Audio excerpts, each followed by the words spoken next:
enough confidence in the things that I know. I have enough wisdom to see the logic will be shown. I got one chance to show you what I got. I got one chance to show I'm confident or not. Self-evident reason, deductions and conclusions, and the fools are running away.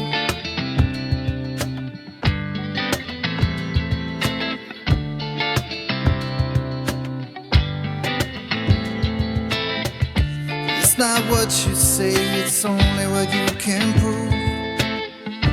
You better watch your step, you better mind your P's and Q's. You got one chance, show me what you got. You got one chance to show you confident or not.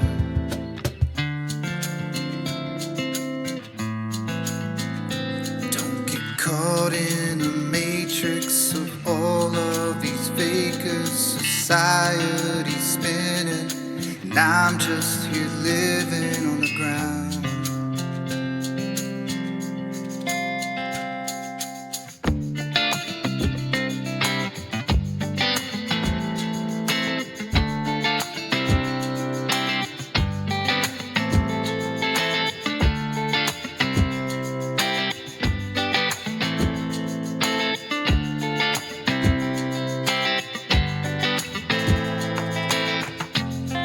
Self-evident reason, deductions and conclusions, logically thinking, and the fools are running away.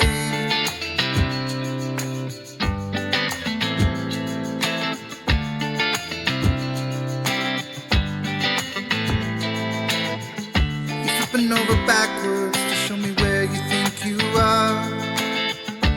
Your model dictates that you never see too far. Shrinking in the distance, you can do fuck all with an angle, and the fools are running away.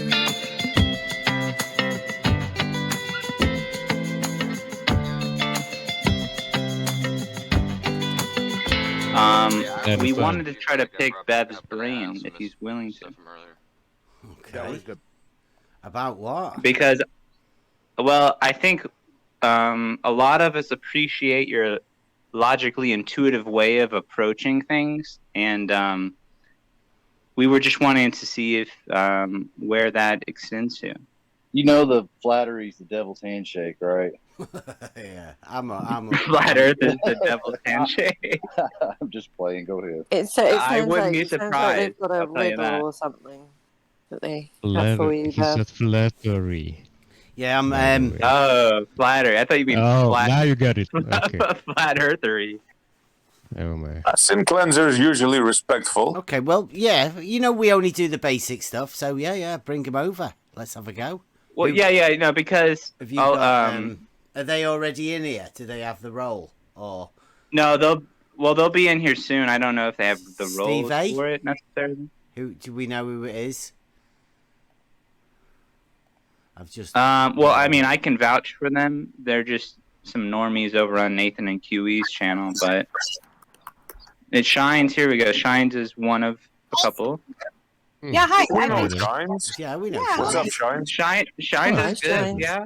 we have two people that want to come in, though. One of them is Dicelo, and the other one is Steve, but they aren't seeing anybody in here because they don't have the permission. So they were getting confused and thinking they needed to go over to Emma. So they were asking if they could get permission to come in here and talk to you guys. They wanted to talk about geometry.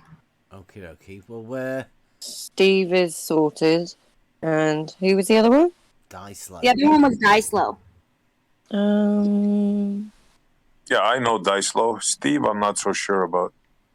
A. Steve is great. Steve a on? legend. He's all right. He's cool. Steve's Well, great. I don't know him. I'm just saying. I'm not saying if he's cool or not. Yeah, no, he's all right. He was over at Betty's forever. Cool. Dice like No, but it wasn't anything.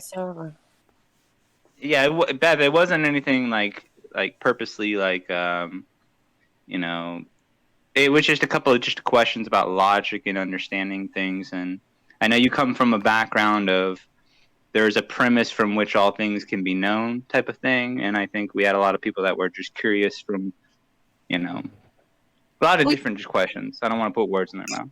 I was discussing about how we have talked in private messages about like what it says above the door and about how you have to learn Euclidean geometry and logic before you move on to other philosophies. And then he started bringing up Pythagorean history and things like that. And then it turned into let's talk to Bev kind of a deal.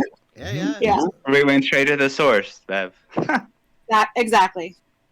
Okay, so we've got Steve A should have the roles that he needs, but the other guy, Dicelo, I can't see him even in the server. I'm gonna go back to the other server and figure out what's going on. I'll be right back. Okay. Right, do you want us to drop a? Well, he can get an invite anyway, can't he? Yeah.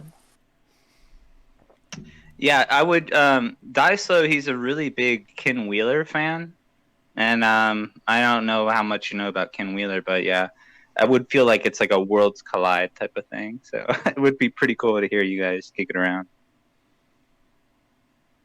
Cool. I think Ken Wheeler's fine. I mean,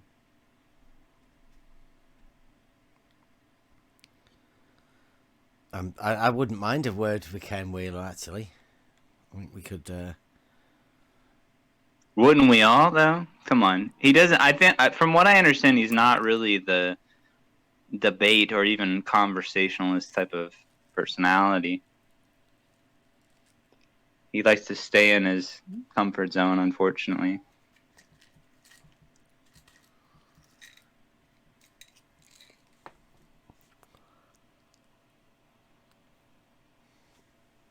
But that's fine, I guess. Well, he does what he does, and he seems to do all right out of it. So. Yep. He seems to be doing all right. I've noticed that we've had a lot of people will purposely go into his YouTube live stream text chat and ask him specific questions about, you know, flat Earth oriented type subjects. And from what I understand, he purposely avoids them for some sort of monetary reason. He doesn't want to address flat Earth because he's scared that he's going to be demonetized or something. Can I ask though, when you say flat Earth subjects, I mean, what do you mean about that? Always confuse me. Well, like the idea that the overwhelming evidence seems to point towards an Earth that isn't necessarily round, but flat in the sense that it has the aspect of being horizontal. Well, horizontal You is... like that? No, horizontal is horizontal, right? True, yeah. The Seems to be. Earth, the land, isn't, is it? Unless you make it horizontal and you level it all out. So, well, I mean, you got the mean, you got the average. What are the other subjects that are related to it? Because, I mean, again, if it's flat, you're talking about a 2D surface, then there's not much that is. But that isn't related to a flat Earth, and it isn't related to a globe Earth either. It's literally just you're talking about the shape of something. Right, and we don't live in mathematics, right? We don't live in perfect geometry. Yeah, which is why I asked you what are the subjects that you consider flat Earth related subjects?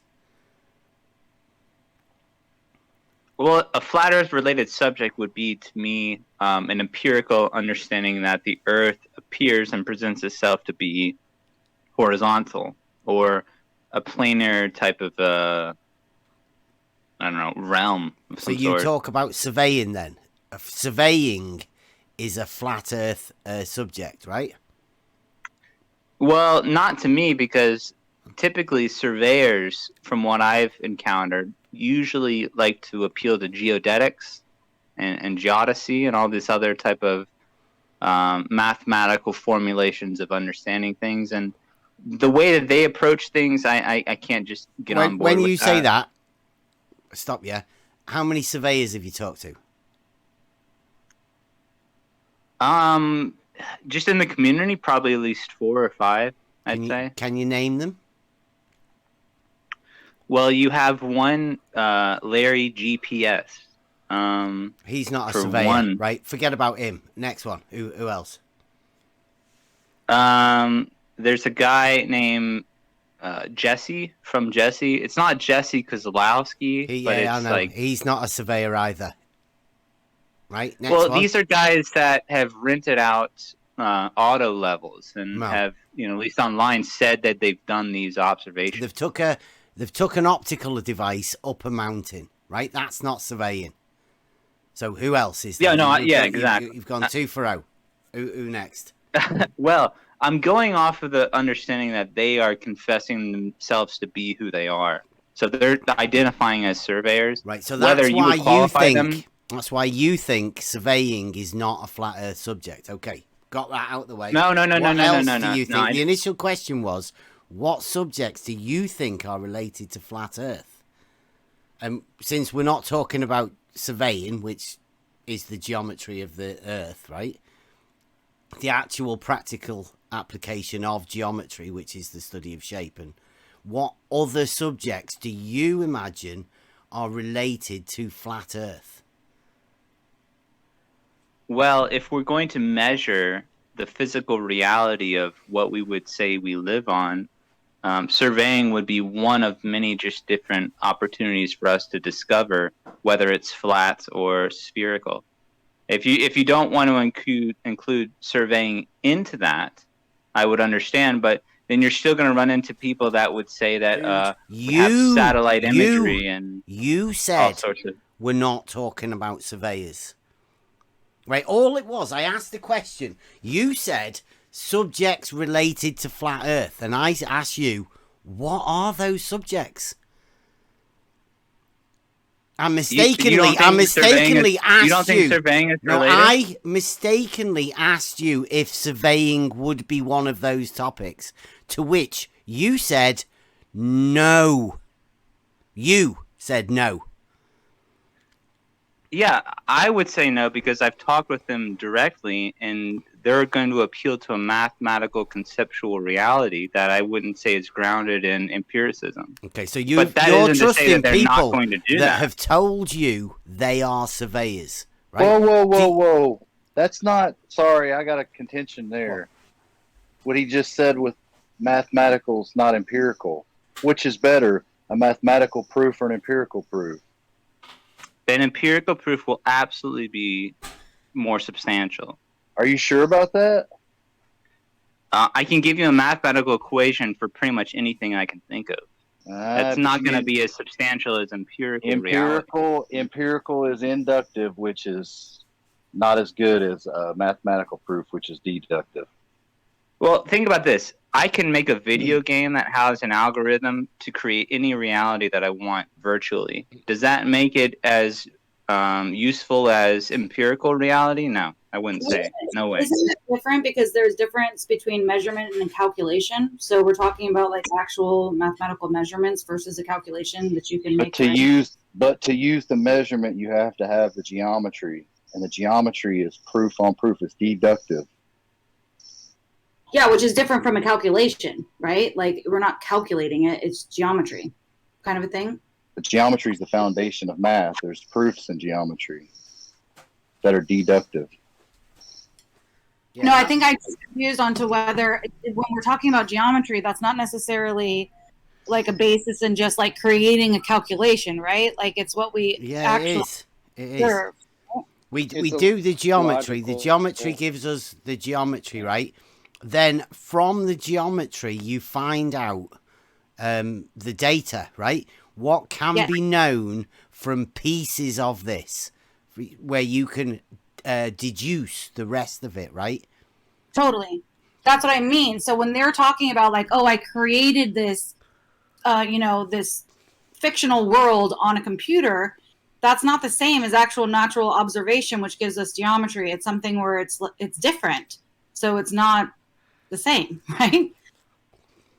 So it's not actual geometry that we're dealing with in nature. They're invoking something else. Well, Sync Cleanser did. He was the one that invoked a computer game, right? I don't think that's we what I'm weren't saying. talking about that, right? It's not the same as like what we naturally observe. So saying like there can be a calculation for anything, yes, there can be, but that's not when you're dealing with like natural observations in geometry. You have to have those natural geometrical observations first, and then from there you have your basis. Then there can lead you to a calculation, but you still need that first foundation, right? So it is kind of like an apple and orange, or am I mistaken?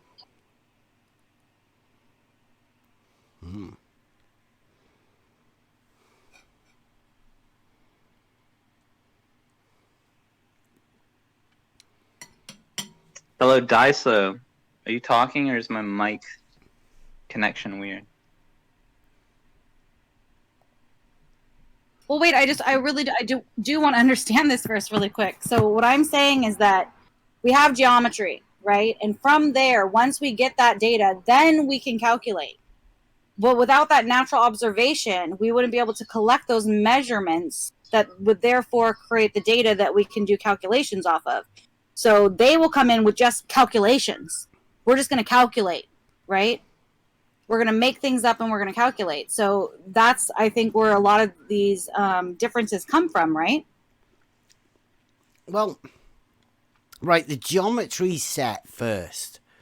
And from knowing the geometry, we can then deduce things from calculations because we have an understanding of the geometry. So first off comes the geometry, then comes the measurements, and then we can apply the measurements to what is known about the geometry to find out and predict the things that we don't know that we do want to know, right? Using the geometry. Exactly, where they will come in and just do calculations without a measurement, an actual measurement, right? And then claim victory. Who's like they? I'm talking about like Globers. They will come in and say, we have a calculation for this. We can calculate the distance to this. We can calculate how big this is. We can calculate all these different things without actually having the solid foundation of the geometry and the actual measurements of it. Well, they don't have an understanding of the geometry that's backing what they're saying. And what we do is we like to have people to have that understanding of where all of those calculations actually come from. Because if you don't have that foundation of where all of that stuff comes from, then I don't know. I don't like the idea of standing on the shoulders of giants. It sounds great, but what if the giants were wrong? 100%. Well, totally. Can I ask one? Go ahead, Shines. I want to ask a question, but go ahead. Yes, I was just in agreement with that, and was just kind of like going on to yes, exactly. And when people are trying to measure things that they can't reach or touch, they don't actually know the distance to, then they aren't actually being logical and reasonable in their calculations, and therefore I don't agree with them on what they're stating that reality actually is. Well, Bev, can I ask you a question just from my own experience that typically when it comes down to identifying facts, we have in logic the law of identity from which things can be semantically established that this means that, level means this, horizontal means, exclusively this. I'm sure you've heard that a level is curved, and I think you would say level means something very different than that. But if logically you can't establish the identity of the subject you're talking about, where do you go? What do you do? I don't know. Understand. Walk me through the law of identity. Well, if logically we're going to identify something to be this, then we're going to have to define it to be that. If you and I disagree on terms, then we can't establish the foundation from which logic would present the alternative understandings. Okay, so where Like, does the if definition we come can from understand. Say again, sorry. then? Where does the definition come from? Agreement, from what I understand. Well, I think what you're trying to say, Sin, is the difference between principles and attributes. No, just keep Daiso it, here. Good keep to it hear you, simple. Daiso.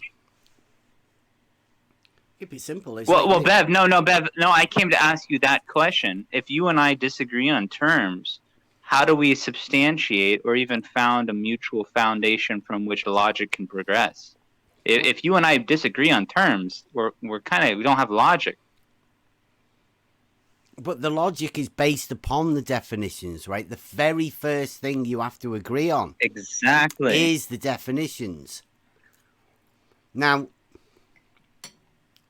for us to have a disagreement on a definition at the beginning, that obviously needs to be sorted out.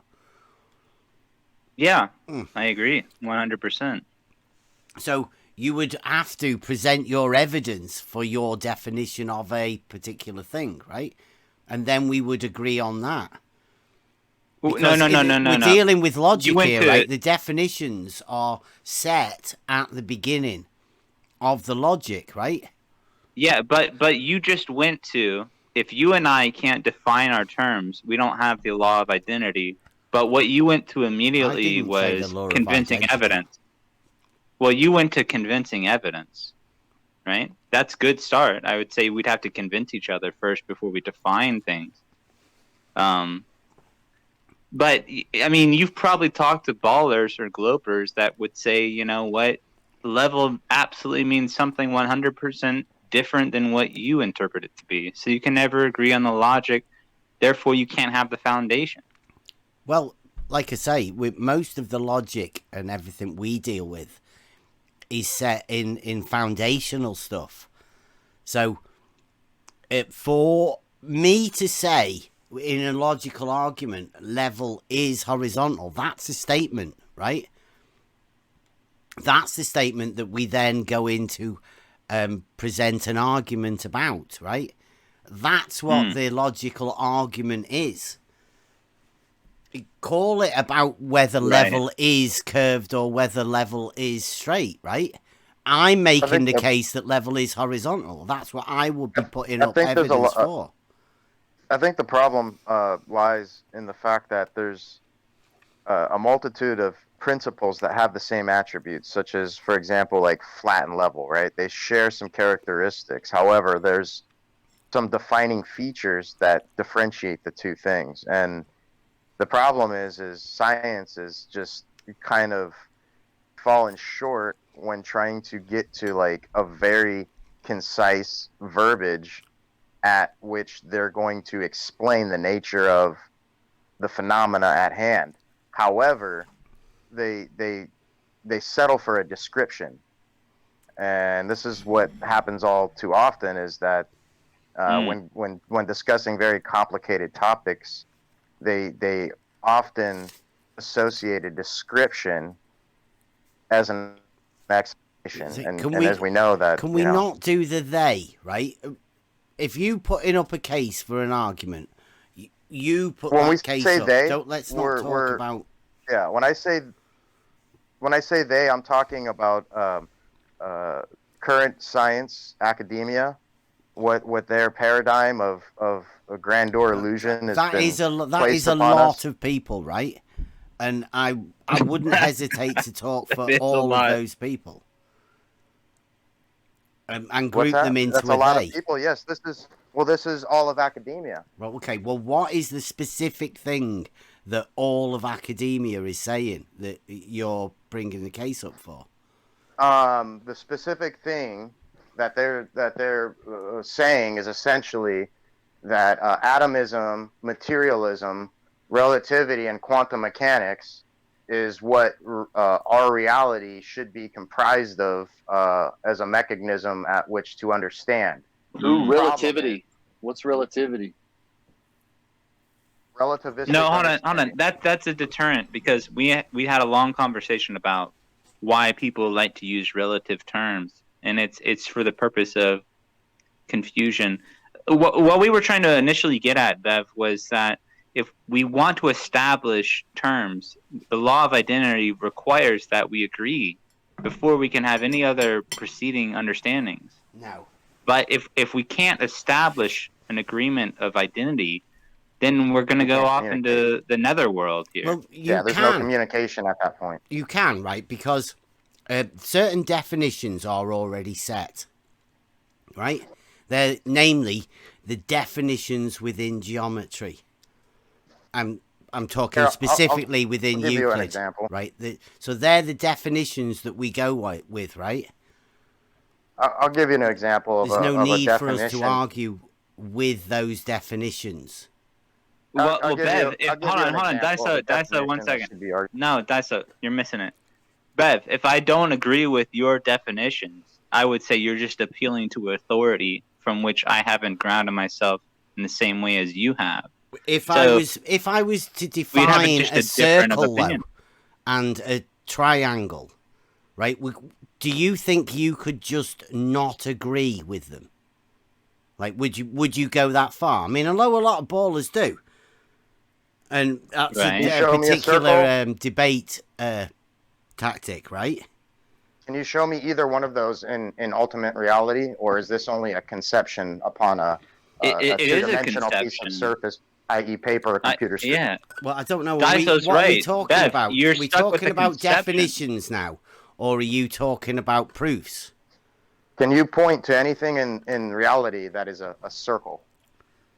Yeah, I can point to the definition of a circle. Show and me say something in that physical- is the Show me definition something- of a circle. Show me something in physical reality that is a circle. I would love So to see we're this. taking it out of the definitional stage now into something else. Oh, you mean the conceptual? You mean the conceptual understanding? No, we're talking about the definitions. That specifically is what he came in here to talk about. So the it's- so definitions. the Yeah, definition- hold on, Hold on, Dyso, slow down. real quick. Slow down, Dyso. Hold on, let me You're just say gonna something. want to slow it down. I'm not attacking anyone. Let me just start off by saying that. Okay, I might come across that way because I'm a little passionate on topics, but I'm not here to attack anybody. Okay, I was invited over here to have conversation, so that's all I'm doing.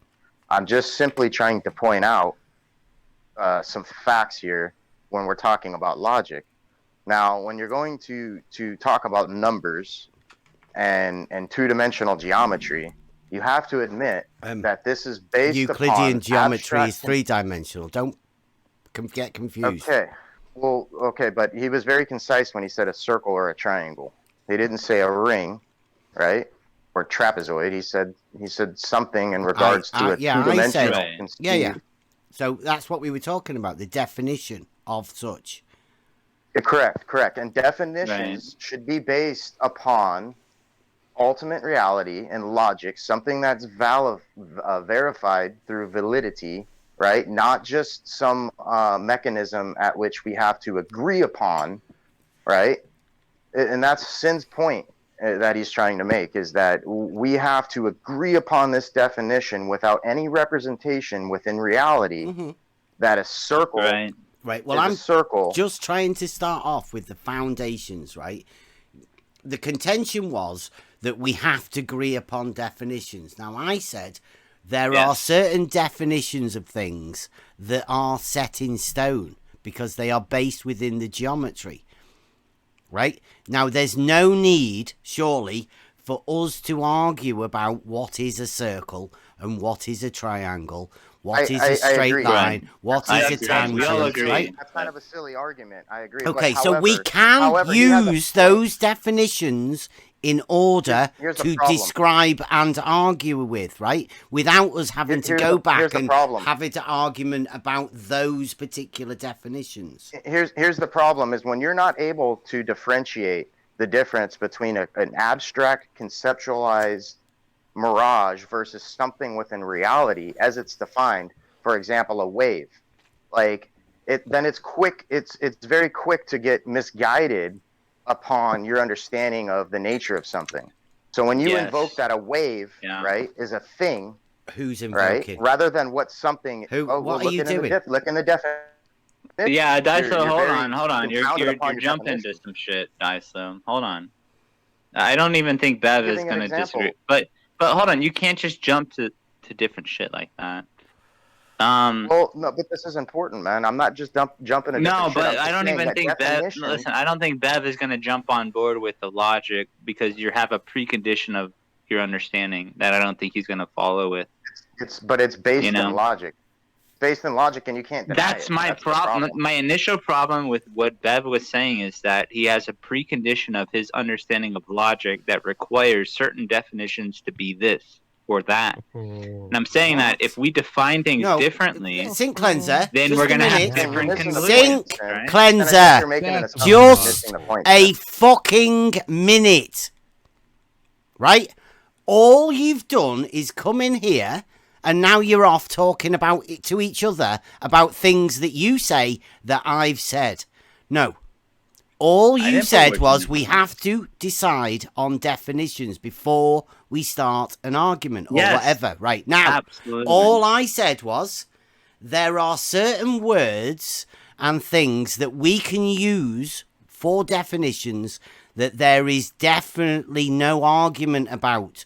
We can all agree on certain words fixed within geometry that have definite definitions, right?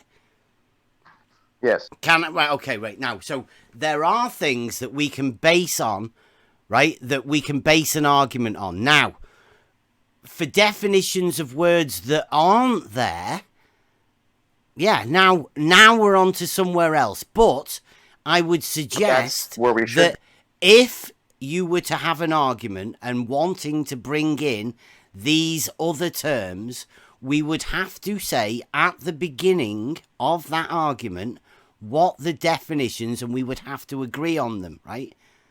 I must say that, and that would work. That would work with everyone on an individual basis, because lots of people have different ideas of what things is. Now, we just went through a thing with Jose the other day, and Jose doesn't know what a tangent is. Right now, that is a definite mathematical term, right? But Jose would argue that he can have whatever he wants as a tangent. Now, that is the basis of an argument that's going to go nowhere. If you can't decide on the definitions and even set definitions, then there's no point talking to that person. Now, I'd have to agree with that, right? Can we talk about? Well, hold on, Daiso, please, no, Daiso. Stop trying to stop me, dude. I'm gonna ask you. I was over here before talking. I can leave. Go ahead. All right. Fine. So, a wave. Would you say a wave is a noun or an adjective, Bev? Don't know what you're talking about. I'm talking about the fact that you say definition. Give me some context to this particular argument, and then I'll know. So a wave is understood as being a noun or an adjective or a pronoun in the dictionary, but yet I don't see anywhere in reality where a wave is considerable to be a noun, meaning a thing of itself, right? Would you agree that a wave is what something does, not what something is? Similar to like happiness. Like, have you ever seen happiness walking down the street?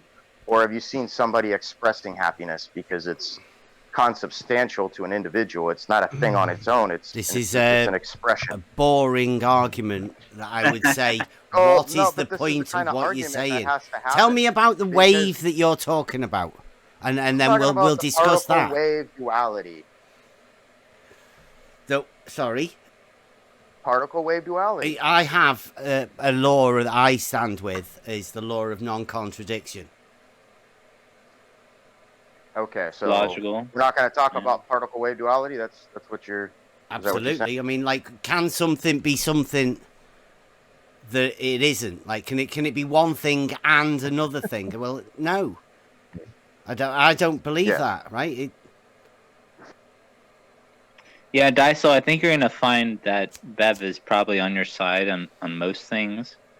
So we don't need to really pick battles with people that probably agree with us.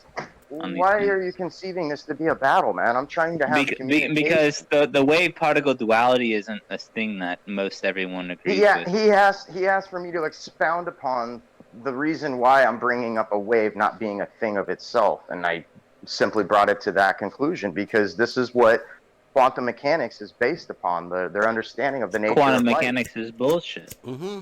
I would agree. Well, See, Why? listen, There's no we have need for us agreement to here, discuss Daiso. it. We have agreement. Yeah, but we have to have agreement to have communication. Otherwise, we're just conveying. Yeah, well, right, Sin? let's We have to get when to we're a talking about foundational a understanding. wave, let's just talk about a wave. Let's not talk about a wave that wants to be something that isn't a wave. Because, like, we're all agreement now, right? That's bullshit. Yeah. Yeah. Well, that's how you mess people's heads up by telling them something can be something, but it can also be something else. Because that's what the people that we deal with mostly do. They swap the meanings of things. This is why I say, exactly, this is why I say the meanings and the understood commonality between the verbiage and the words that we're using should be defined and based and asserted within logic and fact, not just like subjective falsehoods, because that's where you get dragged off into Narnia. Weren't we supposed to talk about geography? Geometry, actually. Geometry, sorry. Yeah. But this is the crux of the conversation. Why did we go to waves, bro? What's waves got to do? We went to waves because the current science and the current understanding that basically supports this whole heliocentric model, if you listen to their words very closely, they say a lot of waves, fields, they say a lot of certain words that just people accept. Who's they? As being understood, but it's not understood. They've never explained or defined. We're in agreement on that. We are in agreement, yes.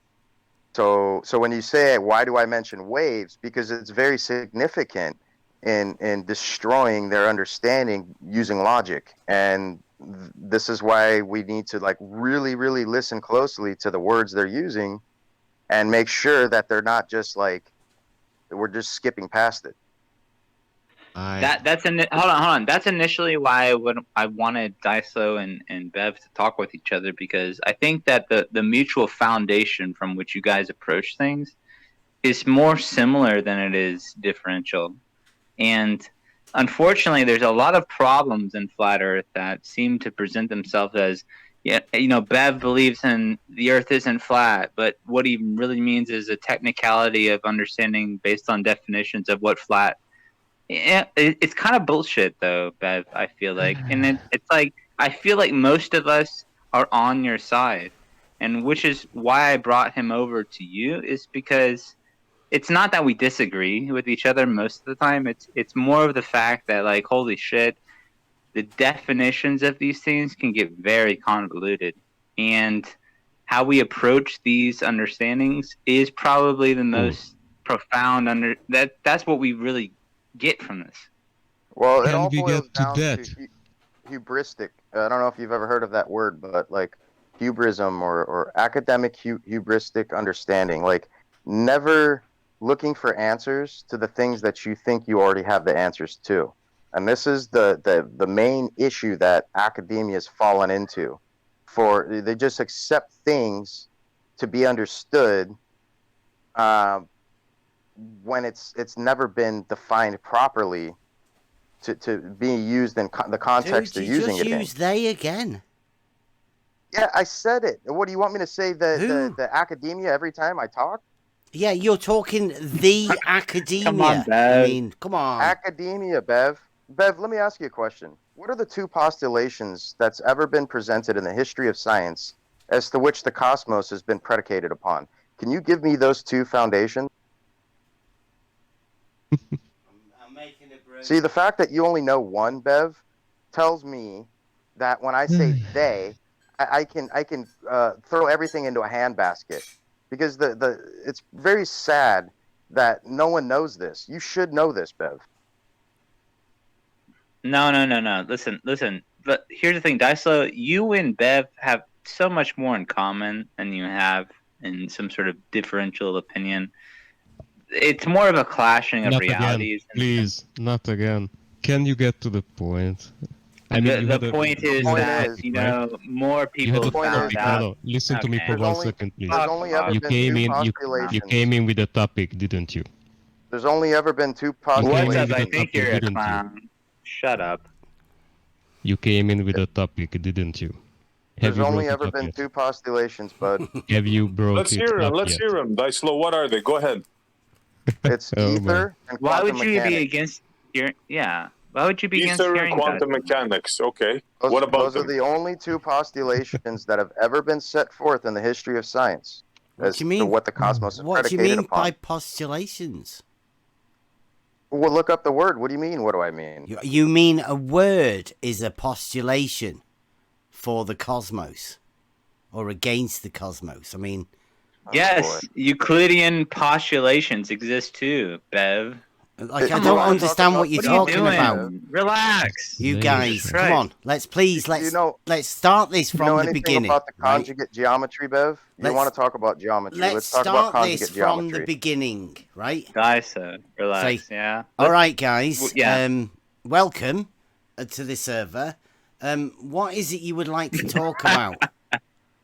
Mm-hmm. Talk about truth, Bev. Okay, we're good at Let's that. talk about that's what truth. we require. That as one of the things in this server. So welcome, and yes, please let's proceed.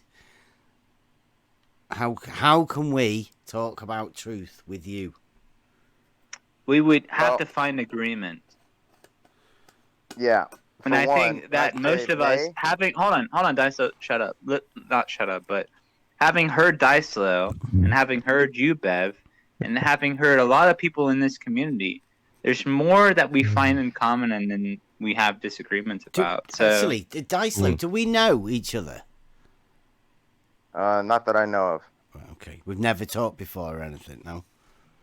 I mean, it's possible, but not that I can recall. You've never had a different name on your Discord? No, he's always been Dyslo.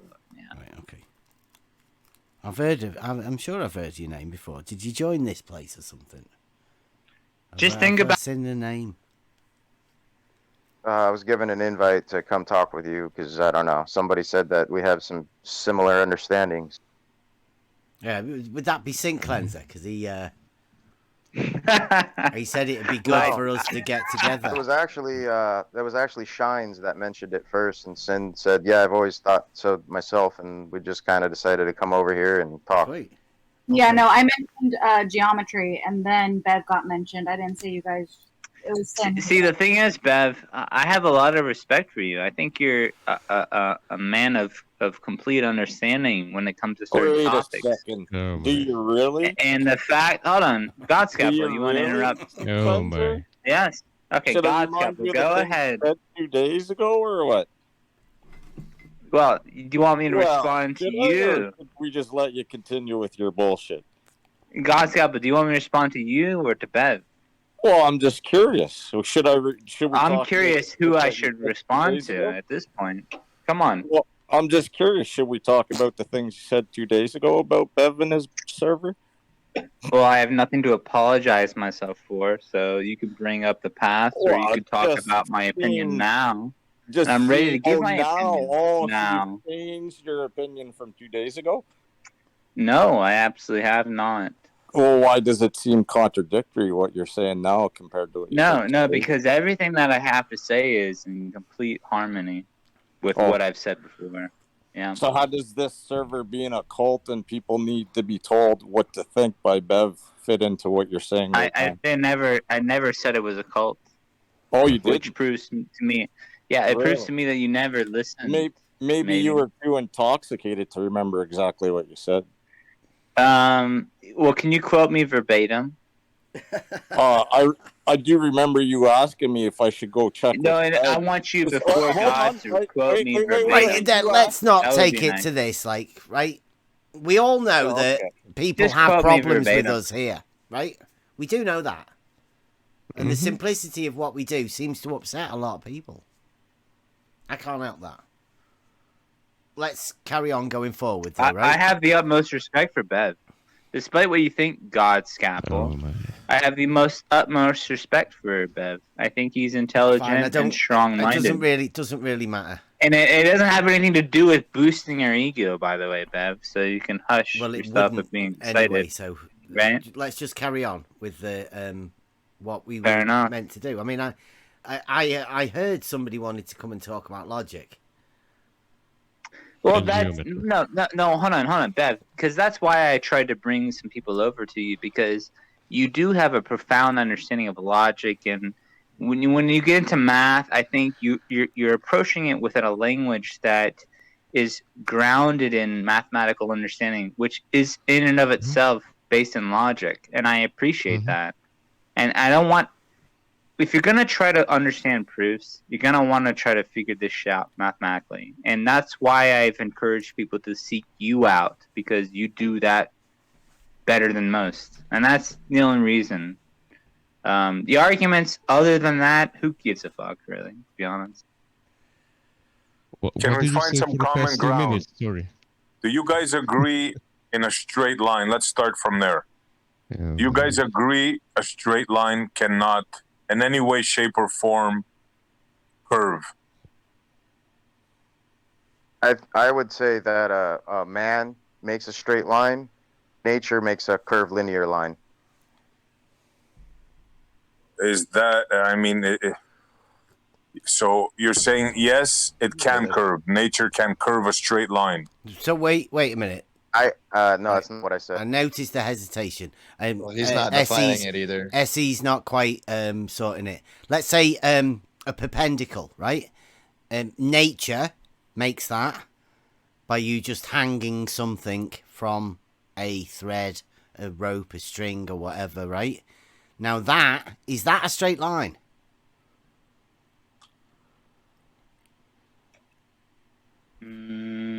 Something hanging. Mm-hmm. Would that create a straight line? Yep. Mm-hmm. Like a plumb bob, like a plumb bob, Dyson. Like a plumb.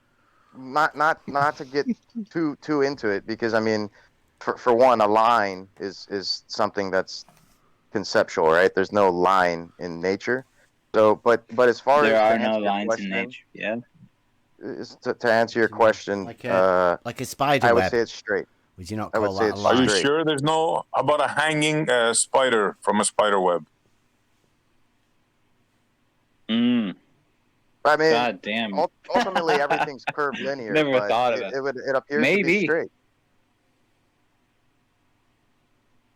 So is it straight or? Well, hold on. Is there a curve? Because you said nature made the curve.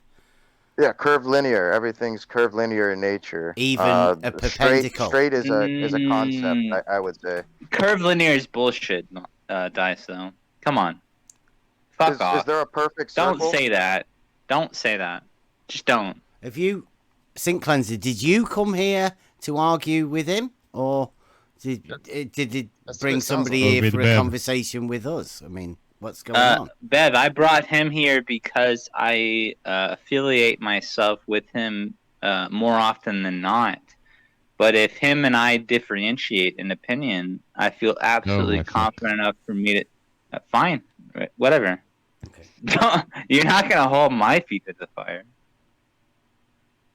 No, I think you were jumping in. But I understand enough about the subject to have an opinion that doesn't just all we're trying to do is establish people. a grounding where we both understand. At the minute, we're still struggling on the straight line. Now, this normally happens, right?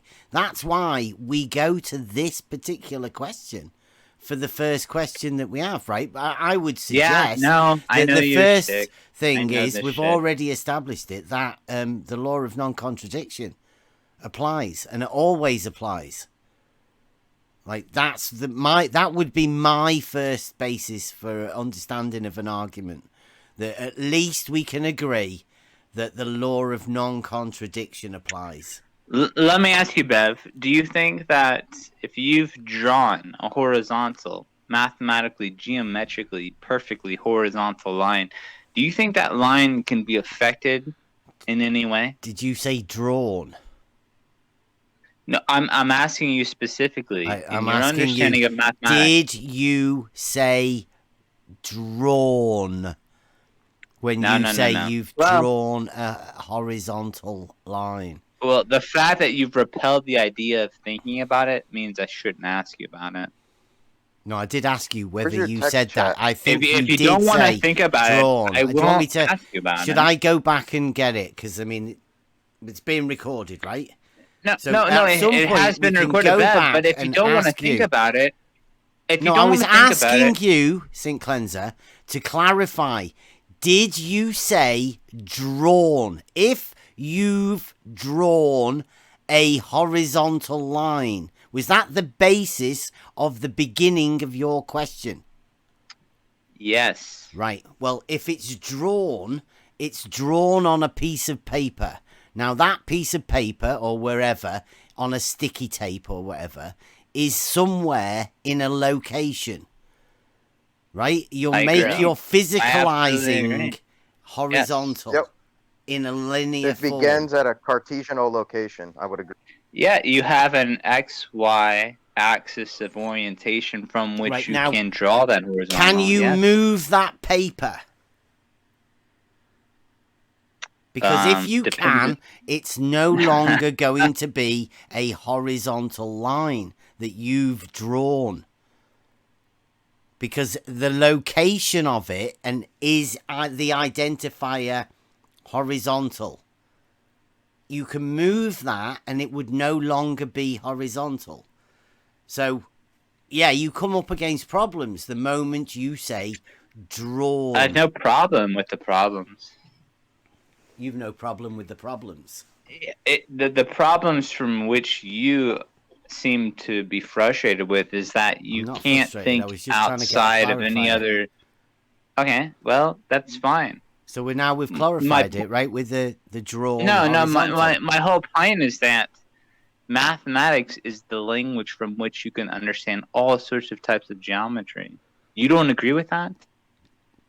Say that again.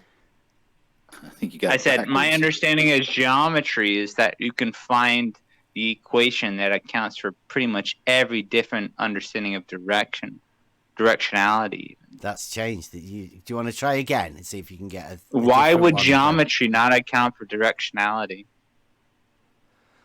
Wow, it's changed again. It's like different questions. Like formulate it. Let's go. Man. Let's go. Formulate whatever it is you want to try and say. Take a mulligan. Yeah, and we'll. Well, okay. So, again. Directionality, is it absolutely? You can pretty much come up with any different directionality in geometry. Why would you disagree with that? Right. Well. Geometry is the understanding of it, right? Now, there are two very definite lines that we use in reality. One of them's called horizontal, the other one's called vertical.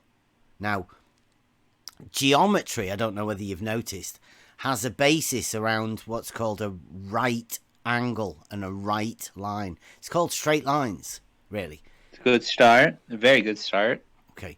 Now, that geometry is what we use to describe it. Vertical and horizontal are the understanding of reality, right? Now, because we made the geometry, did we make it? No, I say we found it. It's a logical system that's based on reality. Now, the very similar facts of vertical and horizontal and the way geometry is, Euclidean geometry specifically, the one that gives you the proofs, is a directly relationship. The logic, the geometry, and reality. They're very, very closely, in fact, they're inseparable. They're all together. Well, I would say, honestly, math isn't a language. It's a mechanism, a tool at which we use to describe reality. But nowhere does math ever explain, for one, and for two, it still takes a decoder to decode the information and render it to be usable. But again, but again, math only describes. Math is never ever explained. Because math isn't words, it still takes, again, a decoder to decipher what the numbers are saying. I don't deny mathematics at all. Not numbers. What's the difference between an explanation and a description? Correct. An explanation will always supersede a description. The science is supposed to be about explaining, not describing. My 3-year-old child can describe geometry simple isn't things science, to me, is but it? can't explain much. You don't think geometry's science, do you? No. Right, so we understand Well, that we're hold not on, talking no. about What's science separate- first. First off, we're talking about what can be known and the proofs. So that we've got to start off with the formulation of the definitions that we can use and the proofs of what we're going to build upon, right? And then we can use that framework to go into our explanations and descriptions. The thing is, I think that you're skipping past is the fact that you can never get away from the connection between metaphysics and physics. They're two sides of the same coin, and they're inseparable. Sorry, metaphysics and physics. Correct. What? Go on. What's the difference? You can't be serious. No. Come on, Bev. Come on. What's the difference? Please. Be fair. Yeah, here. I'm asking Come on, what's Bev. the difference, please. Yeah, Dude, your fantasy doesn't need to be reality. You came in with us agreeing on definitions, and Bev's asking him to define between physical and That's metaphysical. fine. No, if we can agree on, yes.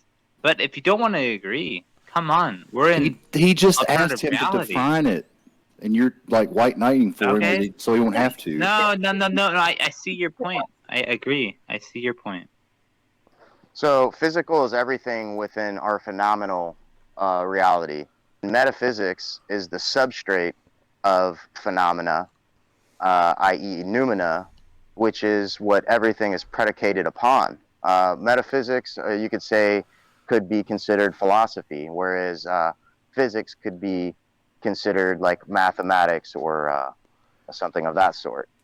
So you have to have those two. You have to have the philosophy at which to communicate the understanding and to understand to begin with, right? Math, again, is only numbers. Yeah, I know. Like you're talking about maths, which is numbers that you think. I think maths is based upon the geometry, and the maths we just use to help us use the geometry, right, to express the mathematics. Can you show me a number in anywhere? Pardon? Can you show me the number 2 or the number 3 in the universe? Can I just like get this out, right? Because you're farting all over the place again. So the maths is just to do that, right? In order to go anywhere, we need to explain things. And the physics is what is physically possible for us to describe. Right? It has to be there physically for us to talk about it. We can poke it, we can prod it, we can push it, we can kick it, we can burn it, right? We can do something with it. That is physics. Now, metaphysics, to you say it's philosophy. Well, how can you philosophize on what is there and experimentable upon? Like, that's just going into fantasy land. They're not the same thing at all. One of them is something we can do things with. The physics. We can understand it. We can describe it. We can do things with it. We can show people things with physics, right? With metaphysics, you're off into your own imagination. So imagining what you can do. I'll show you where you're falling short. Try explaining anything about physics to me without using words, because you understand words are based upon the philosophical understanding that we all commonly associate the word to be used with. So without philosophy and words, you're never going to be able to use the math that you're trying to confound as the ultimate I could make resource. a fire and walk you through it by showing you what is happening, and you will be able to do it. I'll be able to grab hold of your finger and put it in water that's hot. You will know physically. You will be able to experience it because it's physical. You don't need words. So in order for us to communicate and come to an agreement, you're saying we don't have to have words. Oh God! What? Wow. Wow. What sort of place are you used to being in? Like, because this seems What like sort of really bird strange. place? Yeah. You think mathematics is the ultimate go-to to answer reality? That's what you think. You think everything's Did I just comprised of say that, or particles that are can be you just quantized? making stuff up? I mean, Right? Are it's you what it sounds sure? like you're Are saying you that. sure you're capable of having this discussion? Because You're putting words in his mouth. Well, you're Yeah. making a lot of ad homs on my behalf, man. you're putting words in my mouth that I am definitely not saying. Yeah. Yeah. Yeah. Okay. Sorry. Yeah. Yeah. For the Well, sixth I time at keep least. hearing you say philosophy is this, and you say metaphysics and philosophy or metaphysics and physics are What's the connected, point and of they're all not. this? You said So, that. I don't know. No, Yeah, you I Yes, did say that, and I stand by was that. you. So the fact that you disagree with that shows me your logic is entirely off. It's tough. Wow. Oh my fuck. That's That'd real be tough, hard. bud. It's really confusing, Dyslow. So you said he said something that he didn't say, and then since he disagrees with what you said, then he's in the wrong. I don't get it. I'm confused. He says No. metaphysics and physics aren't Relax. connected. Relax. I got you here. You know, Bev, you really have the. Let your handler jump in.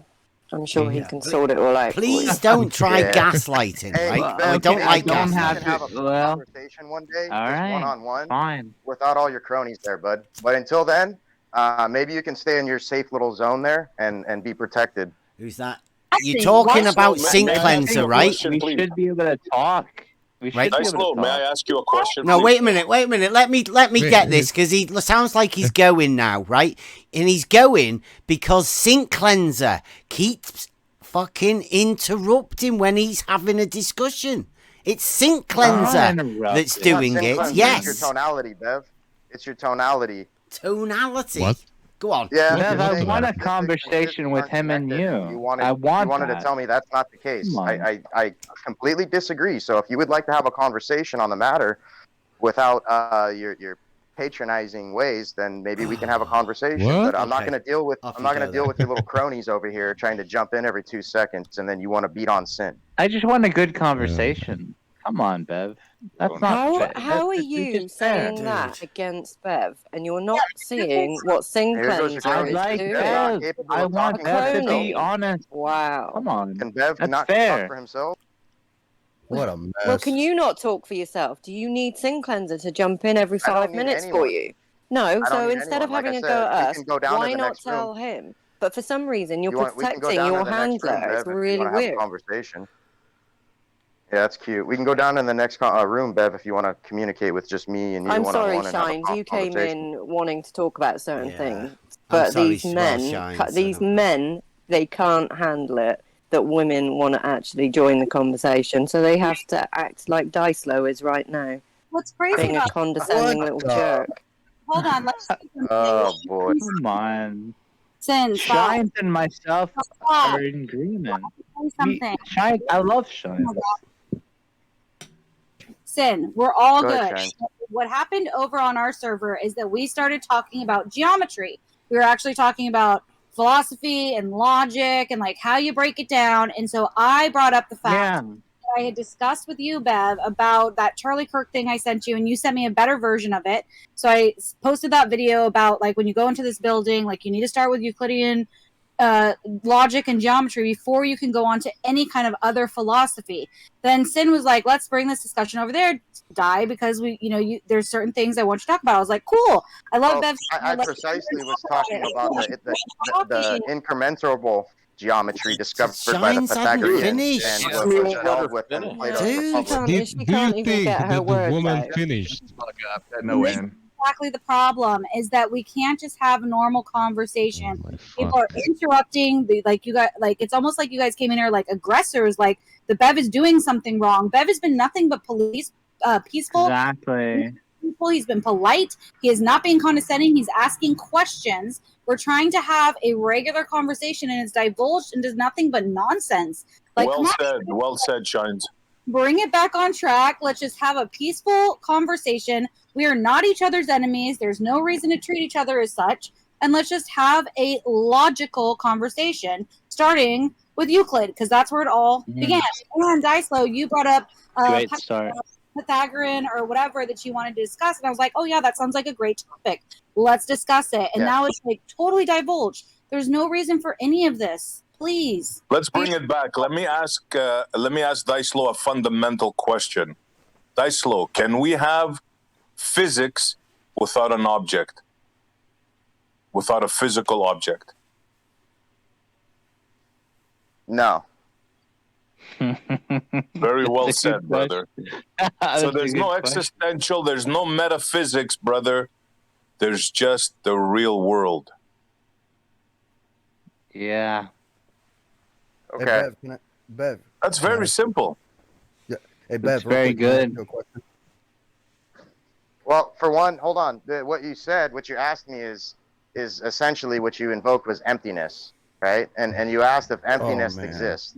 And what I said was no. Emptiness is a concept. There's nothing. I never said emptiness. You never said that word. Yeah, you said. Yeah. Well, that's what you're invoking by automatic. No, I'm not invoking that. Please don't do that. You see, you're putting words in our mouths, bro. Figured that was gonna go that way. Real quick, Bev. Let me ask. You said you say it again. You said can physics exist without mass? No. That's what you said. No. I said, can you do you say? physics without an object, a physical object? Can you do physics? What do you call doing physics? It's not a You're trick asking me question. that after you came in and said, what, you guys don't know the terms? Physics. Can we do physics without a physical object? All right. So you sound like you're just trying to be combative, and it's I got you moment. So I'm not going to walk into your hornet's nest. You have fun with that. No, bro, I'm not trying to do that because you were talking about metaphysics before. And I'm trying to convey to you a message that there's no such thing as metaphysics. Can you do physics without a physical object? That's what you're asking? Yes. Wait a minute. Can we just? Are you not a Can we physical just object? like sort of start over afresh, right? Like we don't want Are you not a to physical be object? in a combative thing. We want to talk to people, and Right. like a lot of things, the time that we have with people, right? We have to spend a lot of that time stopping them from wanting an aggressive argument, right? We're not against you, not because we're talking, right? We don't want to take the opposite position, and that doesn't mean that we have to go at it like a battle. Like, there's no need for the aggressiveness in the conversation. Just ask questions I and think answer questions. Yeah, I mean, I agree. we get along 100%. really well. Let me just tell you about myself a little bit. I'm a flat earther, right? And I like ether field theory. That's what I subscribe to. And I'm against the quantum understanding. So I don't know if that helps anything here. So you know, like where I'm at, where I stand, place me whatever basket you will. But don't know, you're just you know, you. I'm We not don't trying to do attack that here, anyone. bro. No Just you. baskets here. There's no baskets. You're the guy that believes in the ether theory, and that's it. Yeah. Yeah, And you ether don't field believe theory. in quantum. Respect, bro. Yes. Yeah, we Alright, we do cool. have common grounds, right? And no matter what you've heard people say about us round here, I don't subscribe to the flat Earth because it's not flat. Simple as that. But I can, Well, Bev, I can I can ask you prove that level is horizontal. Make of that what you will. That's tough. Can I ask you something real quick, Bev? Something that is horizontal is flat and level with the ground rather than at an angle to it. Would you agree? Well, a horizontal is a state, is a being, isn't it? In a position. Sure. Right, so something that is horizontal depends on that thing it is that I you agree. are positioning horizontally. So a horizontal plane, mathematically, is a plane in a horizontal position. Now, horizontal is a real life position. It's not in mathematics. It's not in geometry. They don't have horizontal. They do have vertical, right? So vertical angles are similar. Right? So that is known as vertical. So vertical is a state, but it's on the paper. Now, vertical in reality is like we did earlier. It's a plumb bob. It's a perpendicle. Something hanging, which is a straight line. And geometrically talking, the perpendicular to vertical is horizontal, and horizontal's a plane. And all perpendiculars to a plane are parallel. Mathematically. Geometrically speaking. Right, so right. There is a standing line, a ladder, and means okay, so there's a sleeping line, a ladder, laying flat on the floor, and a man laying flat on the floor. What you see is described as horizontal. I posted little kids math. I guess we have to go back to that in the chat.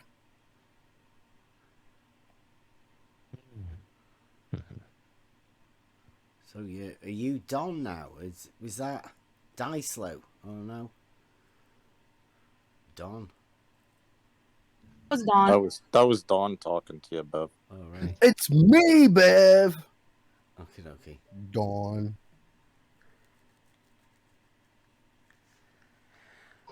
Sorry, go over that again then.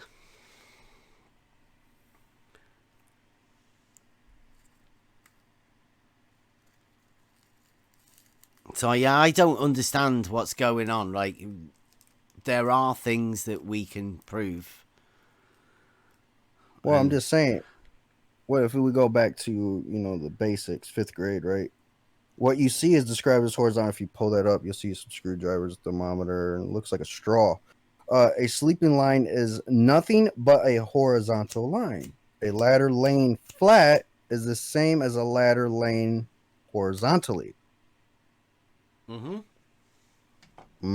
Okay. Is that where you're going for your citation?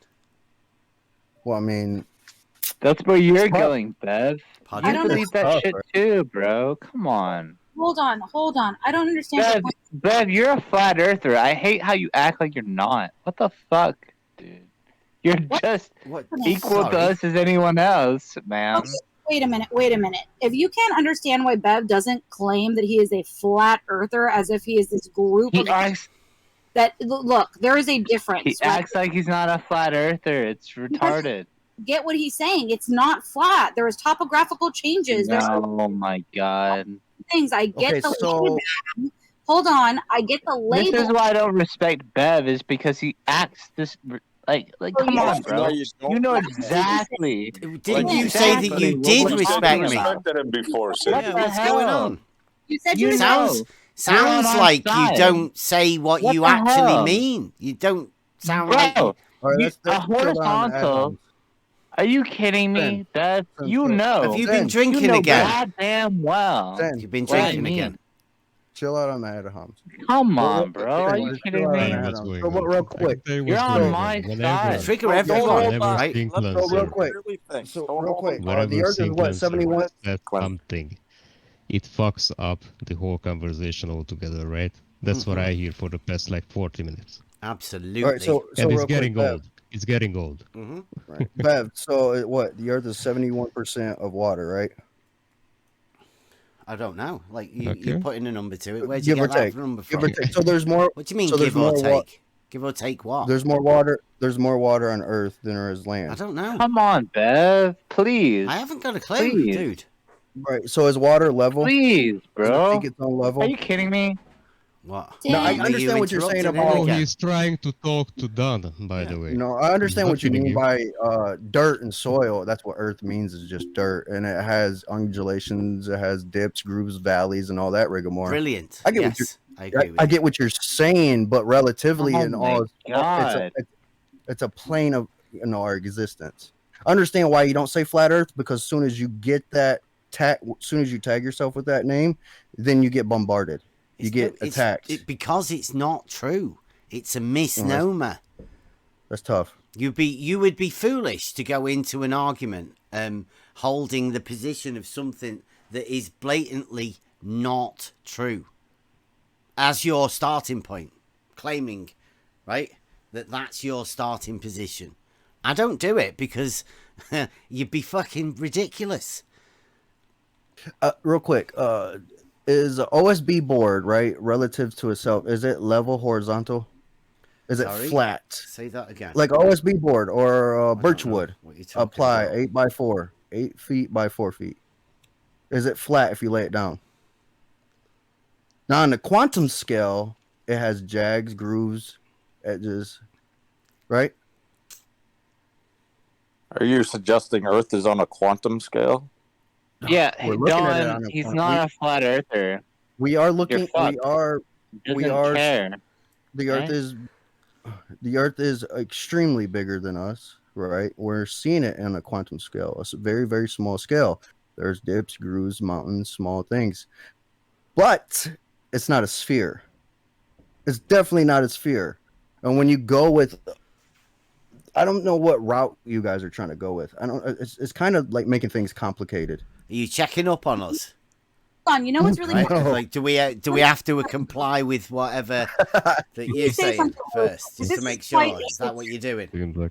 I'm so sorry, Beth. This is quite interesting. It's all right. But you disagree with somebody. You don't understand where they're coming from. So then you claim where they're coming from rather than understanding where they're coming from before you make claims about where they're coming from.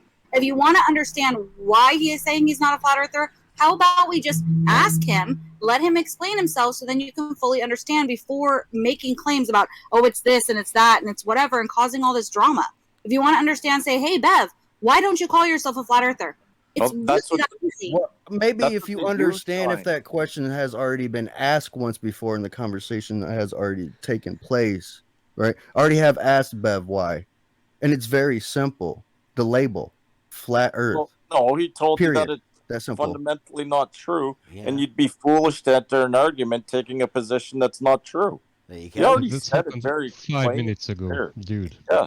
5 minutes. Yeah, everybody that's been round here knows that, right? And they know it for themselves too. Okay, so we do semantics. Okay, Earth isn't flat. It has. Yeah, we do. We definitely like to understand the meanings of words. Bev, we need to do a show of what other people apparently say that Bev says when Bev doesn't say it. Semantics. Earth is not flat because Earth is dirt. Okay, so water now. Hours of this. Is everybody synonyms are the same word? They're not the same word. That's why we have different words. Just because a word is synonymous with another one doesn't mean it has the same exact definition. So when he's saying he's not a flat earther, he thinks the level is horizontal. He is using specifically different words for a different reason. And I get where Bev is coming from. And so to like say that it's confusing or whatever, maybe you just need to talk about it a little bit more so that you can understand. It's not. It doesn't need to come down to any of this and that. No, Bev is a geometry denier. He's going to neglect these ideas when it's convenient. Hold on. No, you've just claimed something. Yes, I'll let you justify it. What are you talking about? Go on. Explain yourself. You must be. Okay. Bev. If you and I have different understandings of geometry, you're going to say you disagree with me. That's just what you're going to do. You've just claimed I'm a geometry denier. Are you claiming you're going to make up a geometry and I'll deny that geometry that you've just made up? If I say 90 degrees horizontal, if I give you an angle, you know what? If we don't agree in terms, you're going to find yourself in the same situation we all are in. Like we're talking about geometry or an angle. I mean, like I'm willing to bet you don't understand what geometry is. You've never looked at it. Okay, so you think there's nothing other than 90-degree angles? Amazing. Unfortunate for you, Bev. Well done. There's a lot of people that believe in you show there. Things that Bev said. I'm done. We'll put that in It's another Bev so said. Much content today. Brilliant. Like at least 13 times, yeah. Come on, Bev. Things you Bev know said what I that Bev know. never actually said. Are you kidding me? That's a They good title for it. specialize in telling people what they said when they never said it. That's his MO. That's exactly what they do. No, Gas Capital. Listen. If you know what a right angle is, and you know that certain people think that there's alternative opinions, what are you gonna do with the alternative opinions? What's the alternative opinion to right angle? The alternative opinions that are not 90 degrees. Sink cleanser. Give you an angle. Sink cleanser. Yeah. Are you a flat earther? You've never heard of that? Sink cleanser. I'm a flat Are you earther. a flat Absolutely. earther? Are you a flat earther? You're goddamn right. I'm a flat earther. Okay, now that's one of the reasons I am not a flat earther, right? Yeah, because you seem to be frustrated with angles. Which, out of anyone I would have expected to understand. He doesn't seem frustrated at all, dude. Like, I'm not definitely not. Listen, out of any of the people that I would have expected to understand angles, Bev, you were not the one that I would expect to be frustrated by this shit. This is why Emma puts a disclaimer on both of her. No, I have a lot of respect for Bev, but come on, don't. Bev. What the you fuck? don't. Yeah, No, you like, don't. come on, make your mind up. Why would you make it this difficult? Why? Why would you make it this frustrating? It's only difficult for the people that like to obfuscate. It's not Everybody difficult else or is not frustrating. difficult. An angle is an angle. You should be on my side, Bev. Are you fucking kidding me? You don't even know where you are. Which You should side be you're on my on. fucking You're all side. over the place, mate. Like it would be really difficult All to be right, able to do This is that. why I said when you came in with all the flattery. Yeah. Now the flattery's gone. Wow. I'm just curious, Sink Cleanser. Do you still think Bev's a 33rd degree Mason too, or what? Can I think ask you to apologize? hold on. You just I would absolutely, yeah. Well, guys, we can't get into that because absolutely there's consequence. You can't even speak properly now. Oh my goodness, this is bad, Sink Cleanser. Well, hold on. Well, he asked me if Bev was a Freemason. No, I think he didn't. absolutely is. No, I didn't. Well, I didn't ask you Bev is anything a Freemason. along those lines. So I'll give you that. Oh, you How about just right that? now I did. Yeah. Okay. Just Maybe. No, how about I we should have give a you coffee. what your implication I'm gonna go implies and that put the I kettle would on. say that he is. You did say I don't that. think you. I Yeah, love but I these don't wanna force discussions him that into we a have. I really conversation. love it. You should come round more often. Yeah, I don't want to force yeah. Bev into a conversation he doesn't want to have. So why would I imply it? Come on, relax. Like I have no problem telling Bev that he's a Masonic influence that has something to do with geometry and 33. I think he already knows that, right? He already is completely aware of that. Do you know? Do you know why 33, Sink Cleanser? I already know why you're a Mason. Yeah.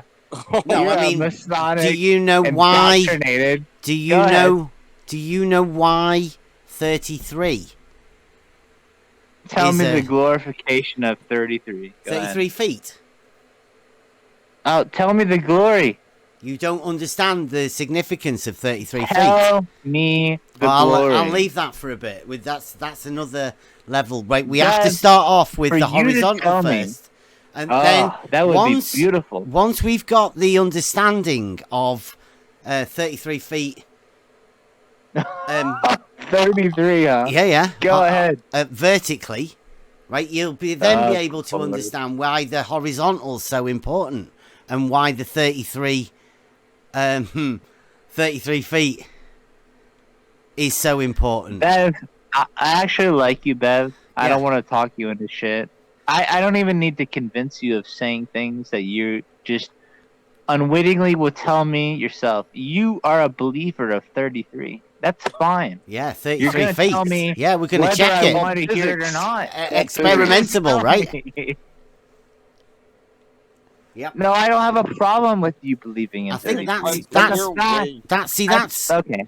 Right. I won't argue. I don't want to argue with you, Bev. I really don't. Do you know anything I about respect you, Bev. do you know anything about hydrostatics? No, I respect you. Do you know anything about barometers? You're a 33 believer. Exactly. Exactly. And this unfortunately, is where it stops. Unfortunately, you don't understand the significance of it. Tell me you believe in 33. Just tell me. 33 feet. Yes. Yeah. You tell me. You tell me you believe in 33. Why don't you shut the hell up and let him say something? He'll tell you regardless. Good luck. Well, rather than it being a belief, I'm going to experimentally test that. I bet you will. And show it bet you will. on camera. Right? 33 feet vertically. I bet you will tell me all about it. Wow, have you been drinking, Sink Cleanser? Bev, you're the one that's telling about 33 degrees. Is that a yes? No, 33 feet, you dickhead. Have I talked you into 33? 33 feet. You've talked me into 33. A distance. 33 all right. feet. You believe what you want. Some of us have actually done it. Yeah. Practically. You believe what you want. I'm not going to talk. He doesn't understand what we're talking about. He's off in fantasy land and conspiracies. I want you to believe it. Good. Go ahead. I'm not going to talk you out of it. Are you kidding me? It's really not even a conspiracy, buddy. Just look it up. Look it up. Really, look it up. Put it in Google and you will understand. I hope. I'm not going to fight you guys. I'm not going to fight you guys. 33 vertical feet. Look it up. It's okay. I think he's saying he wants to be quiet for a bit and let other people speak while he gets a coffee. And that's what he meant. Maybe some water would do you some good. 40 minutes. That's what he meant. Okay. I won't get dehydrated. I'm not attacking anyone. Right. I want to hear you guys. Okay, so so we're kind of going to move on now. Yeah. Well, can I just say before we do, this is very, very interesting, and if you're not blinded by anger, hate, whatever, disdain, sophistry, then alcohol. Seriously, there is a massive lesson involved in it, but people get too triggered and we're not quite ready for that yet. We need to establish horizontal first even within the people within this group, right? Because the 33 feet is something everyone can fucking do. Mm-hmm. And 33. Yeah. 33. Absolutely. We try and keep everything really simple. And the truths that are right there in your face. Some people like to stop the discussion. And I think that's what it's meant for. That's why it's 33 feet. So people like Sink Cleanser won't even contemplate it. No, don't blame me, Bev. I just said 33 is a weird number. You agree with me, and then you went on a whole fucking... What's so weird about it? Yeah, what's so No, weird? there's nothing wrong with 33. Well, no, you said I mentioned weird. it. Okay. It's weird. So what's weird about it? Nothing's weird about it. How about that? So when you said it's a weird number, There's you were just nothing kidding. weird about 33. Go on. Go on. I'm going to go on mute. You go on about 33, Scalpel. How about You're the you one go that on said about it's 30? a weird number. No, I want to hear you guys. So I'm you going changed on your mute. mind? You changed your mind? It's not weird anymore? 33 is no longer weird. Okay, so as long as we know.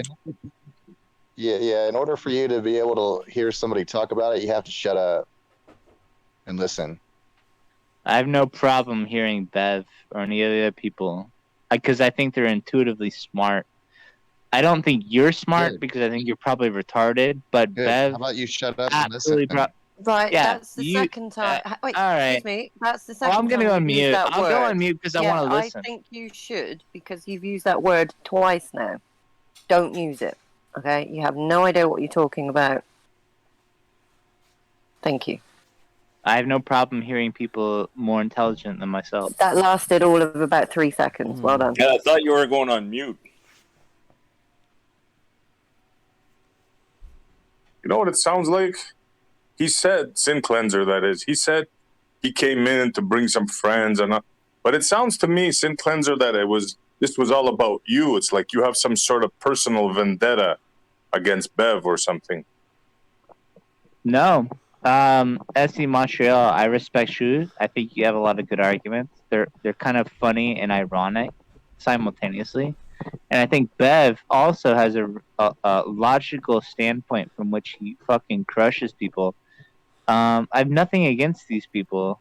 You flip back again That's because you just were where I saying leave a little it. bit I different like a that. little bit ago, and then I was before gonna say, that you just were a wait little bit quiet. different I'm again. gonna get shit on now. All right, go ahead. Right, It seems that, you know what I think bothers you? The non-flat earther thing. Yeah, I I don't think like. that's what. Hold on, Essie. I really don't like people that shit on flat Earth. It does upset me that people like to shit on flat Earth. Nobody shits on flat Earth, bro. The people that shit on flat Earth, I think, are degenerates, and it's weird to hear people that understand the arguments absolutely shit on flat Earth. I don't like that. Have you been I think taking it's kind of lessons? cowardice. Have you been I taking think it's kind lessons of from Mark and fucking. Nobody's I don't shitting like. on I anything. really I'm gonna don't give like you my that. premise. I'm gonna give you what I've come to when I came I into just this don't whole like people thing. shitting on flat Earth. That's it. Sink cleanser, please. Yeah, You, all of you us have sound like different M. stories. Stone. Yeah, It's really weird.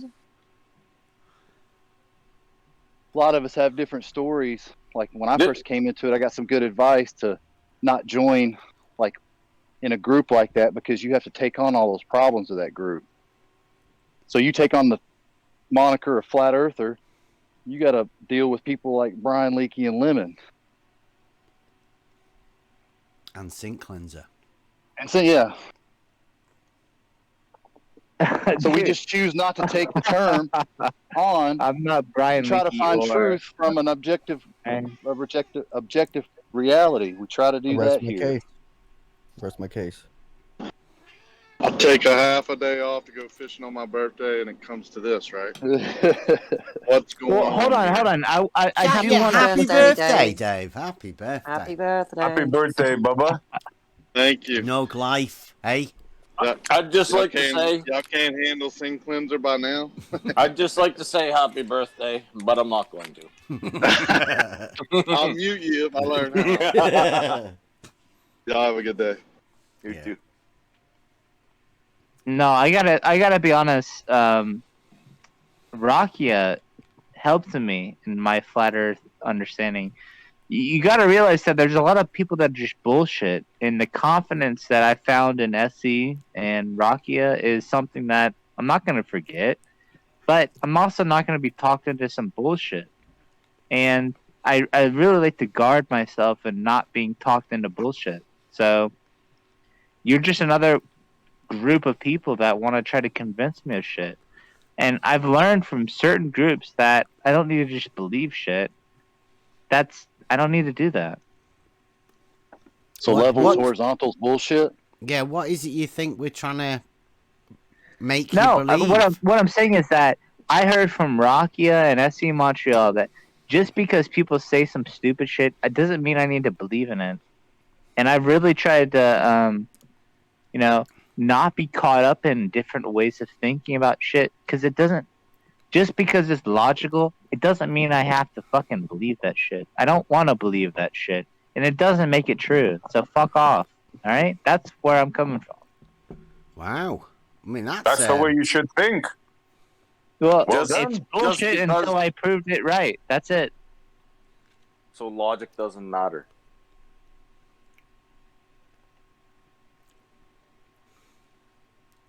No, he said some good stuff there. He said he shouldn't believe crap that people tell him.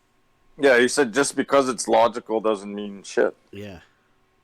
I don't want to just believe shit. You should reconsider. Yeah. Did you miss that part, Hussy? Yeah, that part I didn't catch. So yeah, if you said that, hold on. Logic is what we're all about here. I'm doubtful. I'm doubtful. You're doubtful about logic? Yeah. Wow. I'm doubtful with anyone. Yeah. No, I said you're doubtful about logic, not anyone. And you said yeah. Everything is wrong until I can prove it right. That's it. You're doubtful about logic, though? How do you prove it yes. if you're doubtful Get the about fuck out logic? of here. It's crazy. Dude, if Bev, are you fucking kidding me? If you try to talk me into some shit, I'm gonna be doubtful. A proof. Okay? A proof That's is just the trying to talk you into validation anything. of a logical That's not a statement. bad fucking thing. Let me finish again, right? I'll say it again. A proof is a validation of a logical statement. It's either false or negative. Yay or nay. You do understand that, right? So you can't have proofs without logic. It's what logic is based upon. Hold on. Bev, I've believed in stupid shit before. I can believe that. Well, hold on. So instead of you being retarded, how about you try to fucking help me in the sense that listen, you can believe. Hold on. You can believe in dumb things. Shut up and go on mute. You've been warned twice. I can go on mute because people can believe stupid things. No, because you keep using the word that you asked you not to use. Okay. Just don't use that word, bro. It's not hard to do. Just don't use that word. People get offended here. Please. Okay, that's fine. I don't need to say it. Okay, so but don't then. We don't need it in the argument. Well, right? I didn't fucking know that you had a listen. I don't even care. Now you know. So there you go. Now you know. Well, I'm not going to use it if I know. Water under the bridge. Water under the bridge. Now you know. Get the fuck out of it. Whatever. Who cares? And I don't think anybody Jesus is Christ, trying dude. to convince you of anything, to be honest. Yeah, nobody's trying to convince you of anything. Take what Yeah, people say so and who roll it fucking around in your cares? head. Use it or not. Yeah. Who we just cares? Do you feel we need to know the shape of the earth? You're a grown adult that doesn't give a fuck. Who cares? I Congratulations. sense this is going out of control, and we like to try and keep it under control if we can. Let me ask him a question. Are you mad? Are you mad because we don't say that we know the shape of the earth? Like you say it's flat, right? But we say we don't. Well, I say I don't know, and I've been saying that from the beginning, right? Yes, you guys say that it's 70%, but you got to understand 70% water. But you got to understand that's a number given to us. We don't actually know. So it's not just a number given to us. It's just a number given to us from a globe model. Yeah. Go ahead. Well, hold on. Let me. I want to ask SE because Godscap, I don't think you're being honest with anymore. You used to be honest. I don't think you're honest anymore. But SE, really? How so? I'm not talking to you, Godscap. By the way, you're fucked off. Yeah, let's try not to trigger the guests. Gods.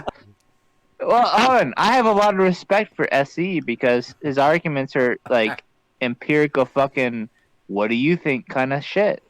And I'm like, what do I think type of shit is that? You know, they're trying to talk me into a lot of bullshit, apparently. And I don't like that. So, I don't know. Where do I ground myself? Do I ground myself in what I know? SE is trying to say, how do we know shit? Good idea. How do we know shit? I got a good question. But don't blame me. Wait. I got a good question for him. What's the bullshit that anybody in here is trying to talk you into exactly? Give us one example of the bullshit that people we're try to trying talk each other into ideas. What's the idea? Give one idea that someone's trying to convince you of. Okay, you want to play dumb, Mr. Canadian dumbass? Play He dumb. wants to ask you a You question. fucking I'm retard. hoping you Go can ahead, just play answer dumb. it, please. Stop. Why are you No, calling I'm not gonna play dumb. Good luck. Give us one example. One example of one You idea. guys all know who he is. Come on, I'm done. Yeah, Good. sure you are done. You don't like that question? Come on. One example of one idea that someone's trying to pound into your head. Come on. You can do it. Just one. No, I know you want me to. No, I'm not gonna do Answer that. questions. You know Oh, why God. I'm not gonna do that. God forbid you answer any questions. Yeah. Make Oh, sure don't show that you're full of shit or anything. No. You want me to say that people that believe in some things could be logically incorrect. That's what you're trying to say. No, he People just can be wants you to logically answer the incorrect about certain question, things, please. regardless of what they believe. It was a very You're a simple retard. question. You're a fucking idiot. Oh, Go One and fuck example. off. Don't try to trigger me. Get the fuck out of How here. long Oh are you my gonna God, keep that this was up? easy. That was so easy. Don't trigger me, God It's Scapple. just like, why are we dealing with troll talk? Right? Literally, that's all this is. Yeah, you can't even give one example. Like, you claim to be a flat earther, but as far as I'm concerned, like, you are. You just talk shit. You're like the baller. You're like a globe earther. Globe Earth Society, Flat Earth Society, same thing. Nobody ever talks about anything to do with reality. You always try and divert from answering questions. But that's all we deal with here, is reality. We try and show each other it and try and describe it, right? Reality. Not two fucking stupid models. People are forever fucking arguing about and not talking about. Right? You're always farting about, talking about things that you imagine, or the things that you imagine other people have just said, even though they're talking to you. It's ridiculous. And like, you've been in this arena for so long, you think it's normal. It's not. It's fucking mental.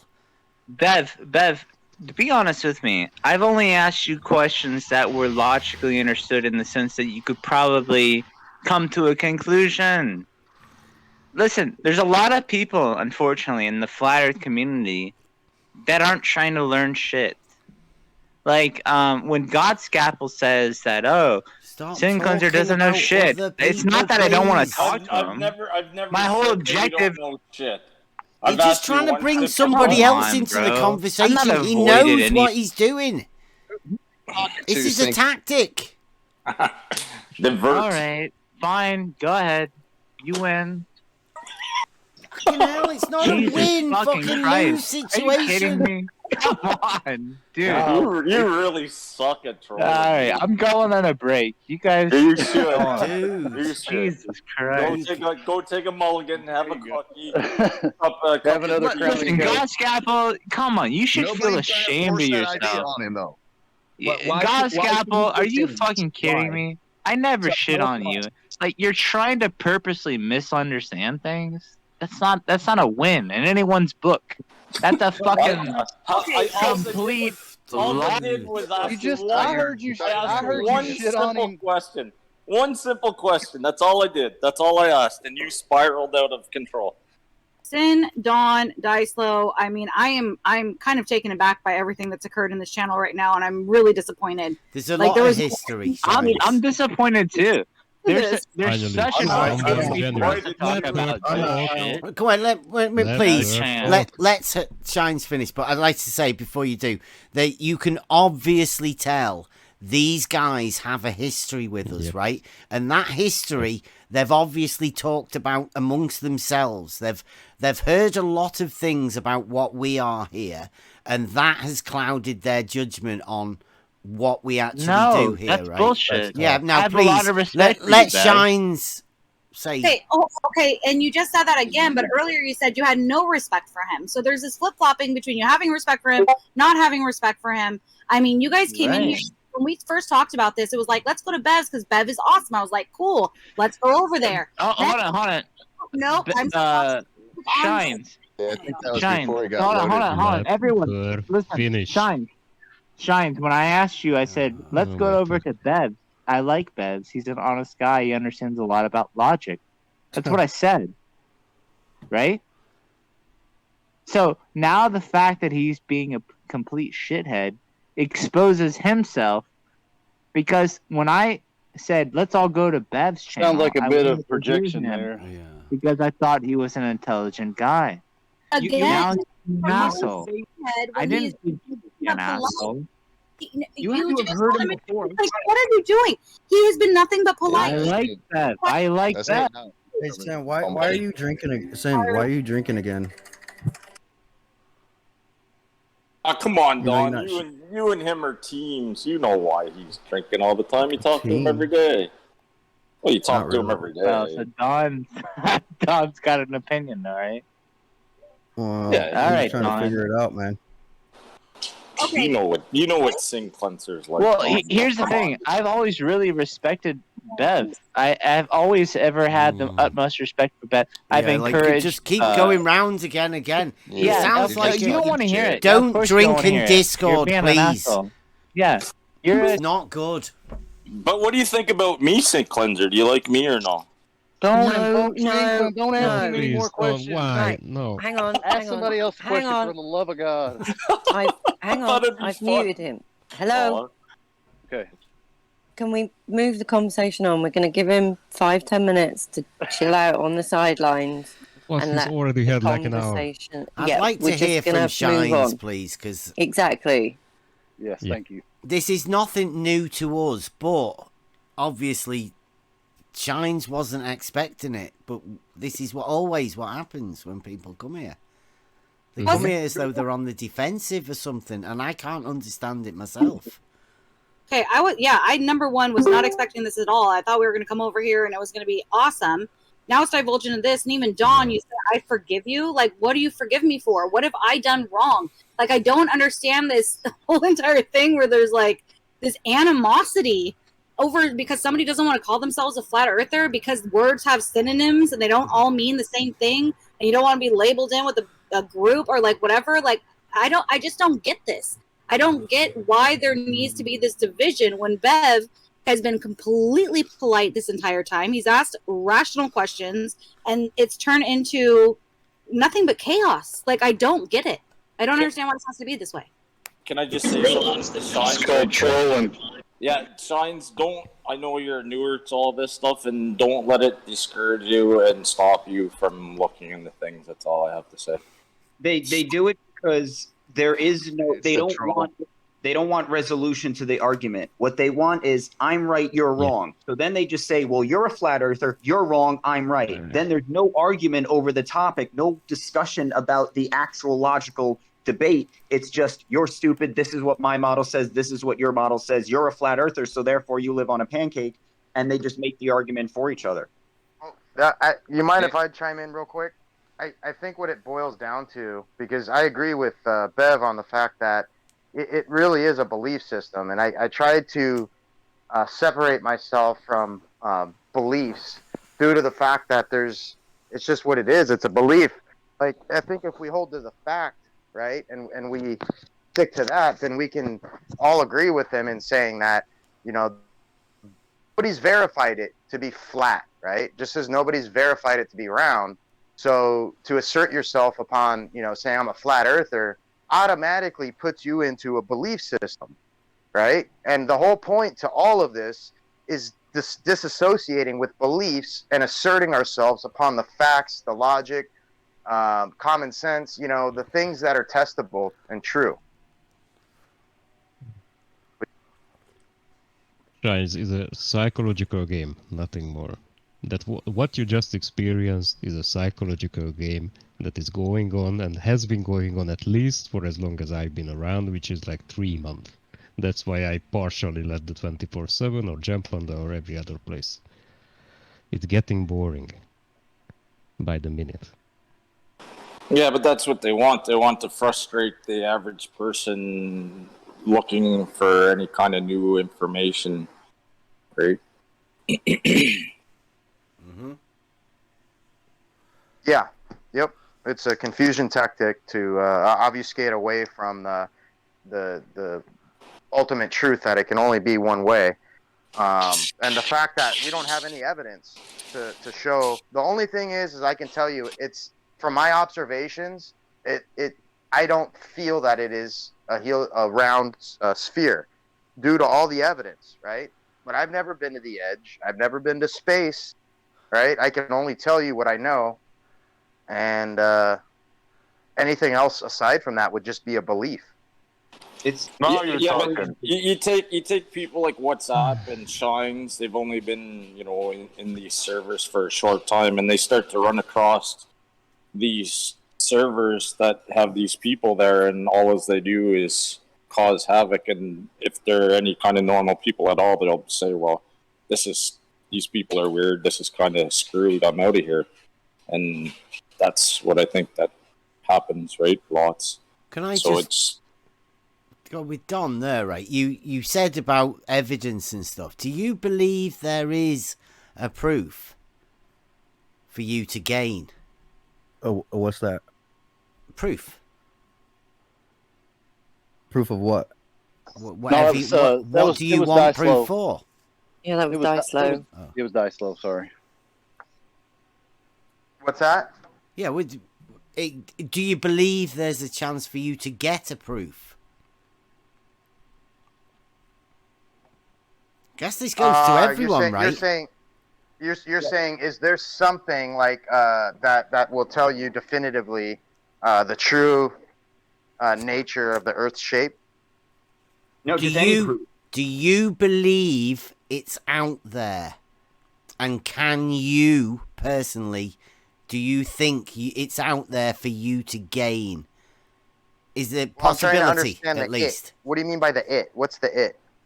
The proof. The proof of what? You have to be a little bit more specific. What do you want proof for? Start off with, right? Why are you here? Why are we in this conversation? What did you come here for? Oh, I came here to communicate with you and to see where my logic lies with yours, and to see if we're on the same level understanding here, or if, okay. Well, so the basic question to you is then: do you believe proof is out there for you to find? Yeah, I do believe that there are undeniable certainties that are out there to find. Okay, so do you believe within the shape argument, Earth shape, there are any proofs to be gained that you haven't yet gained them?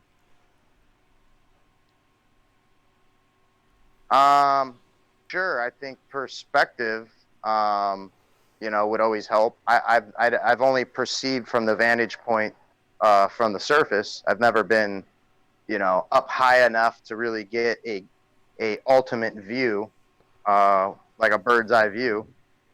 So yeah, I mean, there's one thing I think. So seeing something would be a proof then. I think seeing something from a perspective that would be all inclusive, right? Showing the Earth in its entirety, for example.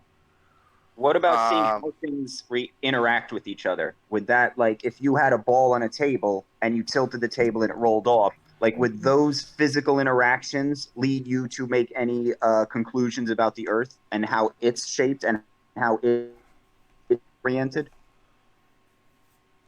I mean, I think those are all mechanisms when put together, and not just like quote mined per se, and all put together. Yeah, it does paint a picture, sure. No, just the proof, right? For the essence of the proof, right? Like, what? Do you know what proof is, right? Do you personally believe you hold any right now that you could, you feel proud of, right? Any certainties that I have, like you're looking for an absolute certainty that I might possess that I could. Yeah. Could you prove something to us? No. Could you prove to me something? No. Let him just carry on right now. He was. You might have well, you seem to like mathematics, so I'll give you a mathematical certainty. 1 is to phi as phi is to 1. Now, this will always remain. Go on, explain it then. Yeah, this depicts the incommensurable geometry of the nature's fundamental force vector. Sorry? The force vector is vertical, right? Mother Nature's force vector. Yeah. Vertical. You ever heard of incommensurability? Vertical, right? Well, vertical. Vector. Vertical. When you say vertical, that has like a Cartesian locus, right? That we can address. It has a vector. Because like, what vector are you talking about? I'm talking about the undeniable geometry that is depicted within everything in nature. Right. So this is your proof. Yeah, you can't even describe the vector. The vector. Yes. Yeah. Do you know what a vector is? Yes. That's why I asked you. Why don't you explain vertical, right? Vertical, no. It's a direction, a vector, right? Mathematical, right?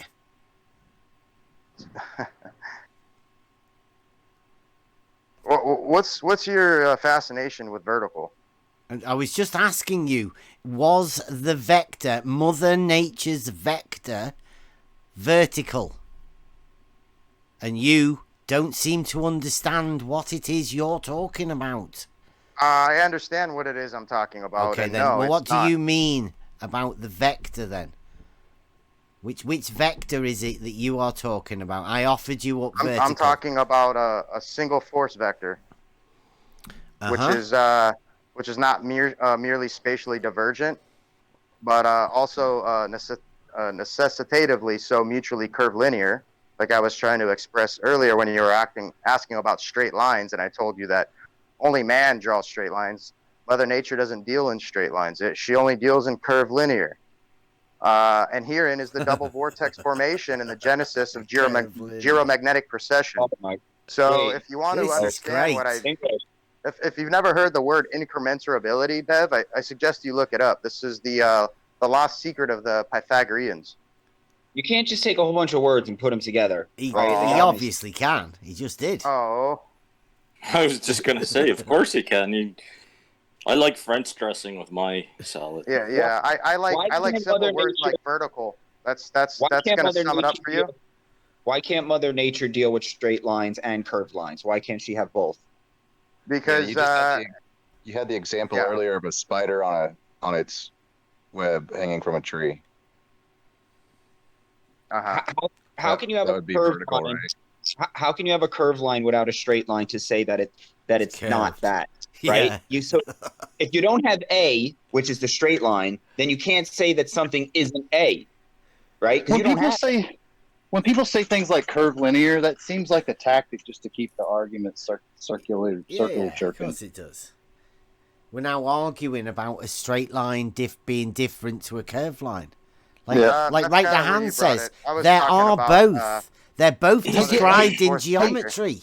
Hey, guess what? Guess what, Dyslow? When a spider hangs when there's no wind and it's static, it's vertical. And when you put water in a tube and it's static, from point to point is horizontal. I mean, these things are demonstrably true. Truths. Objectively true. So what you're saying is mass attracts mass, essentially, and things go from A to B in a straight tangent. Here we go. This is where you are funny. Nobody said that. You're talking about spider webs, bro. That's not mass. Yeah, because you didn't understand it to begin with, so that was because people use spider webs hanging. Because people use things practically to get the outcome desired. They use these things practically. A plumb bob, a water level.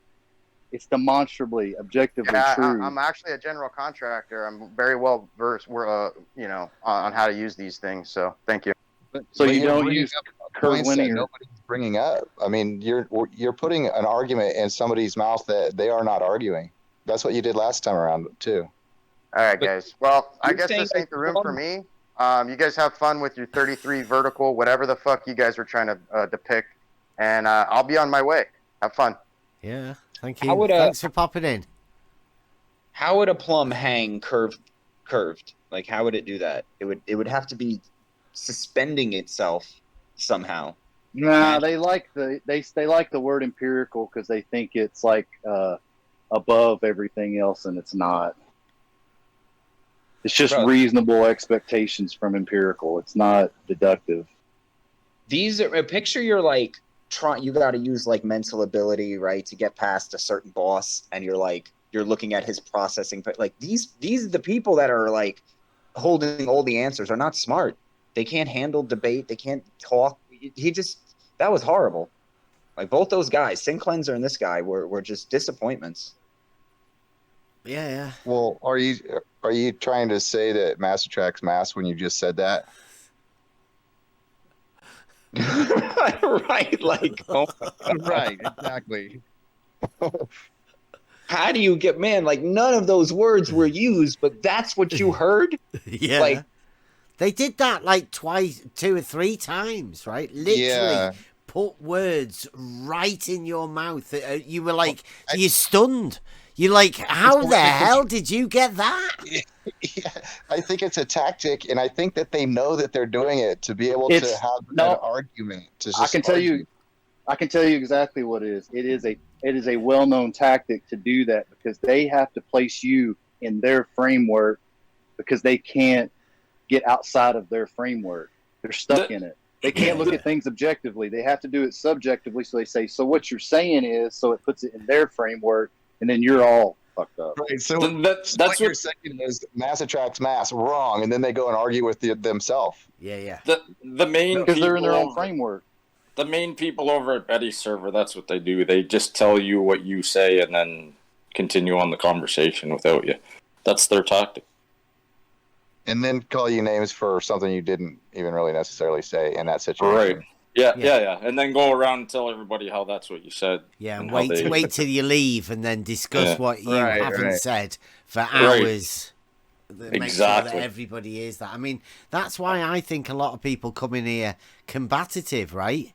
They've already had an argument against the fake whatever Bev's room of people that, you know, everybody's really nasty, that when they come in here they're so used to it that they hear that they've been in this little community for so long. True cognitive dissonance at work there as well. Yeah, they can't. There's a straw man that has already been built up. And then once they come and figure out that they can't burn that straw man because it doesn't exist to begin with, then I think that's where it starts going sideways for them. And then, you know, fuck you, I'm out of here. You guys have your own happy little place. I'm out of here. Fuck you. Instead of, oh, wait a second, let me rework what I thought. Let me say something about this, because what I find interesting about this is I do know the troll behaviors on other channels, and especially from Globers, and so you get into that argumentative mode, and it almost becomes like it's just your first instinct. Like, I need to argue. Somebody says something, they ask me a question, well, I'm going to argue it. It's like, we can't just have like a normal conversation, chill, relax. Like, Bev asked a question, how dare he ask this question? Or, you know, and I've witnessed Globers do this when I watch video playbacks of conversations in here. It's like, you know, you're asking me a question, how dare you ask me that question? No it's difference. Like, it's a question. There's literally no difference between the flat earthers and the globe earthers. They're just so used to arguing certain points that don't mean anything and go nowhere. And that they're used to arguing with each other and then make their own arguments up. And that's all we ever hear. And all we're ever trying to do is get to the basic simplicity of the argument. Where do you start from? Let's start off at a common ground. And it turns into that sort of a shit show all the time, no matter who you talk to. Have you ever synonyms, right? Like flat and horizontal. That's the reason why words we have different words. If we didn't need to have different words, we would just use one.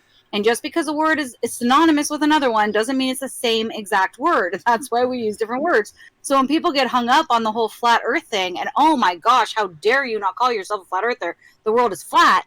Well, no, actually, it's not, right? Yeah. And that's why we have other words. So argue that is like insane to me. It's like, that's a great point. But then there's this idea, why can't you, what is it that, see, people go around and call this server a cult and all this other stuff, but these are the same people that are saying you must take the position of globe earther or flat earther, and if you're not taking the position of flat earther, then you don't belong to our group. So who's the real cult here? Because we're just saying, hey, we're just people. We don't think it's necessarily the mainstream narrative, and we're looking into it, right? And we're not the cult. But what we say is actually the mainstream. Oh, sorry. Who are these people you guys keep referring to that are all talking about you guys all the time and saying this and that about you? Has just been in. You've been listening. Yeah, you've been He listening did it last for quite a night. while. He did it to God Scalpel. I heard it with my own ears. He was like, "Oh, you better go back to your Bev room and see if Bev's still got the right answers Bev wants you to say." I mean, they say, I hear it all the time too. Yeah, they say it over in Betty's server, especially a lot of them over there. Steve A, he's another guy. He's in here right now. He's over from Betty's server. He's part of that group. Yeah. Jose is always talking about the Bev cult. I've been called a cultist. Yeah. Just for being I'm in the sorry, freaking- guys. I'm I went into sorry. Gym Pandas, and they called me, "Oh, he's just another Bev dog." Hey, somebody brought my name up. Yeah, I just did. You got fucking something to say to me, punk? I just did. I said he's in here. I just did. You're part of them. You're part of the group. Oh yeah, right. Yeah, I'm part of your fucking cult. Yeah. No, you see? There you go, Brandon. There you go, Brandon. Yeah, There that you go, answers that Brandon. question. Yeah, All see? right. There's your answer. That's the way they talk over there at Betty's server, There's your Brandon. answer. There's your answer. Yeah, right. He got the answer in bounce. Okay, we're good. Because Did he just bugger off? I think so. Yeah. Yeah. Who, Brandon? Oh, there he goes. It was just a disconnect. Oh. Funny. Yeah, bro, it's like they have, no matter what you do, no matter how smart your argument, no matter how logical, they have to just create some kind of group and put you in it, right? No matter what it is, you got that, because that's what they need to talk about. Keep They have to everybody talk about- separated in the small little groups and keep them disagreeing because they're a part of the other group. Mm-hmm. And the group you're not a part of, clearly that other group is in an echo chamber, but you're not in an echo chamber. I gotta be in your clique. Is that what you're telling me? Well, I don't know. You kicked me out of your clique, Steve, so I don't know. I didn't do fuck all of you. Don't Yeah, you did.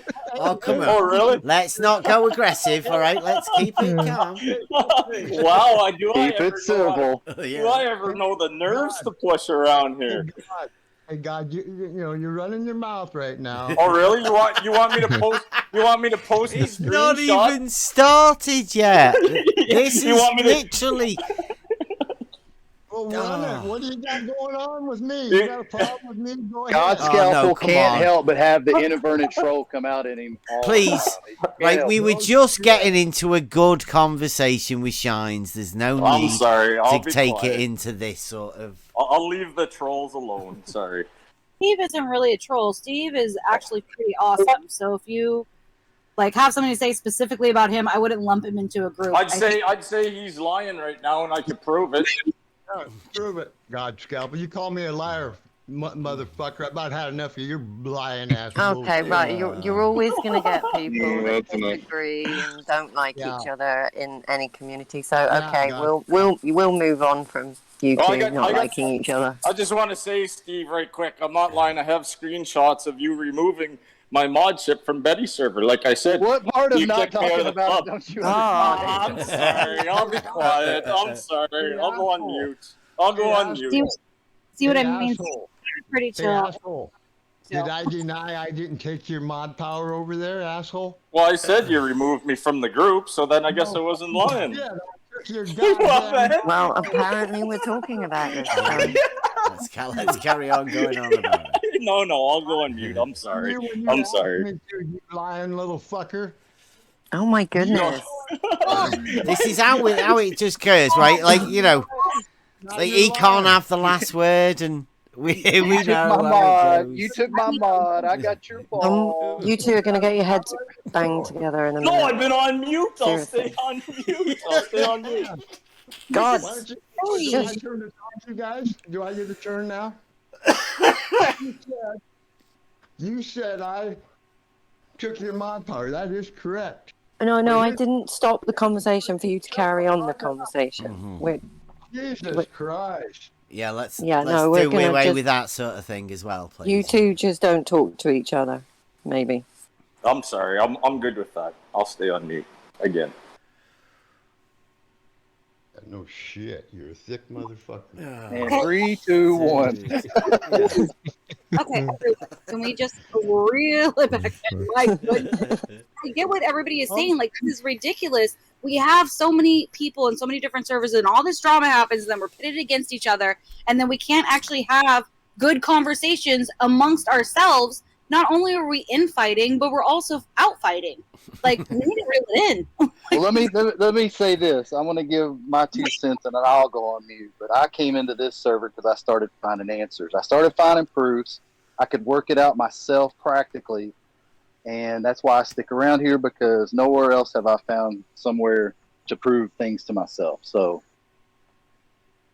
I'm here because every time I used to try and talk about anything that wasn't flat Earth, ball Earth, I would just get like poo-pooed and shoot away, right? When I was like, oh, well, force isn't real. Force is a concept. Oh, your band's got to go away. And just eventually this was a place where you could talk about those things. And, they're like, oh, yeah, I don't believe in atoms either. And you're like, wait, what?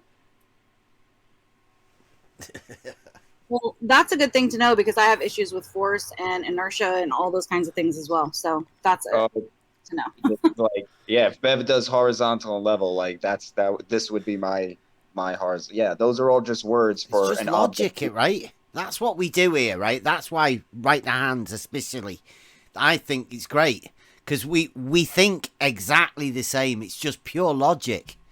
If you can break it down to logic and then you can try and explain that in a simple way, then that's what we're all about here.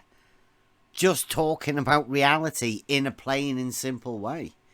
And there's a lot of people get really upset, right? They get triggered as though, I don't know, it's like we take it down to a really simple childlike level, but when you realise it, nobody really understands it at that fundamental level anyway. It's all taken for granted. But a lot of things are taken for granted, and a lot of people don't like going back to that bit to find out what they were taught wasn't particularly the best way of being taught. There's a lot of gaps. I think one of the things that, especially when it comes to whole, you don't call yourself a flat earther, I think there's a lot of ego that comes with that. A lot of ego with a lot of things, right? Like having to think of something differently, or I'm claiming this, and then somehow in the conversation it's like, well, could it be this? Like, even playing devil's advocate, like this ego pops up where it then turns into a troll, that then turns into a giant, that then turns into absolute chaos, instead of people just like sitting with it and being like, okay, what about that? What about this? Let's actually see if we can figure this out. It could all be so easy. It could all be so easy. Yeah. Just sticking to the facts. Reality's not hard, right? Reality's dead. It doesn't need defending either. You don't need to watch what you've said to somebody else or defend something that somebody else has said. You could just stick to it. Just talk about what it is. And when you're wrong, admit it. Be like, oh, wow, yeah, I didn't realize that. Cool. And then move on. Yeah. You don't need to turn, a molehill into a mountain.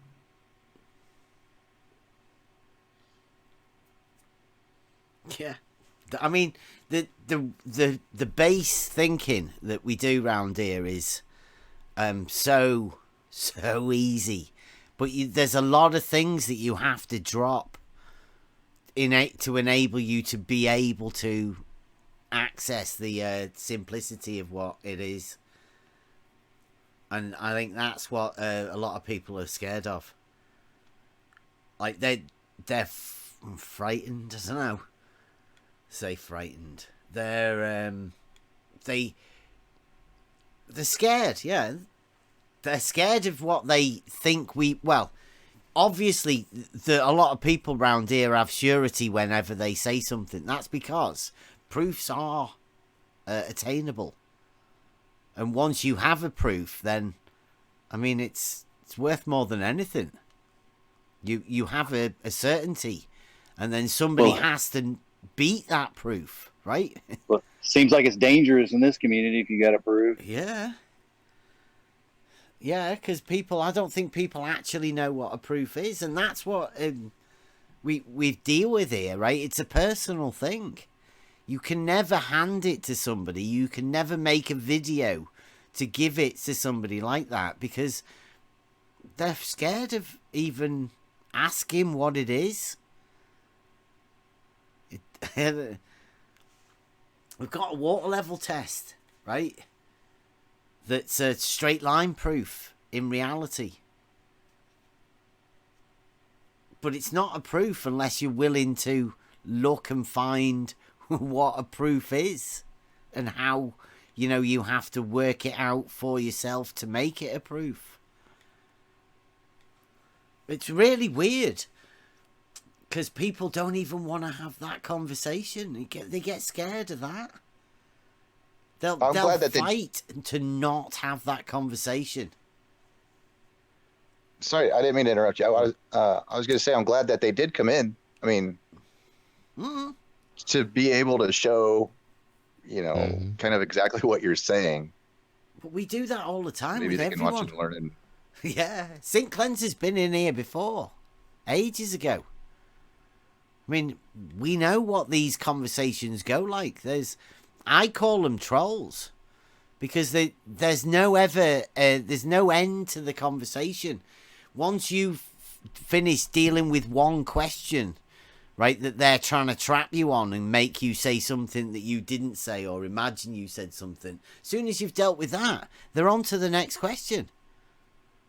It's a never-ending stream, always ending up with them getting angry at us for some reason. And we're just trying to calm them down to stop them feeling so angry and defensive. And it's a really strange thing because they always try and turn it round and end up making it like gaslighting that it's you that have done something. I have to say it was really fascinating for me to watch because I've listened, I listen to them both over in the other channel quite often, and I disagree quite often, but I've never seen anything like this prior. And this was, we came over here, they were like, I was talking about, again, about, what they say, what is written above the wall, and Euclidean logic, you have to know that before you go into philosophy.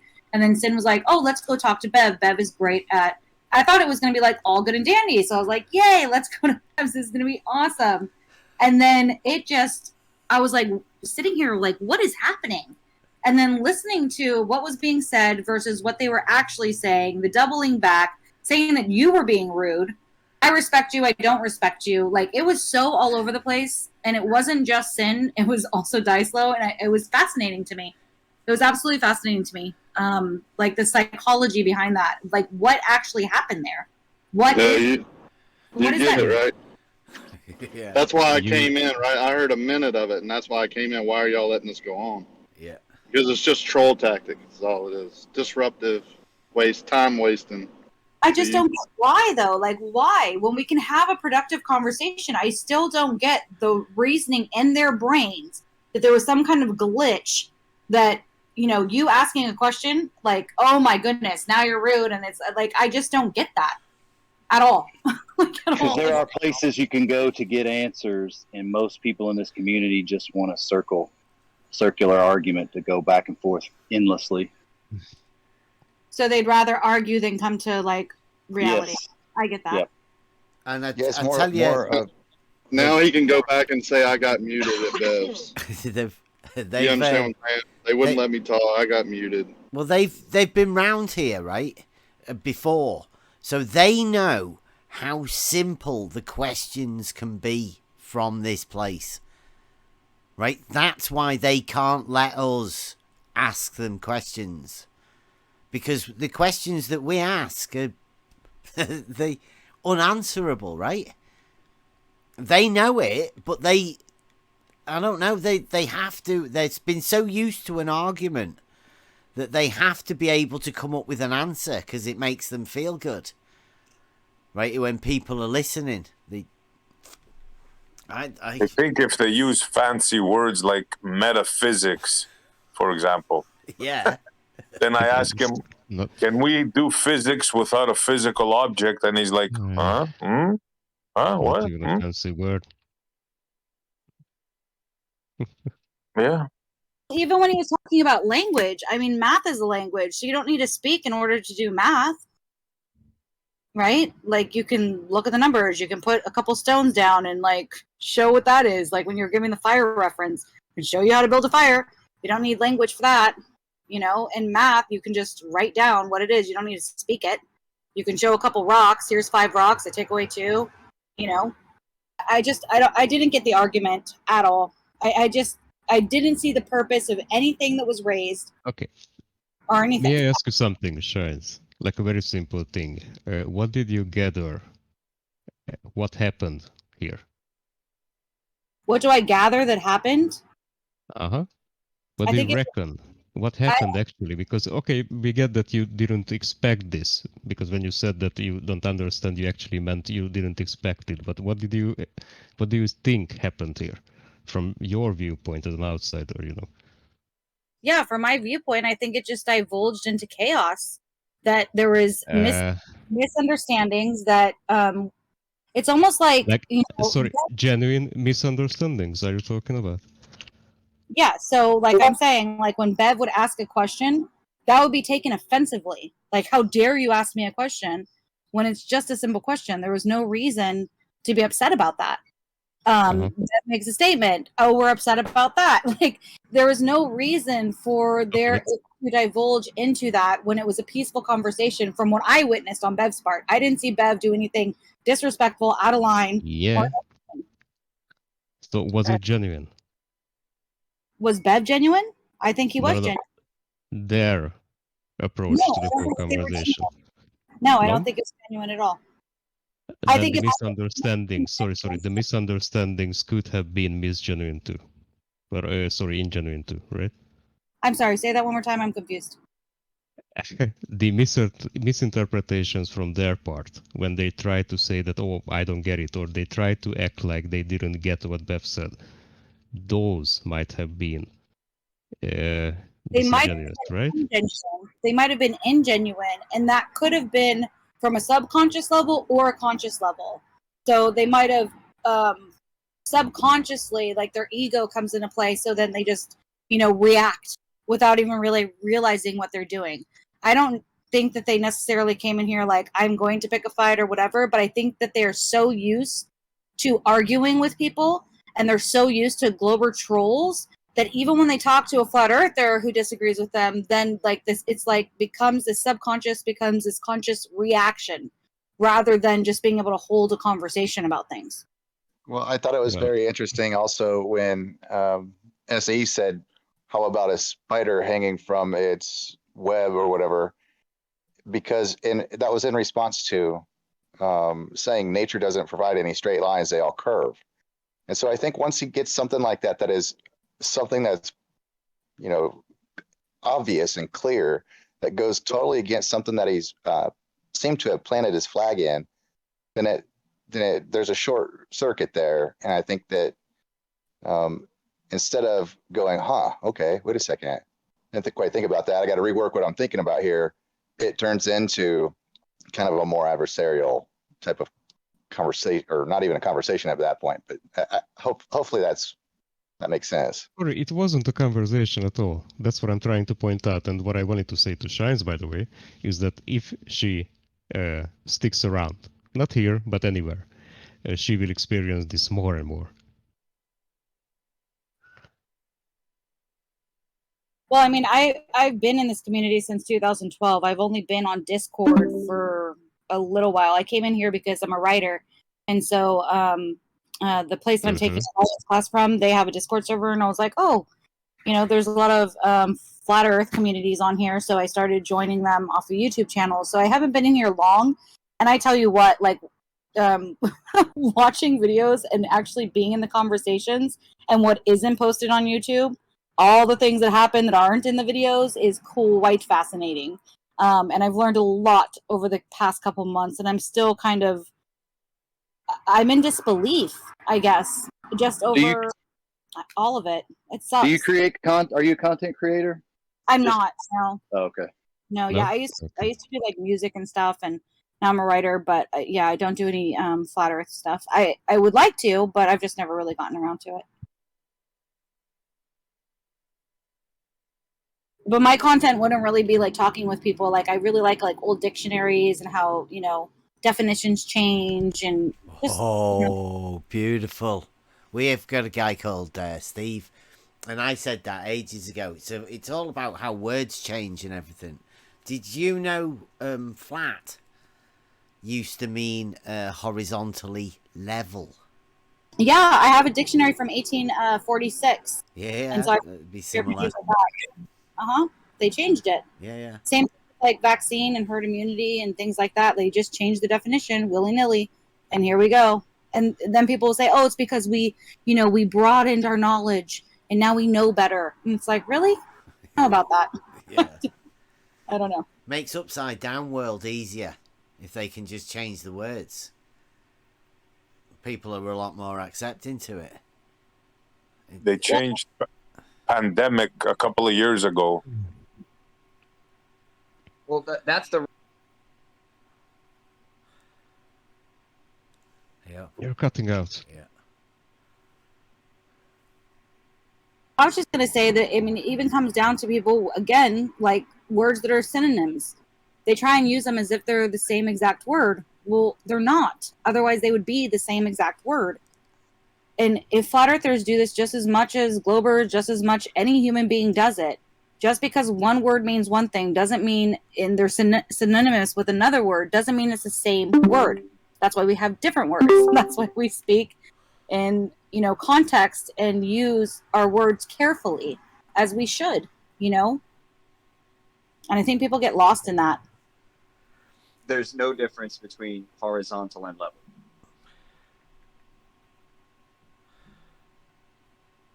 It's just the context, I think, that people use it in. That one is just contextual, right? But it shouldn't be. If it was defined at some point, it shouldn't be. The only difference is somebody will try and curve one, even though the other one. Yeah, it's a conceptual curve, right, in the mind. Because that's the only place it ever happens. It's always, like Right Hand says, it's always horizontal. It's whether you can believe that straight line could be curved. That's actually a really good point, and I wonder if why now we have those two different words as like completely separate is because they want level to be something separate from horizontal. No. Absolutely. That's why whenever they would cast magic spells, you used to have to say a bunch of words, abracadabra, and then that's that. The words are the spell.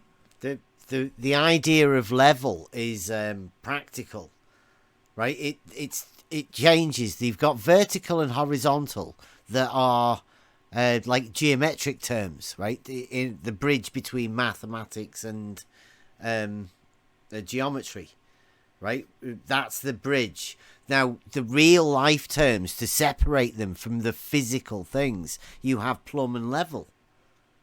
Right, they are different than vertical and horizontal.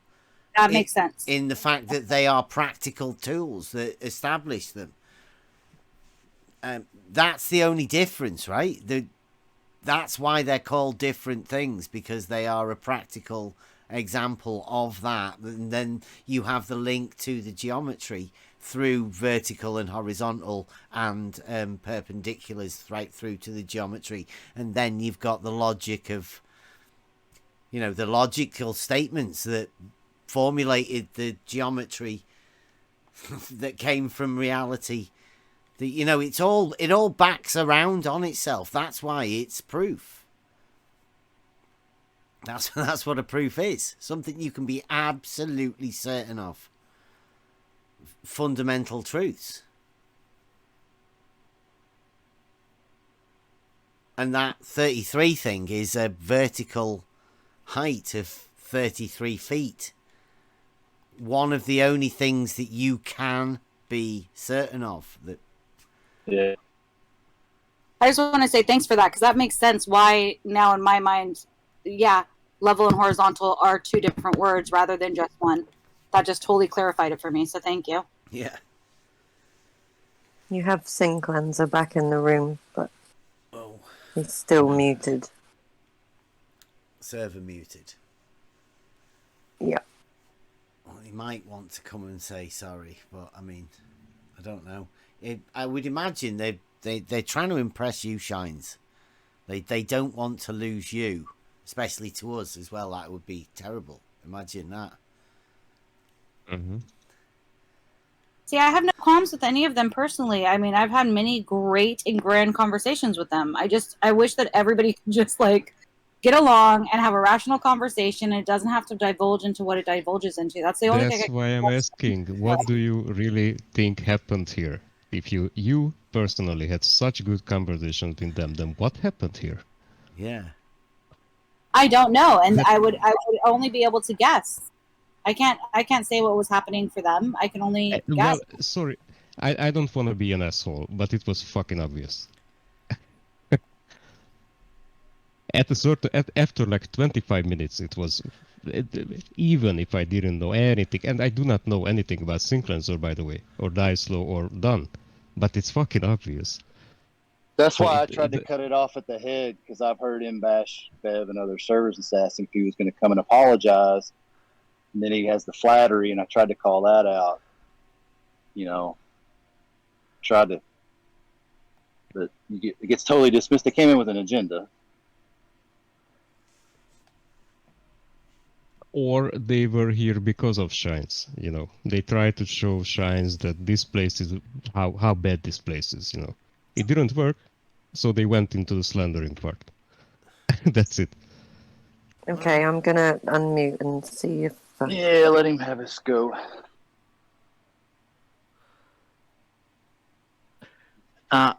Excuse me, but I brought Shines here because I was speaking about how much I appreciate Bev. I think a lot of Bev's arguments are pretty logically sound. And Shines, if you want to speak up for me,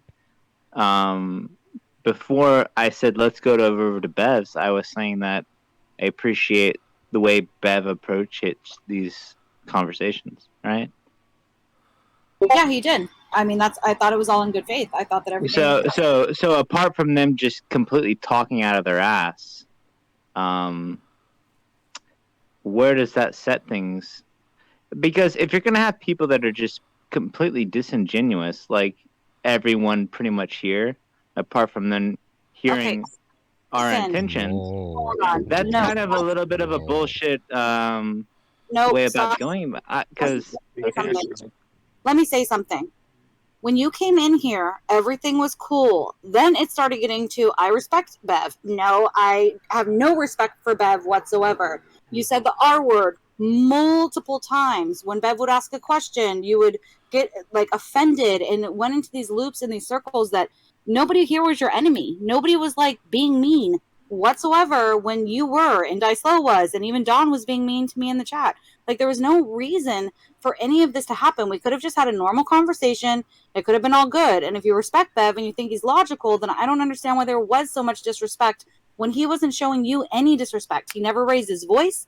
He wasn't getting crazy. All he did was ask a couple questions and try to have a conversation. I literally do not understand what happened. Like, it's wild. He's a troll. He's been muted. We don't get to that here. It's to get away from the argument, right? Look at how we're all not talking about the topic, but we're talking about the reaction. Let him answer. Shines, he's coming to explain to Shines. He brought Shines in here. Mm-hmm. It's Shines that's asking what happened. Shines doesn't know what happened. Yeah. I mean, nobody really knows what happens. Can he answer the question? Well, I think even if Shines wants to be honest, she'll be honest in the sense that she'll also have the same opinion that I do when I said that we should go talk to Bev about these logical ideas, because if anyone's going to have an opinion on this matter, Bev would probably have one of the better opinions. And that's why I encourage Shines to come over with me and with Dicelo and with Dawn. If she doesn't want to agree with me on that one, then I have no argument. I've been in agreement. I've been in agreement with you on that, Sin. I've been here before, so I seconded the motion. I was like, yes, let's all go to Bev's. Bev is awesome. Let's totally go talk. All right, so it was me. It was me that said, let's go talk to Bev. Right? It's not. Listen, it's not just me. Right, there are a group of people here, right? I got nothing else. All we want to know is, why did it descend into what it did? If that is your I don't opinion. think it should have. No, because here's the thing. Here's the reason why I don't think it should have ever descended into whatever it came out to be. Because I think I respect. Can you stop Bev. avoiding the question and answer the actual question? I don't think I was avoiding it. I was clarifying. You've done things. it twice. Yes, you no. were. All right. Well, Just answer why. and I don't really think I need to did give you a defense. behave? Why did right? you behave the way you behaved? Is essentially what you're being asked. Well, if I'm the one that says that, I think Flat Earth has an absolutely capable opinion on certain matters, and Bev is going to say that there's no reason for us to be flat earthers. I'm going to be the one that says there's a very capable opinion from the flat earth perspective that qualifies itself in and of itself. I don't think Bev needs to be the one that says flat earth isn't a logical... Sorry, what did you say? Could you repeat that one sentence? The last sentence you said. Could you repeat it? Thank you. In one sentence, I think flat Earth is completely capable of defending itself apart from whatever the fuck. That's not what you said. Thank you. Well, I just reiterated it. Yeah. Good luck. He can't word for word that one, bro. No. It's like you shouldn't. Like, I legitimately don't understand, Bev, why you would be so anti flat Earth. I don't understand your guys' opinion. I legitimately don't get it. You guys are completely like. Can I just point out like one thing, right? If you got Twitter, Sync Cleanser, because I'd urge you to type in the hashtag defend the flat earthers and see how long I'm not goes expecting back you to and defend it. No. see who was writing it, right? See who originated that hashtag. See who's wrote it about it. Probably there's only one person that's ever wrote that hashtag. See how many times it's been wrote on Twitter over the last few years, right? So you've just called me an anti-flat earther. I'm far from it, dude. No, far from it. You're right. I brought people over here because I said that if anyone could articulate themselves better, Bev completely understands the ideas well enough to articulate it for everyone to understand where we're all coming from. When I say flat Earth, I'm not saying, dude, you're gonna have to purposely go out of your way to disagree with me. All over. No, right. Fair enough. No, fuck off. There's no point. This seems like intersectionality to me. Like, I am this label, I am this label, let's put this label onto this label, and if you aren't a part of this label, then we're going to attack you for not being a part of this label. It's just a label. Okay, like, the conversation is... Shines, quick question, Shines. Did you hear the blabbering that happened for the past 10 minutes? Did you hear it, Shines? I'm asking you, Shines. Did you hear it? I heard what Sin was saying, and I get where he's coming from on it, actually. No. I'm asking, did you catch the blabbering part? Yeah, it's because he's confused. He doesn't say. I don't know. What was blabbering about finding your own fucking opinion? Okay. You're a coward. You're an intellectual piece of shit because you don't have an opinion of your own. You're a repeat of Bev's opinion. You're a coward, and you're a piece of shit. So go fuck yourself, retard. I said it. I'm just pointing Go cry about it. What happened?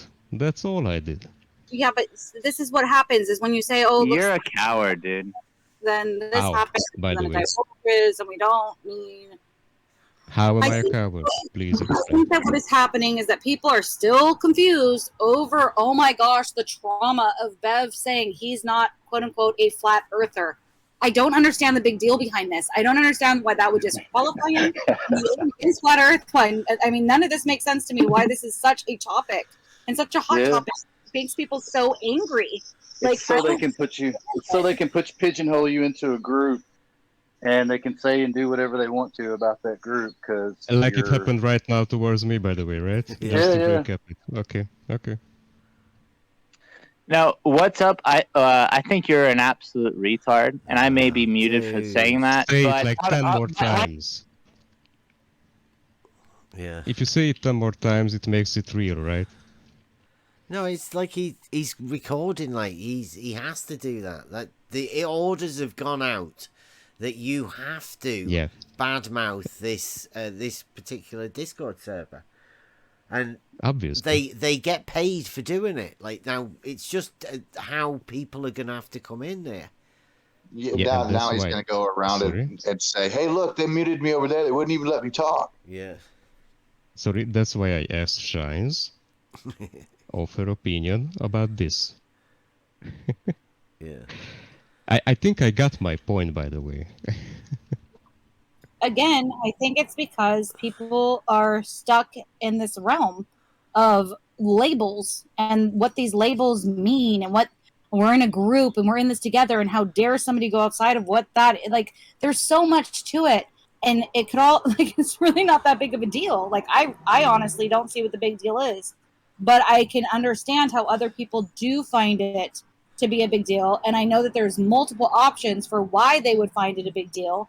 But to get down to the truth of the matter of what each individual actually thinks and feels, it would have to be on a one-on-one basis. I'm not going to assume about other people or make stuff up unless, I mean... Great. I got a new question for you. Very quick one. Why do you think Sinclansor called me like 5 times within 2 seconds a retard? What did I say or do? Because I think he's tipsy and he's annoyed. That's it? Yeah. Then why didn't he call anybody else a retard? I mean, he called like God's couple and Bev, but not everybody else. Yeah. Anybody that challenged him. No, I'm just asking if you are seeing clearly. That's all I'm asking. But okay. Yeah, I see it. I see everything that's going on. I see the entire thing. And I'm quite frankly quite disappointed. Like, it doesn't need to be this way. Like, we could have awesome discussions. And because Bev doesn't call himself a flat earther and people in here don't call themselves a flat earther, God forbid the discussion ends right. That wasn't just because of that, right? That was the one subject that they particularly chose, right? It could have been anything, right? Loads of many other things, but the topic is to not talk about things like we are doing right now. Mm-hmm. Right? This is where we learn and we grow, and we all learn how to notice these particular little tactics that go on within this little community, because they've been in it for 5 or 6 years. They know how this conversation goes, right? You're a new person to the conversation, so they can put the act on that they're having a debate and going backwards and forwards and all of that. And because you're new to it, it sounds genuine. It won't take you long before you realise I've heard this before and this doesn't quite sound right and I'm not really understanding anything. And these conversations / arguments seem to be circle jerking and they go off at tangents and then that go to something else and somebody else will deflect every time you just ask a decent question. And they're all very genuine tactics that people use in this in order to stop having conversations like we do. They hate it. You can't have a conversation like this anywhere around in any of this other servers. You never get a chance to talk, and because you realize after a while everything's being manipulated. Every conversation that you're ever in to do with the debate of the earth, the earth-shaped thing or whatever, it's all being manipulated by people that haven't got a clue what they're talking about. On both sides. On both sides, yeah. Well, I don't consider there's any different sides within it. Well, if you've been in this debate for above 5 or 6 years and you can't see the how ridiculous it is and how much it just goes round and round and Coriolis and, you know, like they're just arguments that are non-existent. Let's talk about floating things in an imaginary space and let's talk about Father Christmas and what's he going to bring for you? It's all fantasy. We don't deal with that here, and nobody enjoys doing it. Nobody wants to get real. Talk about the real issues that are going on where people are just getting lied to constantly. They're all frightened of it. And we just... Yeah, I'm sorry, Babby. You got such a weird outlook on everyone else, it seems like. When I hear you talk, it's like That's not quite true. There are good conversations that happen elsewhere.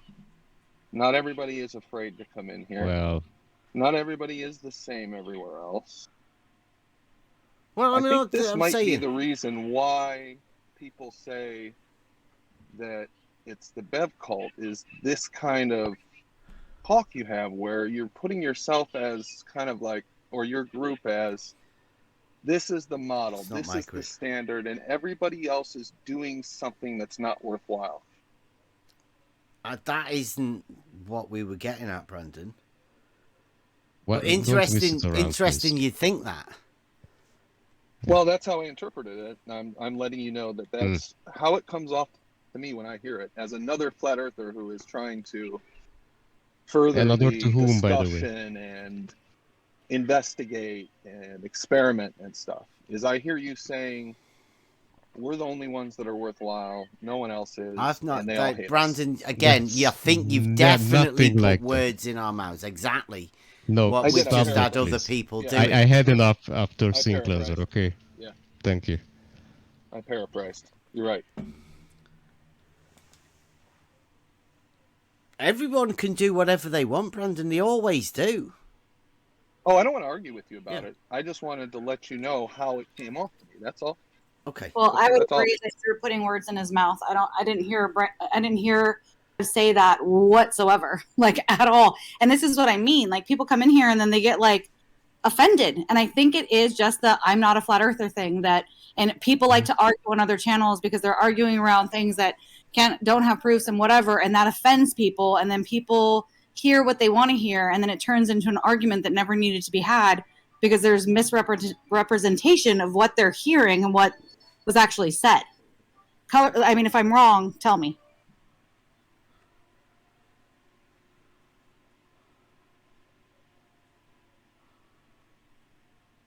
Talking to Brandon there. You heard the same thing I did. I interpreted it one way, you interpreted it another way. No, I didn't. I didn't take anything out of what he actually said. You put words into his mouth. I didn't.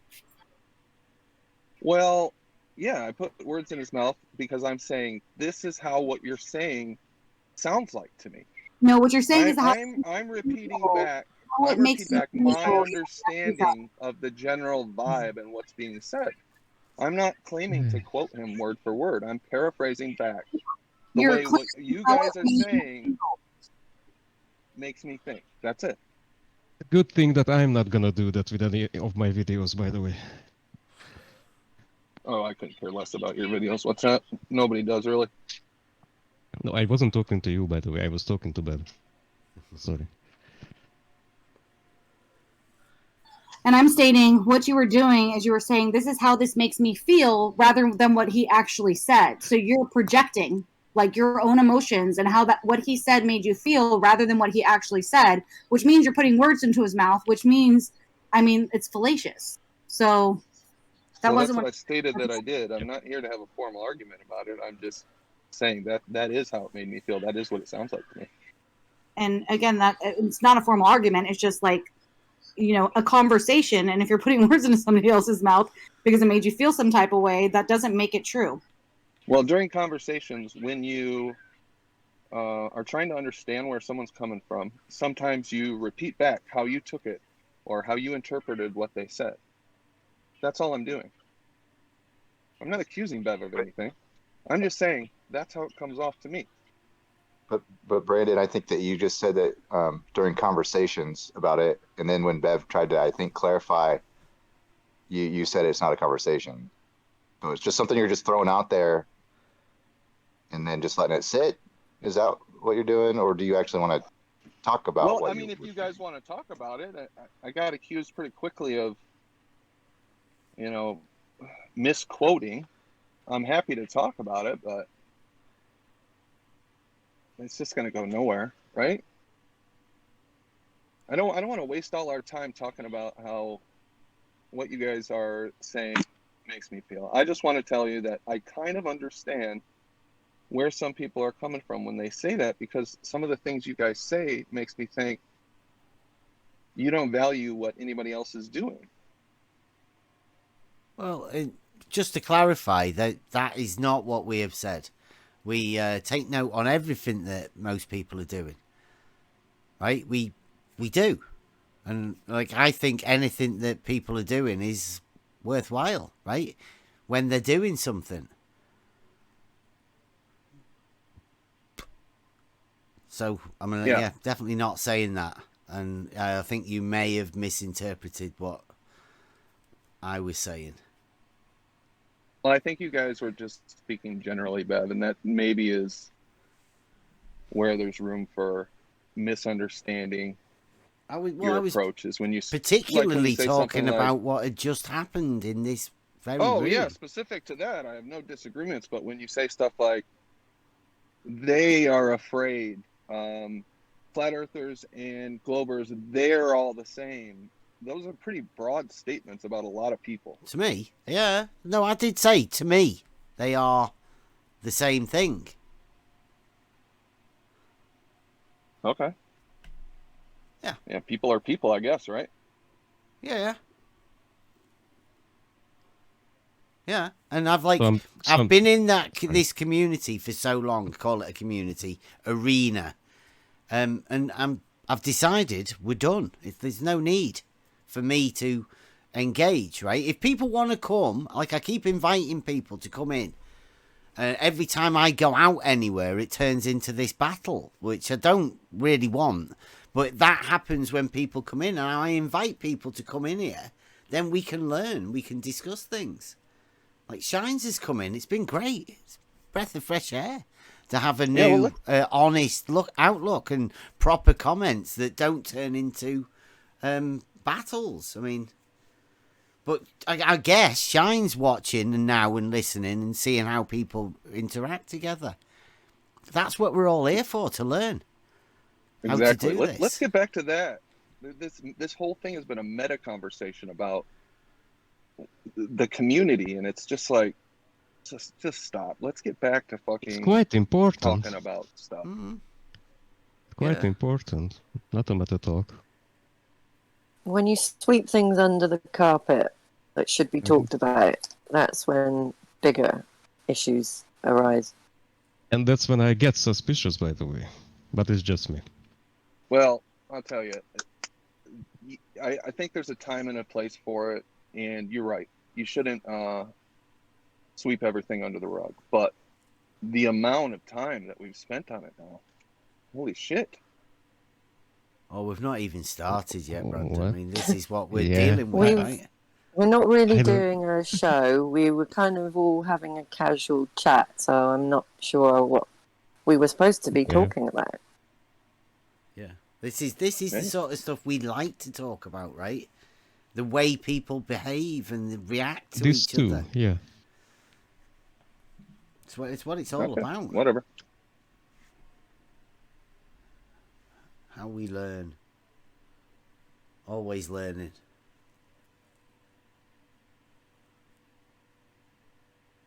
I mean, Shines, this is the sort of thing that happens when new people come into the community, especially a new woman, lady, you know.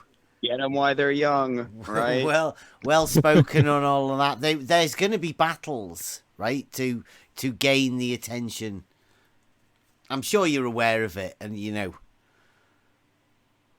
that's the way it is. And I'm pretty sure that you might have brought there's people in this room that wouldn't normally be here. So yeah, the thing is, they'll be doing this battle until both sides work out that you're a strong, independent, you'll speak for yourself kind of woman, and then they'll just forget about you. It's kind of seeming to be that way. And when we were having that discussion over there, I brought up Bev because of the video that you had sent me. And so I posted that in the chat, and I was like, oh yeah, I was trying to figure out what this actual saying was about how you have to first know Euclidean elements in logic before you go into any other philosophy. So I posted that video, and that's when Sin said, okay, let's bring in Dicelo and Steve come in and blah, blah, blah, and all this stuff. So I did help them come over here. I thought it was going to be a great conversation because I've been over here before, and it's been nothing but awesome. So when I started seeing the spiraling, I was like, wait, what is happening? And what I really, even with Dawn in the comments, like what I really think that it is, and Dawn especially had an issue with, is that you guys don't call yourself flat earthers. That is like seriously seems to be a huge separation that quote unquote flat earthers are very upset about. Like almost like how dare you?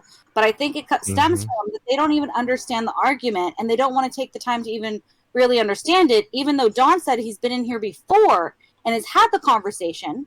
But when we were in chat, he didn't understand the difference between flat and horizontal, right? So I don't understand where this divergence is coming from, why it is so hard to understand, or even if they do understand it and they disagree with it, why they're so upset. Like, who cares? Like, I don't get it. I really wish I did, but I just don't. Well, Saintlin's is a troll, first of all. As much as I like the guy, he's a fucking troll. Let's all face it. Yeah. He's fun to be around, No, but I wouldn't. no, Shine. You know. Shines, you will get it. No problem, you will get it quite quickly, I think. What's actually going on.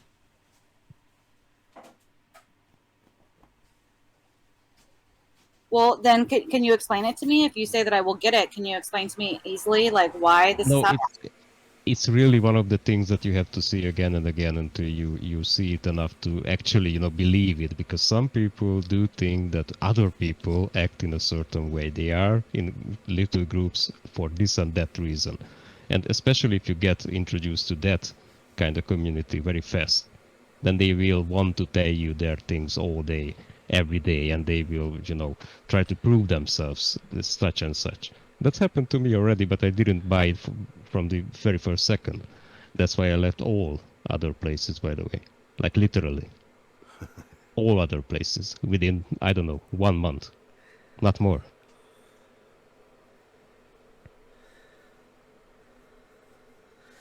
Yeah, it depends who you see and who you talk to first, because you'll get marked on a board and then, I don't know, tactics will be given out. Strategies. How to deal with you. And I almost feel sorry, because if it goes out that you've been round here, it might be difficult for you to go anywhere else and not have to deal with what you've just experienced, right? The anti-us type thing. Basically, that's how it. But I still don't get it. Like, I why? have a server, Shines. You're more than welcome to come over there. I won't hold it against you that you're over here. I've been in your server before, and I get tired of being rumpus. Like, they drive me crazy, so it's hard for me to arguing and things like that. But I still don't get the whole like anti-Bev sentiment. Like, I just don't get it. Like, like, why is that there? Why are they so angry? And is it because of I'm not a flat earther, or is it something else? Like, what is triggering? That's the main thing. I used to get a lot of hate too because I wouldn't fall into one of the groups, right? So if you don't fall into one of the groups, then they can't do their normal argument. So then they have to deal with you with hate. Then they just hate you. Yeah. I can vouch for that. I mean, initially, all I ever heard was right the hand's horrible and right the hand's this and right the hand's that. Talk to him. He's a decent bloke. Really logical. You can have some decent conversations. You can get into a proper argument if you want to, and he'll do whatever, right? It's great having somebody like that around. I can't understand why that hatred was around there. I really can't. But, I mean, there's a lot of people that will have that sort of opinion of a person. And I think it's more because of the argument. Yeah, I always used to say, you're not banning me. You're banning the arguments that I make, right? Yeah. Yeah, you'll hear horrible things about people, right? And that will sway you towards that person. But when you talk to them and find out they're not like that at all, then you've got to start thinking, well, perhaps the people that have been telling me this might be saying it for a different reason. And like we say, when you realise it's the argument, I mean, like everybody does it to Nathan Oakley, right? You've been over there on that server. You'll have heard them talking bad about him. And he's got some of the best arguments. He's just grouped them all together. Just talks about that. Now, nobody ever wants to talk about those arguments because they're rock solid. They can't be disputed. But that's not good for this. You know what's quite funny is that since I've been over there, I've actually nominated myself to become a chat moderator so that we can like stick to the rules and actually have a good chat. And I swear to you, the number one rule that is broken is arguing about the person rather than the argument. It's like it is constant and it never ends. And they're like, oh no, but actually I really wasn't arguing about the person. This is like they try to create loopholes around it. And it's just like I want to put my head against the wall. Like just argue the argument, not the person. Like I feel like I need to post that like every 2 seconds because people can just not do it. They just can't do it. It's so infuriating. Like we can have such great discussions, but you'd rather talk about the person than what the argument actually is. You wild. can tell you're new. You tell you're new to this because there is no argument. There isn't an argument anymore. Not really. They've got nothing. That's why they do what they do. This conversation have got absolutely zero. And what's worse than that, they've got zero understanding of the fundamentals of what they're talking about. They think they can just say no, not what you say. Yeah, nuh-uh. Yeah. And they can flower it up and make it seem like they're using big words and string them together and put them in a scripted sense, right? And you ask them to explain what it is they're talking about, and they can't do it because it doesn't actually mean anything to them. It's not based on anything. It's just literally just words that mean nothing. They've got no foundation to it, which is why when we came here and started asking these questions, the basic questions to get down to the fundamentals, you find out that the proofs of reality and everything are based in geometry. And the moment you look into that geometry, right, you start finding these proofs for yourself. The moment you gain that proof within yourself, you realize that these people that are talking about stuff, it doesn't make any sense. So then you ask them to explain it to you so it does make sense. And you find out they can't do that. So it's down to you. You're the one that has the power to be able to make an understanding for yourself. You're definitely not going to get any help from people that just go round in circular arguments without actually explaining anything and why they're trying to do whatever they're trying to do. It's really weird. You start asking questions and you'll find there's no answers ever. Well, or you start asking questions and then you're called a jerk and an R word and how dare you ask a question. Yeah. I mean, it's wild. At the same time, they're just constantly asking you questions that you keep answering and they say you didn't answer them. Ask another question. It's really strange. Because you know that they wouldn't believe a word that you said anyway. So you can tell as much truth as you can give them. But they'll never believe a word of it. Strange. But that's why we're The reason they keep asking questions is they're hoping you'd say something wrong that they could latch on to. One little, misspoken word or something. That's all they do. They have nothing. Or they're trying to derail it from the original question that they asked, but since then that question was actually answered, then when it gets their argument, then they need to derail it to something else. Like the mind tactics are fascinating, and again, like it makes me wonder, like, how do people's brains work? Like it is weird and it is strange, as you put it. Like a lot of the times, I'm just like jaw hung, awestruck. What is happening? Why is this happening? This didn't need to happen. What is You gotta happening? understand, they've been doing this for years, and they keep refining their argument. Oh, they keep adding stuff. Like I said, Formal training too.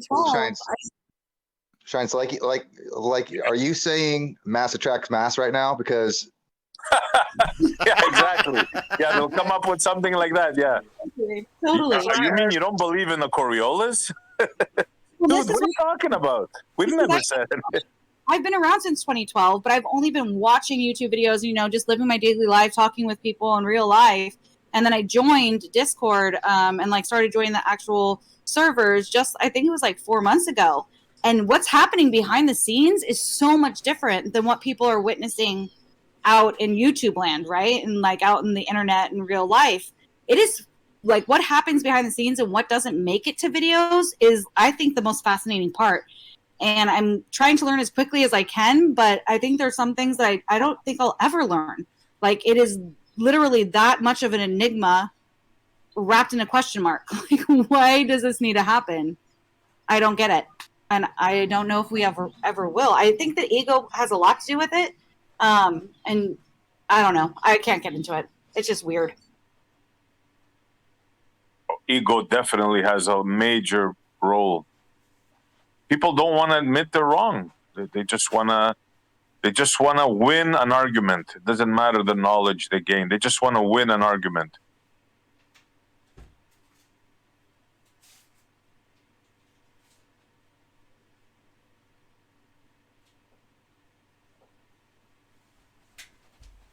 Do you think it has to be about an argument, though? I mean, half the time we don't even want an argument, right? A structured, logical statement and all of that, for discussion. But we're not after an argument, so I think that's what a lot of people that come in here for. They come in here ready, expecting an argument, because that's what happens within these servers. You're always forced into that sort of a thing. Us and them, and I take this stand, and you'll have to take the other stand, but I mean, it obviously it doesn't have to be like that. But with us saying, or me saying, I'm not a flat earther, right? That puts the flat earthers ooh, I don't like that. You must be one of them.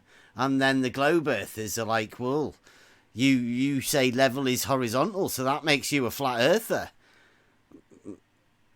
So you are a flat earther, so you're definitely against the globe. And it's a no-win situation. But I say that's why we're here. We're here because these are the people that do get thrown out of all of the situations of being able to talk about these things. And Shines, you found the right place, because I'd say that me and Emma met because that's what we do. We find it fascinating, these people that do these things, and why do they do it? What's going on in the thing? Just so happens we've developed an argument that seems to trigger people into that thing. So you can actively study people as you're having the conversation with them. But be ready for some proper hatred, and the cog dis that you show people in their own minds when you start talking about some of this stuff that you might not understand just yet, but we'll be able to show you it. It's very simple.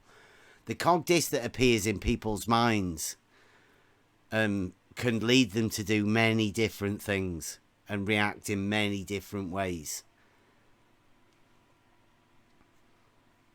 You might not be able to see it yet. Or it may just be that you're ready for accepting it, right? You've got an open mind. You just can't see what the problem is, because to you there isn't a problem. Like me, I can't see a problem. We all live in reality. It's not going to change.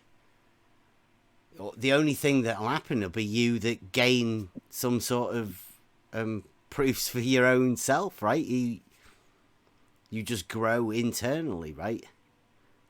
Well, yeah, I'm definitely open-minded. I always have been my entire life, and I can see, it's so weird, because I think that there are so many different things at play here, right? And each person is their own individual, so then each person is having like a different reaction. And the reaction that people have to words, it's almost like sometimes an allergy, like an allergic reaction. And their whole entire body goes into fight or flight mode, like over words, which is super fascinating to me. So I don't always know I can recognize causes, but I don't necessarily understand what that reaction, that allergy, that what is taking place and why it is taking place within that person. And that's what I find fascinating. Like, I would love to know, like, well, why did that affect you that way? Why are you so upset about this? Why does, but you can't even have that conversation with them, because then if you ask them those questions, then they get upset about you asking those questions and go further into like anaphylactic shock over questions that are just quite simple questions. It makes it difficult. And it is fascinating. I love it. I think that the psychology behind it is, I don't know. It is strange and it's weird. I don't know a better way to put it. I think you said it great. Thank you for coming. You've whether you influenced it or whatever, but tonight has been a learning experience for all of us, I think. And it's been a nice introduction for you within this thing. It's been great. Like, welcome. This is this sort of stuff happens all the time. But when it doesn't happen, there's some brilliant conversation also. So please welcome, and I will teach you if you want at some point the secret to the exchange that happens. It's pretty deep, and there's a few little pitfalls and everything. But it would be great to be able to go over it with you, because just coming very soon, you're gonna see the full effects of what happens. I would absolutely love that. I want to learn. I've always been that type of a person. I want to learn. I'm open-minded. Like, I want to absorb as much as I possibly can in this world. I'm a mother. I want to be able to teach my son. We're homeschooling, even though my husband is a high school teacher. Like, we've decided to homeschool and not put him into that system. So yeah, I want to learn as much as I possibly can, and I'm here to learn from all of you guys. And hopefully I can share a thing or two as well along the way. Thank you for coming. You've been a help tonight, especially. Thank you for having me. A lot of people think the same as well. You've definitely brought a lot of people in here. Welcome, everybody. I'm just making a brew.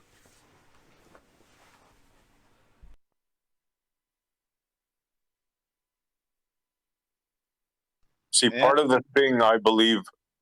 How do you bring somebody over to a server and show them how fucking weird you are? Yeah.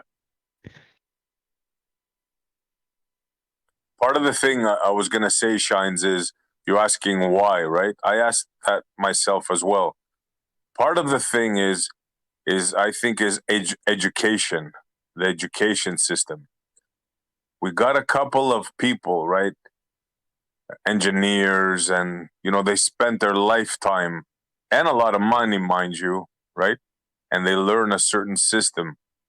So for these individuals especially, it's hard for them to say, wait a minute, all these years and all this time, could I have been wrong?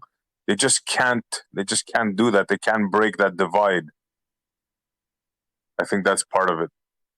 I completely agree with that. Like I said, my husband is a high school teacher, and then my father-in-law, who recently just passed from ALS, he was a optics engineer who worked for Lockheed and had top security clearance and helped build the Hubble telescope.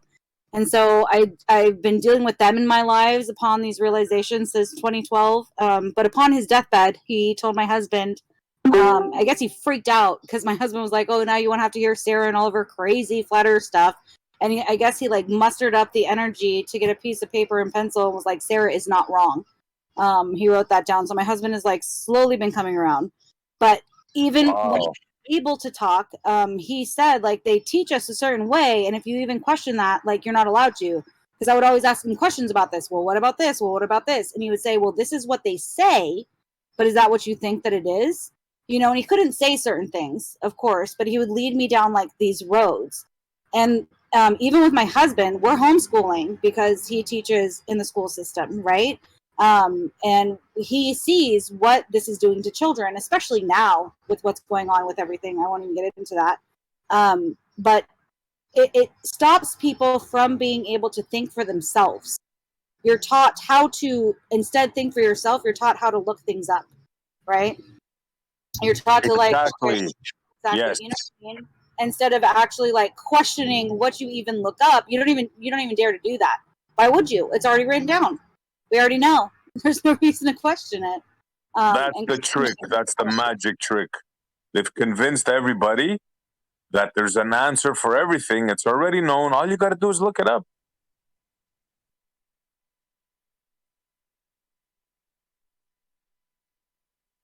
It's fascinating. And everybody actually believes, yeah, there's an answer to everything. Well, no, sorry. There isn't some answers to some things. And you're never going to find out certain answers to certain things. That's just the way it is. Yeah, but they would rather. I mean, I think it's like the comfort, and even when it comes to like, I always use this analogy, like with my husband when we were first talking about it. It's like, okay, so imagine like believing in Santa Claus, and you're a kid, and you find out Santa Claus isn't real, and it's devastating for a lot of kids. That is really devastating. Like, well, you lied to me. This guy isn't coming every year. Like, it's shattering, really. Now imagine that for like 30 years. Annually, someone else. And then you find out, like, my goodness, imagine that. And not only that, but you put in all this money and all this time actually into Santa Claus. Like, you invested in Santa Claus. Exactly. Santa Claus. Like, imagine you can't let go, It's kind of like my brother. He found out that, WWF was fake when he was little, and it was traumatizing to him. And then as an adult, now he's totally into NFL and basketball, and he can't imagine that it would ever be rigged. It causes some kind of trauma where it carries over. Yeah, and it's that again is fascinating to me. I would love to see like what kind of wiring happens and how like those wires get crossed and then can never be uncrossed again, or what is happening in the brain that you can't just like snap back out of that. I don't know. Done at childhood. And unfortunately, I think it's done by the parents and the school system at the same time. But it's the parents teaching the Father Christmas thing. It's teaching lies that they never get righted. And at the age of 6 or 7 or whatever, your brain goes through a little flip thing, right? That everything that you learned, you get a boost, kickstart. That everything gets taught to you by people in authority. So therefore, it's locked in. There's no filter. But up until the age of 6, 7, 8, depends what age you are. But then that switch gets flicked where you have to then validify everything before it becomes truth. But everything that's locked in at those early years, that's locked in. So your parents have lied to you. It's accepted that it does. That that's what you do. You lie to your children. To show love, that's what your parents do. You lie. It's quite interesting because my mother, as horrible as she was, in many ways, I loved her dearly, but she was a drug addict and all these other issues. But when she was raising us, she never lied to us about Santa. She always told us that Santa was just a story, but that Santa lives on through us. And so we go and we decide, well, because she can never really buy presents, right? So maybe that's why she was honest about it. And so like the church would bring things, or, she'd only have so much money and then ask us what we wanted to pick out or whatnot. So it was like the spirit of Christmas, and the spirit of Christmas lived on through us. So I never really had that lie about Santa Claus, and I never really went through that trauma of being told that, but I knew friends that had. And even my mom told me, like, don't tell them. Like, don't tell other people that Santa isn't real because, their parents need to tell them. And I always thought that was wrong, that I would have to, like, go get along with that lie.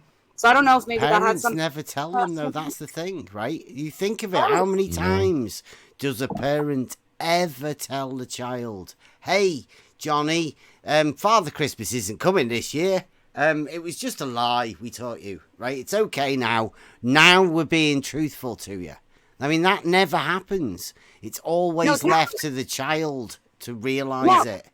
Well, and the friends end up telling them, or the sibling, right? And I Yeah. couldn't keep my mouth shut. I was a kid, so of course I totally spread it around. Yeah. I was like, like my mom was like, "Don't ever tell other kids this because it's not right," and whatever. And of course, I was a kid. It's like, dude, Santa isn't real. Like, your parents are buying that. Sorry. And so I was like, of course, not liked for that. And then when they would find out that it was real, they were even more upset. So yeah, it is very interesting how all of that works and how lies work. And how people are so naive. Like, they're still naive. Like, from the beginning that we've been lied to as children, and yet you're going to sit here and act like, why would they lie? That's usually the first question that people ask. Why would they lie? And that is so fascinating because why wouldn't they? Yeah. So many reasons why they would. Show me a reason why they wouldn't lie is a better question. Yeah, they do it to condition you. Right? It's that easy. You get conditioned to lies, and then in this community you'll see it more often than not. Like, they'll think nothing of lying, making up something that you just said that you didn't say, but then presenting that as your argument of something that you just did say. They can imagine it, and that makes it real. Like, to them, the people that you're arguing with that do that, you can't do. How do you argue against that? Can't. I mean, that's what they perceive you said, even though you didn't say it.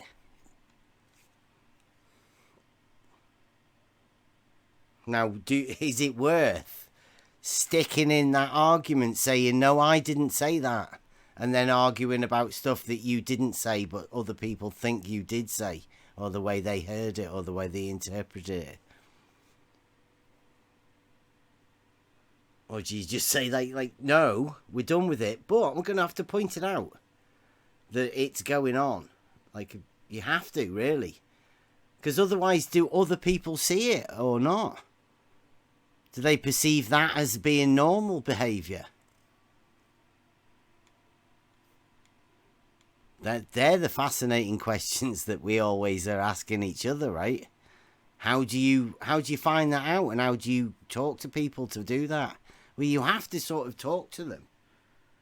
But since most people aren't honest with themselves about anything, it's very rare that you end up finding people to be able to talk about these sort of things. Maybe me just rambling. No, I hear you. And I think that's why everything delved into what it delved into today. Like, just trying to even have an easy conversation, and then people misconstrue words that are said, and then if you ask a question that's deemed as like hostile, like fire against somebody. I don't know. I think it could all be so easy, and people like to make it hard. So it's nice to hear people that want to make it easy, and that it can all be so simple. Yeah, and it is simple. The basics of what we've been doing here is how to express how simple it is, against all of that anti sort of talk, right? I mean, to be able to talk to somebody about something that's so basic, first off, you have to establish that you can communicate with these people and they're not misinterpreting what you're saying before it's even worth you opening your mouth to start saying something. And like, we have had conversations, like SE tried it to ask them about a straight line.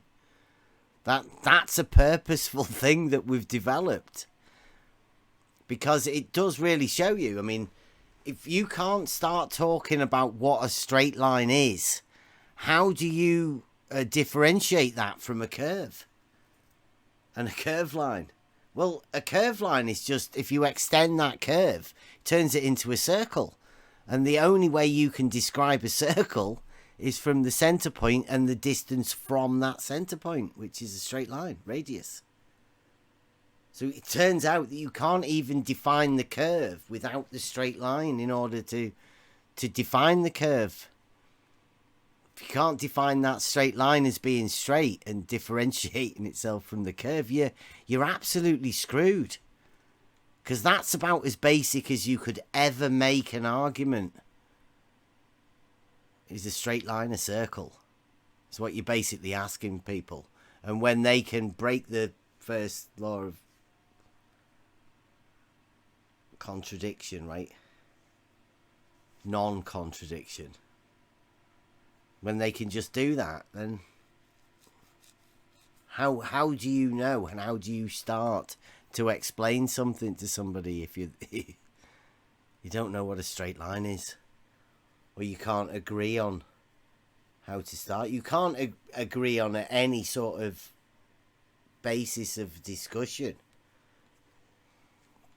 if you can't agree on something so fundamental. It's strange, but I think that automatically puts them on in the back foot, right?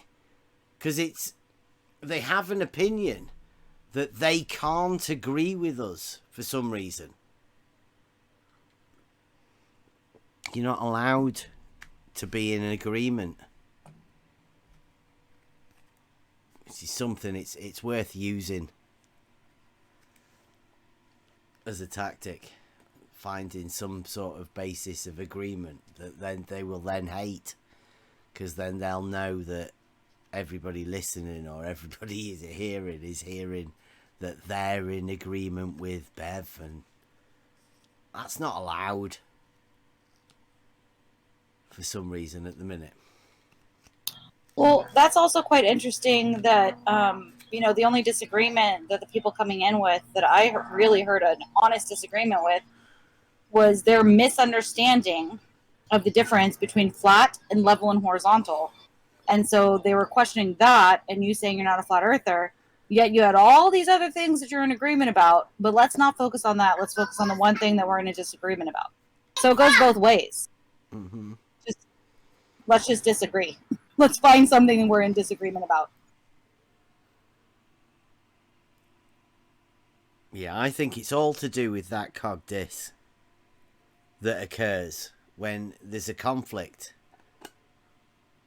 Cognitive dissonance, right? There's a conflict where you can believe two things that are completely opposite. It can be both true at the same time, but these two things can exist in your mind at the same time, as long as you never associate the two of them together.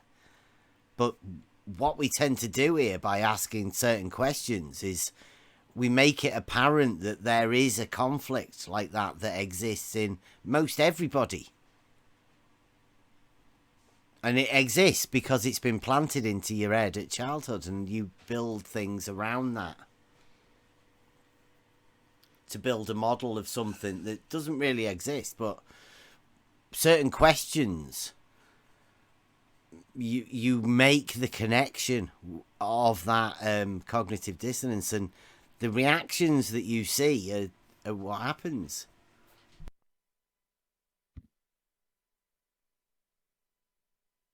And it's fascinating.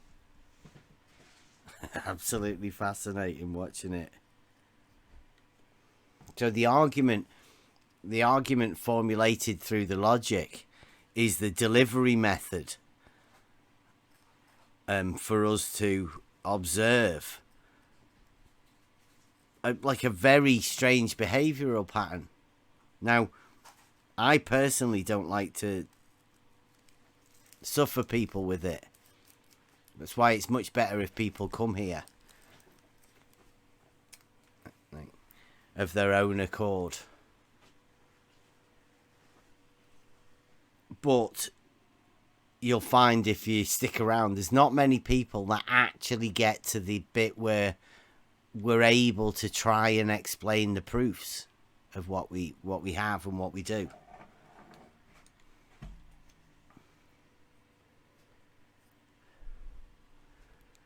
But most of the people that are in here for long enough will start to see. I mean, most people have already seen it. They've already gained the proofs. They just like listening to the argument and the way it occurs and the way it unrolls. And to be honest, I'm still interested in the background of all of this. Yeah. The manipulation of what's going on. No. The bigger strings I'm talking about. Yeah. The manipulation is obvious. It's happening all day, every day. Everybody can see it. It's quite easy to understand. It's quite easy to experience. You talk to one person and you know it. And as I told you, for example, I was on Huey's Nathan's server, and I talked to the guy Adriel. That's Betty's. You That's talked where about they've him. come from tonight. Oh, Shines. yeah? Is that where you it's came called from? Betty's now. Well, it's science versus pseudoscience. Yeah. So I talked to Adriel. The very first, within 2 days, I was in the server. And I talked to Adriel for like 4 or 5 hours. Now, he told me a lot of stuff. Like, probably stuff that I shouldn't, or he shouldn't have told me. Or it was kind of a setup in which he tried to say, half truths. I'm not sure, but the things that I learned, it's quite deep. Wait, But it shows. Who were you It talking shows to? every day. Adriel. Adriel. Uh-huh. I've never heard of him. That's why I was just wondering why, so I can keep my eye out. That's why I said, is it Betty's really? It might have Betty's server. been 24/7. Yeah, he goes by another name. It's Enigma.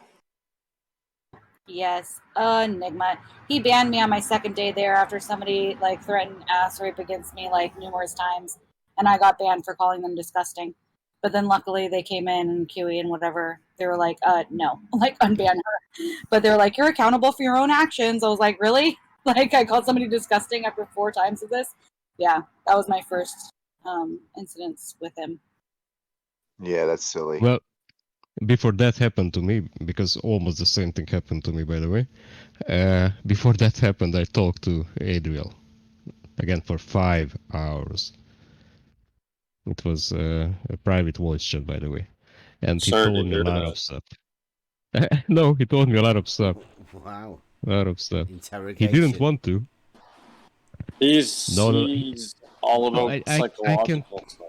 I can turn that around within 5 seconds. Didn't you hear what I did to Sinclair? Yeah, that's what I meant. Like he gave you the chance to interrogate him for 5 hours. I mean.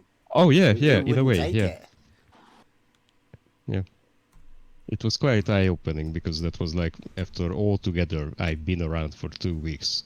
And the things he told me, I know a few stuff about Righteous because I went after the information that Adriel gave me, and some of them at least turned out to be true.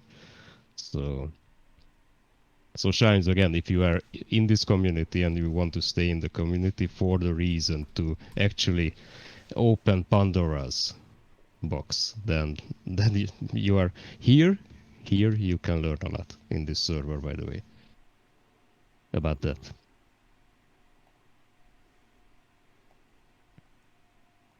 By the way, anybody can learn. I'm not talking exclusively to Shines, but I know that most people do not want to hear this stuff.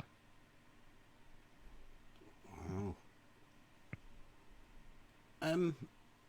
Shines, you put that thing. Is that serious? Have everybody seen that? Because there's the cognitive dissonance facts and the test of first-rate intelligence. Is that a joke? Because I would imagine that's what the academic thing actually prepares minds for. What did she post? A test of a first-rate intelligence is the ability to hold 2 opposed ideas in mind at the same time and still retain the ability to function. That's what breaks people. Yeah. That's what creates the frustration which we call cognitive dissonance in the first place. Cognitive dissonance is the realization of you holding those two opposing thoughts. It's the conflict that occurs at that time. But he's saying intelligence is the ability to control that cognitive dissonance. That's not that's intelligence. Ridiculous, I know. That's self-retainment. That's how you should call it. Self-retainment. I made a meme on that. Mm-hmm.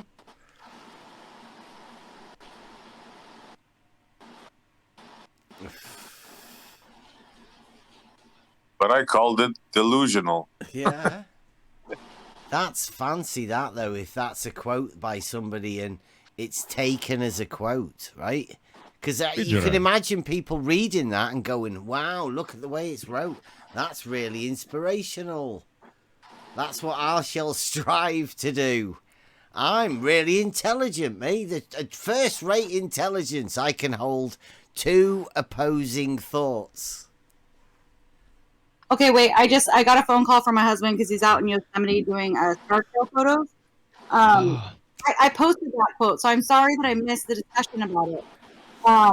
What I take from that quote is that somebody with cognitive dissonance holds both ideas in their head at the same time and thinks that both are true, rather than somebody holding two opposing ideas in their head, being able to still function their brains and then realize that only one of them is the one that's actually in fact correct. Am I mistaken? Yeah. What if they're both not correct? That's totally an option as well. Of course, that's an option. But I mean, they can't both, like, they can't both be correct. And of course, there could be two ideas that are both correct, and then that would be easy as well. I'm talking about two ideas that are like opposing within the same subject that they couldn't both be right.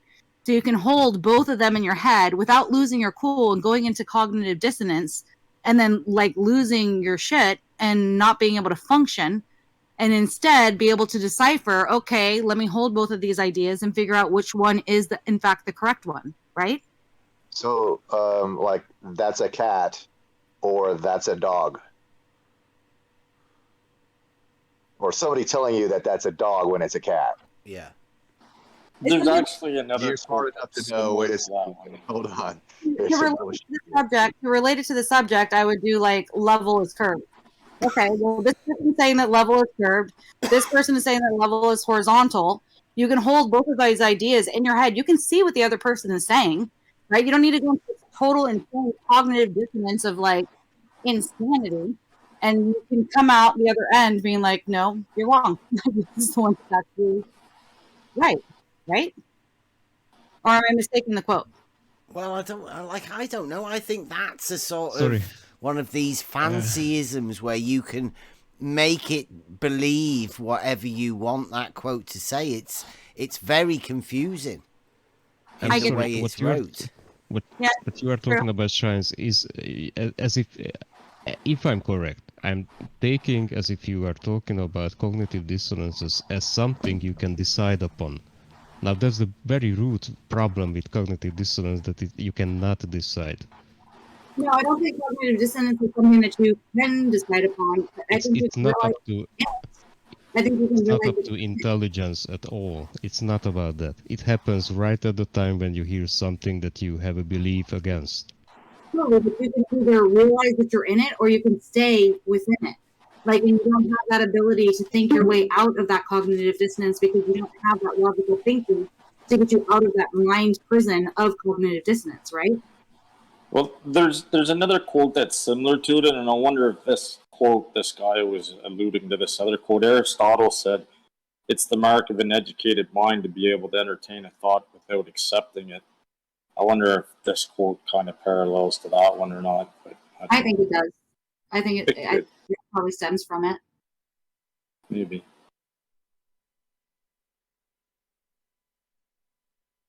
I mean, it sounds pretty similar. We got to hand it that.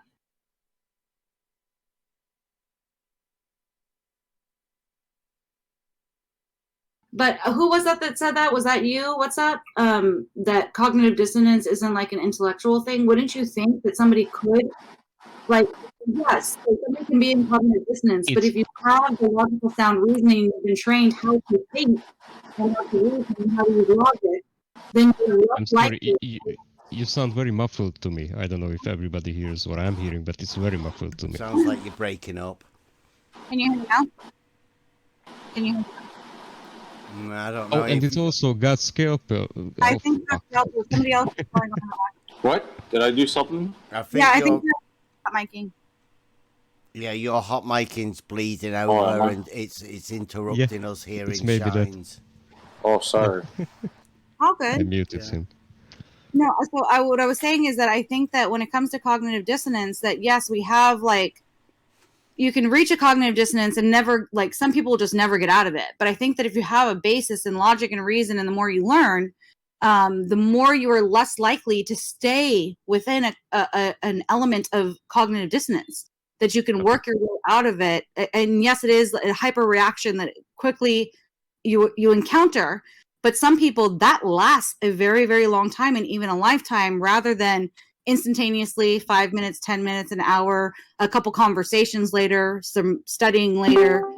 Some people stay in it forever, as opposed to people that are able to get out of it quicker and quicker. Okay, in other words, cognitive dissonance is a frustration within the mind or the soul or both, however you want to look at it, because there are certain fields who tell you that both, there are certain fields who tell you that it's only the psyche, so the mind basically. Now, when you have a frustration day in, day out, 24/7, then what happens?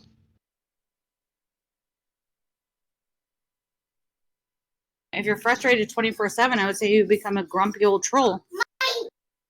Well, what did you experience tonight?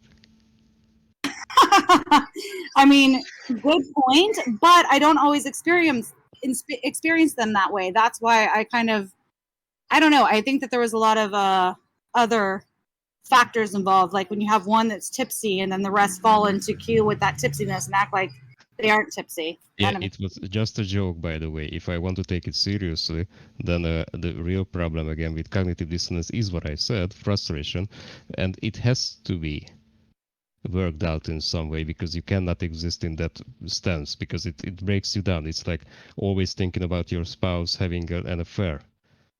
It's that kind of thing, literally. You cannot work, you cannot think correctly, and you cannot do anything that you did before you had that moment that gave you or introduced the cognitive dissonance within you. It's not like you can decide upon it. So when you get cut by a knife, you cannot decide if you're gonna bleed or not. It's gonna happen. What you can do is try to do something about it. Now, one thing could be, for example, accepting. That's a very big word for a lot of people, by the way. Accepting something. Like a lot of people, especially in this arena, will not accept that they cannot know certain things. Yeah, I think I understand what you're saying about cognitive dissonance being like a quick cut, right? And it is a reaction to that cut, right? There's like you get a finger cut, there's a reaction. Something happens and our brain feels like this paper cut, if you will, of cognitive dissonance. Now that paper cut can either heal, it can infest, it can turn into a festering, disgusting wound. It can get a flesh-eating disease. It'll last forever, kind of a thing. And so I do think that it does come down to how our logic and reason actually works within us, that we're able to get out of that cognitive dissonance. Cognitive dissonance is a reaction. It's an instinctual reaction. But then our subconscious, our conscious, everything starts working.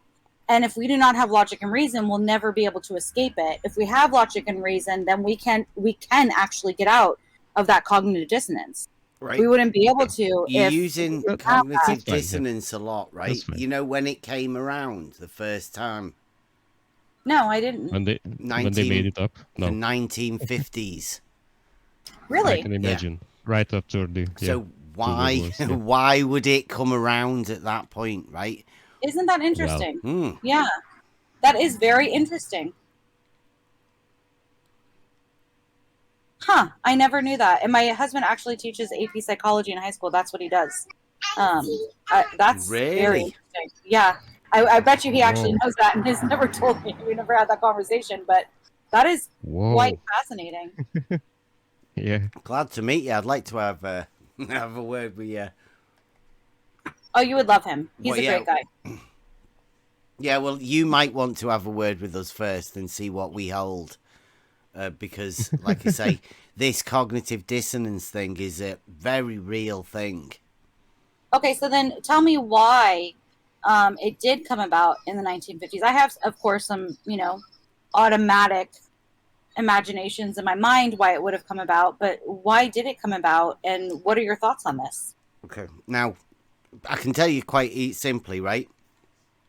The argument that we have is level is horizontal. It's not much of an argument, it's more of a statement. But you imagine a canal, the surface of that water, it's horizontal, right? There's no curve to it, is there? No, there's not. Okay, now, how do you wrap that straight line horizontal around a ball? You don't. Right, okay. Now, as to why cognitive dissonance was brought around is because kids were being taught something of a young age, and it's been locked into their brains. They can't get it out, right? It's locked in as a truth that has been told to them from a very early age. Now, they've watched films and they've seen pictures in the movies, and they've had teachers spinning globes, but they've never actually been taught anything about it. Nothing. Nobody knows anything about this model apart from the people in here, and they know about the geometry of it because they've been told the numbers involved, but they've not been told how the geometry actually works. And there's a conflict when you find out that level being horizontal, being a straight line, being the surface of liquid water upon this surface that's meant to be curved. But there's a conflict, right? Cog dis. Boom. And it being only in the 1950s, well, how long's the spherical geometry been going round? When did they stop teaching Euclidean geometry with the proofs that level being horizontal is a real life proof that you can actually learn?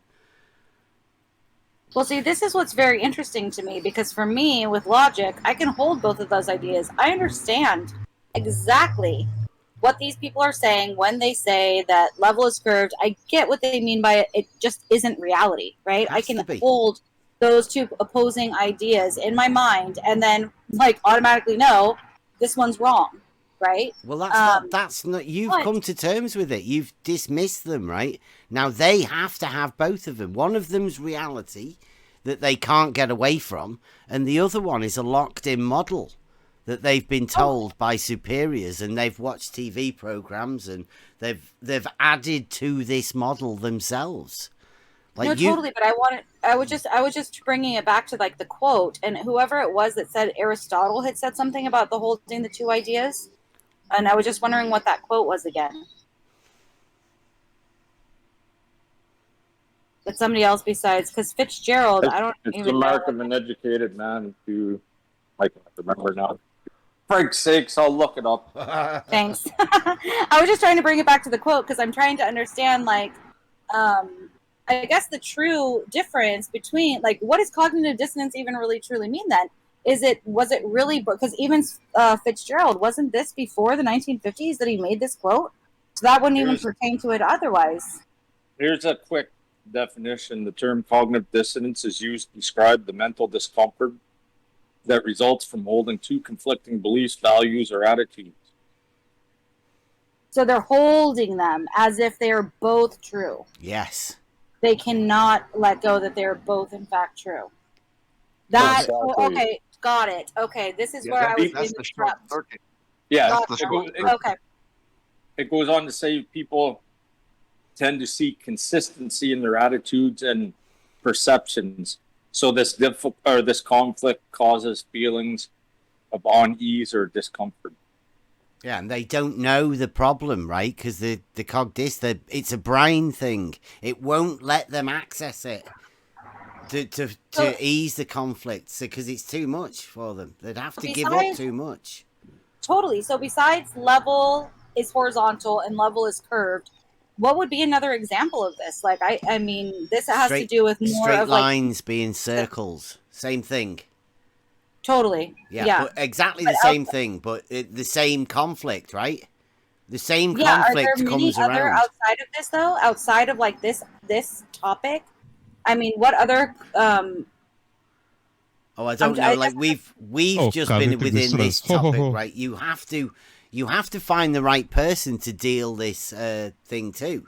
And gotcha. Like I wouldn't like to inflict this on many people, but the people that have drawn me in here have been some of the vilest trolls ever, right?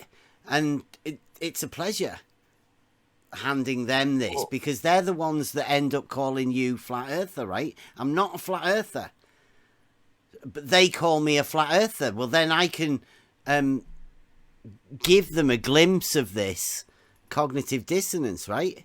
Which then turns them into vile, horrible trolls that they already were. There's no change to these people that we've been talking to.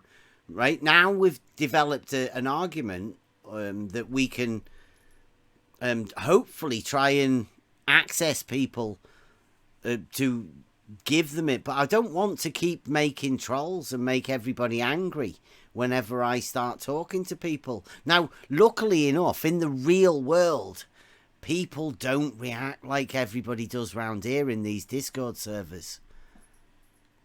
There's only one group of people that get that triggered on hearing what we say. Most people go, oh, that's interesting. And they take it off with them to deal with their own things. They don't get triggered like most of the people we deal with. But that we're just sharpening our swords within the argument. And we've refined it now. And like we're definitely done with them. There's no point talking to people that lie and make up what you said when you didn't actually say it.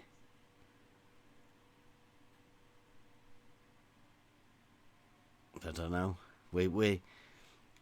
I still think that I think that the major issue that came down with all three of them was and I don't know, I haven't heard anybody ever speak anything ill of you before within the community, so it was kind of surprising to me today to hear all of this, because I've never seen it on YouTube channels or anything like that. I think it's just I'm not a flat earther. And I've seen Globers get upset about this. You know, they don't get it. Like, how dare you say you're not a flat earther? But to hear a flat earther say it, it's like, well, why don't you get it? Like, it totally makes sense. I don't know. Maybe I misunderstand the argument. I don't think that I am, quite frankly. Well, I would refrain from holding the belief that Sink Cleanser is a flat earther. As Brandon said, he's a known troll, like a real hardcore known troll. I think he's just here to have fun. I don't think he's actually here for any actual hardcore arguments. If this is fun for him, okay. Yeah, trolling could be fun for him. Yeah, maybe. Yeah, I think trolling flat Earth is a thing a lot of people do, because a lot of people imagine this is a ridiculous thing because there's the proof's already established. But you talk to people and you realise quite quickly nobody knows what a proof is, and they don't have the first basic understanding of anything to do with the model that they imagine is perfectly true. I mean, that's what I did in real life. SC Montreal, and I don't want to call you out or anything, but I do think that you still think what you told me like a few weeks ago, that how come you only came here now if you have been researching or whatever you want to call it, this stuff way earlier, like in 2017, because I told the guys that I have been looking into this matter for like the past 5 years at least. And he was quite skeptical, and this is quite fine, by the way, no problem there. Well, the reason is because I have been talking to guys that I know, and they are from academia. And Bev, by the way, it does happen It's the same thing. If you talk to the guys that are within their fields, and they are on top of their fields or close to it at least, they will act the same way that you experience in Jump Pandas or anywhere else. I know. It's the same. It's the surveyors that you talk to, of course, regarding their level and how they use it at their auto level, that they're gonna tell you the truth, of course, but they are not from the academia kind of You circles. just have to you have to keep away from mentioning the globe. You can have people talk to you about reality perfectly fine. The moment you mention the model, boom, changes. Believe me, I have talked to people about this and other matters too, by the way. And I never talked about the other kind of model. So I never talked about the flat earth. I never talked about creation, for example. I never talked about anything else, only their field. And I only asked, by the way, like if I didn't know anything. And even by that, they get triggered. And they get cognitive dissonance on the spot. 50, 60-year-old professors from the highest universities that you can get. They will do the same. Yeah, I hope you didn't take it the wrong way. I was just giving you the third degree. I do that to all the new people, so. No. Again, and I want to a little bit reinforce it. As you can hear, what Sinclair told me, I do not really care what people tell me. I mean, if they call me anything or if they think what I am, I do not care. It's their problem. And they know, I mean the more intelligent ones, they will know that only time and certain actions will tell if I am genuine or not. That's it. And I didn't take it the wrong way. No, I don't even think about that way, by the way, ever. And you have the perfect and 100% base for thinking that I might be, one of them in a way. Especially after I experience it myself, like, people coming around here and then, turns out to be, well, another troll. Sometimes even someone that you guys already knew. He just had a suck account.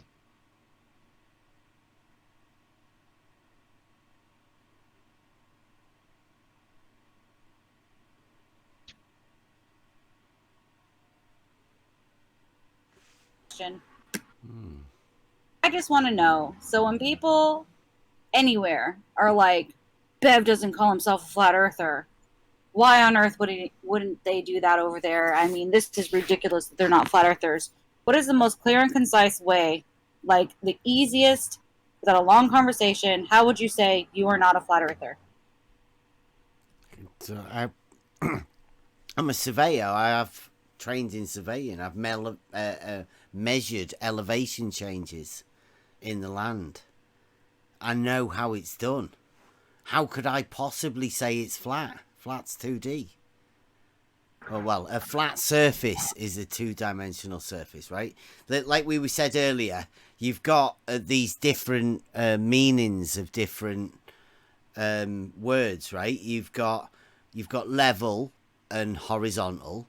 You've got plumb and vertical. You've also got plane, mathematical, and flat, real life term. Right, so a flat surface is the representation of the plane within mathematics, taken into reality. And flats, like the two-dimensional, there is a measured change in the vertical dimension, so it can't be flat. And me specifically, I don't capitalize the E, which is objectifying Earth, which is like dirt to me. Yeah, instead of the water that we also have and everything else. And I mean, this was even happening within the comments with Dawn. I was like, well, flat isn't level horizontal. I have a flat ceiling, but it's vaulted. It's not horizontal, but it's flat. So, I mean, that's why we have different words. And I was laughed at by that. And I just don't get that. I mean, I get what you're saying. And I just don't get why other people are saying it, aren't getting it. And would it make them feel better if you're like, I'm a horizontal earther? Would that make them feel better if you put a label to what you are, or would they still be upset? Yeah, I do say, right, that it's not flat, but I will say I do have a proof that level is horizontal, right, which I do. It's a realistic thing, right? Yeah, that's what confuses me, is that I almost feel like as if it gets so, like, it seems like a slur or something, or like some kind of like, you're not a this, therefore you're not like, it almost like seems politicized in a way. I think that's why Bev says, if you want to know about Earth, talk to a farmer, right? Because that's, it gets away from that whole, is it horizontal, is it flat? I mean, what difference does it make what word you're calling it? Is if you're still in agreement, then why are you so offended that you're not using a specific word? I'm using horizontal, you're using flat. Oh my gosh, maybe the people that say other people are cultish are projecting rather than actually. It's kind of weird, right? Like, right? It's very strange. Or do they not understand that? Do they think that he's like going off against flat Earth, which I wouldn't think so, because you never have. You're not like, oh, let's go defend the globe model. Like, I don't know. That's good to know. So I think I have it correct. I think I understand it completely. I just wanted to make sure that I did. Yeah. Yeah, I don't like the idea of the false dichotomy, right? Because it is a false dichotomy. Is it flat or is it a globe? Well, turns out I just live in reality, right? I don't have a conflict of which model for me to deal with, because I've only got reality to look at. You gotta really love when they tell you what you think, though, what your opinions are.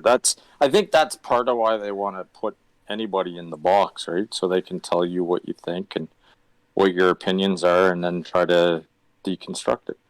But isn't that the funny bit about how they argue over definitions of what words mean? And then when you point out what those words actually mean, they still want to put you into a box of what a word means, even though it doesn't actually mean that. But then they get upset over people actually wanting to figure out what words mean. Like, what is happening in the world today that it's come to this? And especially amongst people that are supposedly supposed to be at the forefront of this argument. Yeah, that's your mistake, what is happening? Though. Don't mistake these trolls as a true representation of the real world around you. Or even the community at large. Totally. I mean, I've only been here for 4 months. I'm just talking about even in the community at all. That you're on Discord, right? You are having these conversations that you've been here years longer than I have. And, little old me, of course, I have been around since 2012, but I've never been on Discord. I haven't actually been in these conversations. And to come into conversations like this, where even words are being misconstrued, it's just, I don't know. I get what the argument is. I get where you're coming from, Bev, and everyone within this community. So thank you for walking me through it. I get it 100%, and I think it's wild. What I don't understand is why people come in here and act like this is the enemy, that it is a cult. How dare you think outside the box? How dare you define words for what they actually mean? That's there is no box here. Like, that's a trick question, thinking outside the box. There just isn't a box. Just why imagine there's a box in the first place? No, I just meant out of the box of flat Earth. Yeah. That was the box I was talking about. And totally, I get you. There is no box. And that's the illusion, right? That there is this box of flat Earth. And that's what they're trying to drag it back into, when it doesn't need to be that way. That's the thing. Ever since you started your first day of kindergarten, you've been put into, for lack of a better term, a matrix, right? And it's a hard thing to try and think out of what you've been trained, however old you are. I'm 40 years old, so for 40 years I've been working in this matrix, and to try and work outside of it, it's very hard. Like, all the language that you're used to using and expressions that you're used to saying, it all keeps you thinking a certain way, and it's to have everybody thinking and doing the same thing, not being different.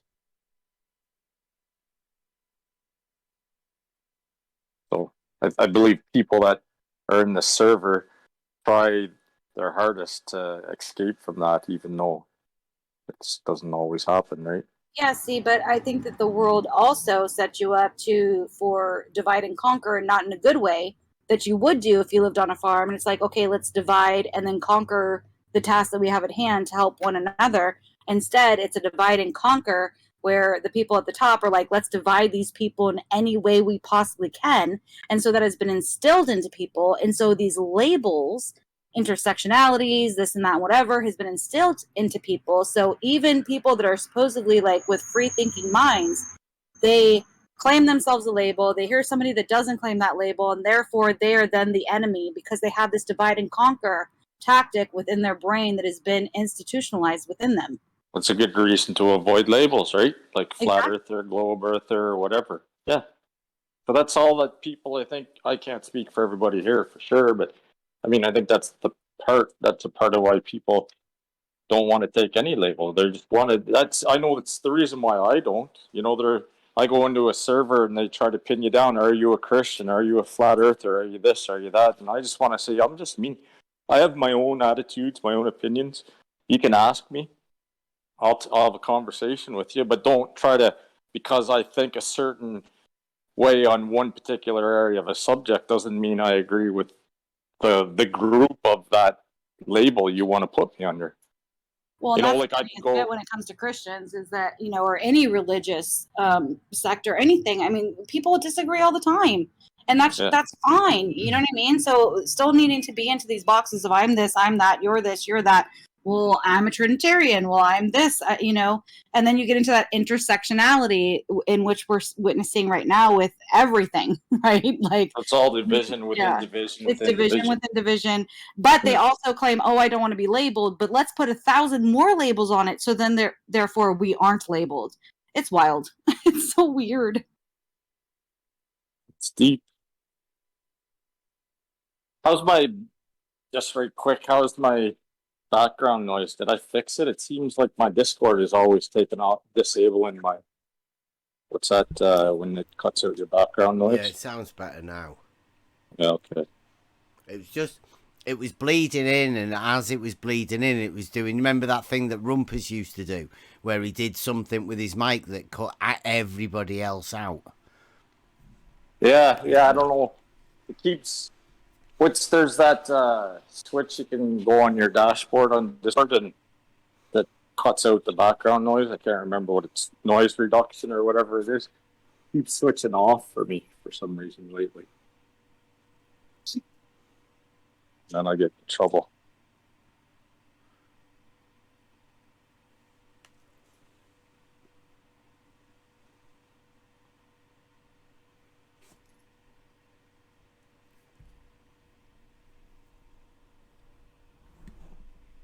Let's see this. I kind of got busy after I called Steve out. I was just wondering, did he leave in a puff?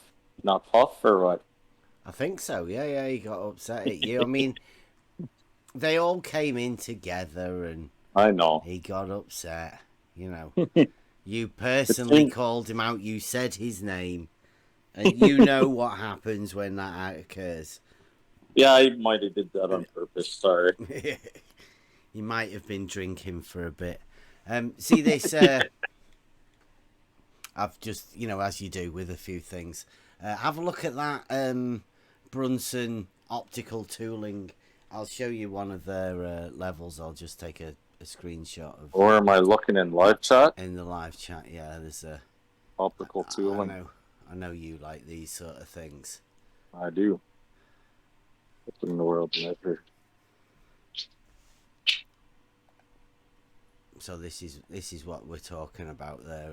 The company that says that about optical tooling makes they were bothered about my auto level and whatnot.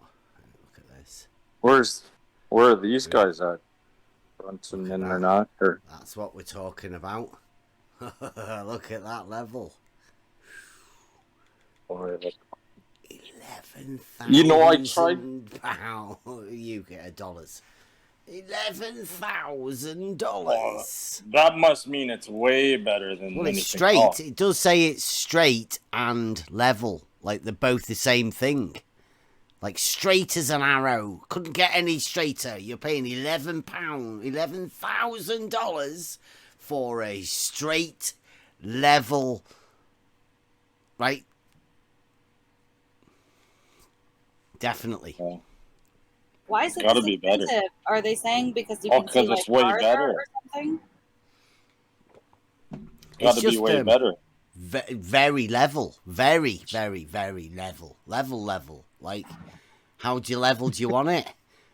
Really, really, really level. How far can you read? Well, we can only read about a millimeter at that sort of distance. Yeah.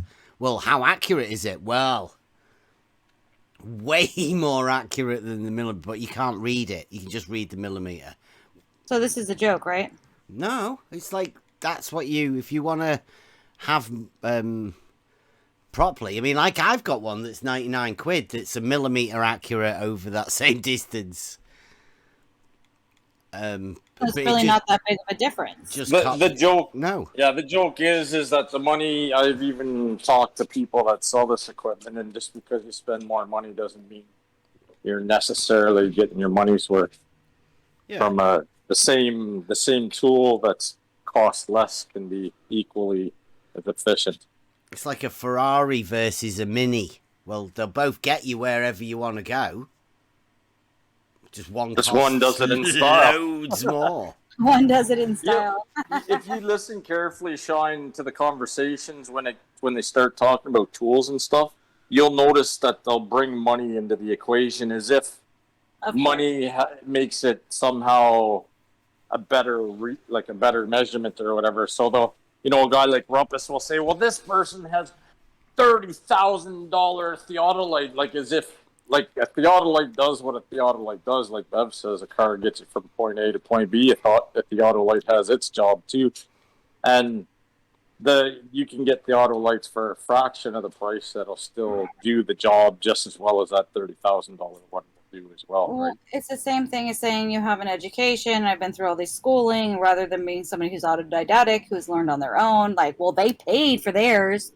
So obviously theirs is worth more than somebody else who just, did all the studying on their own.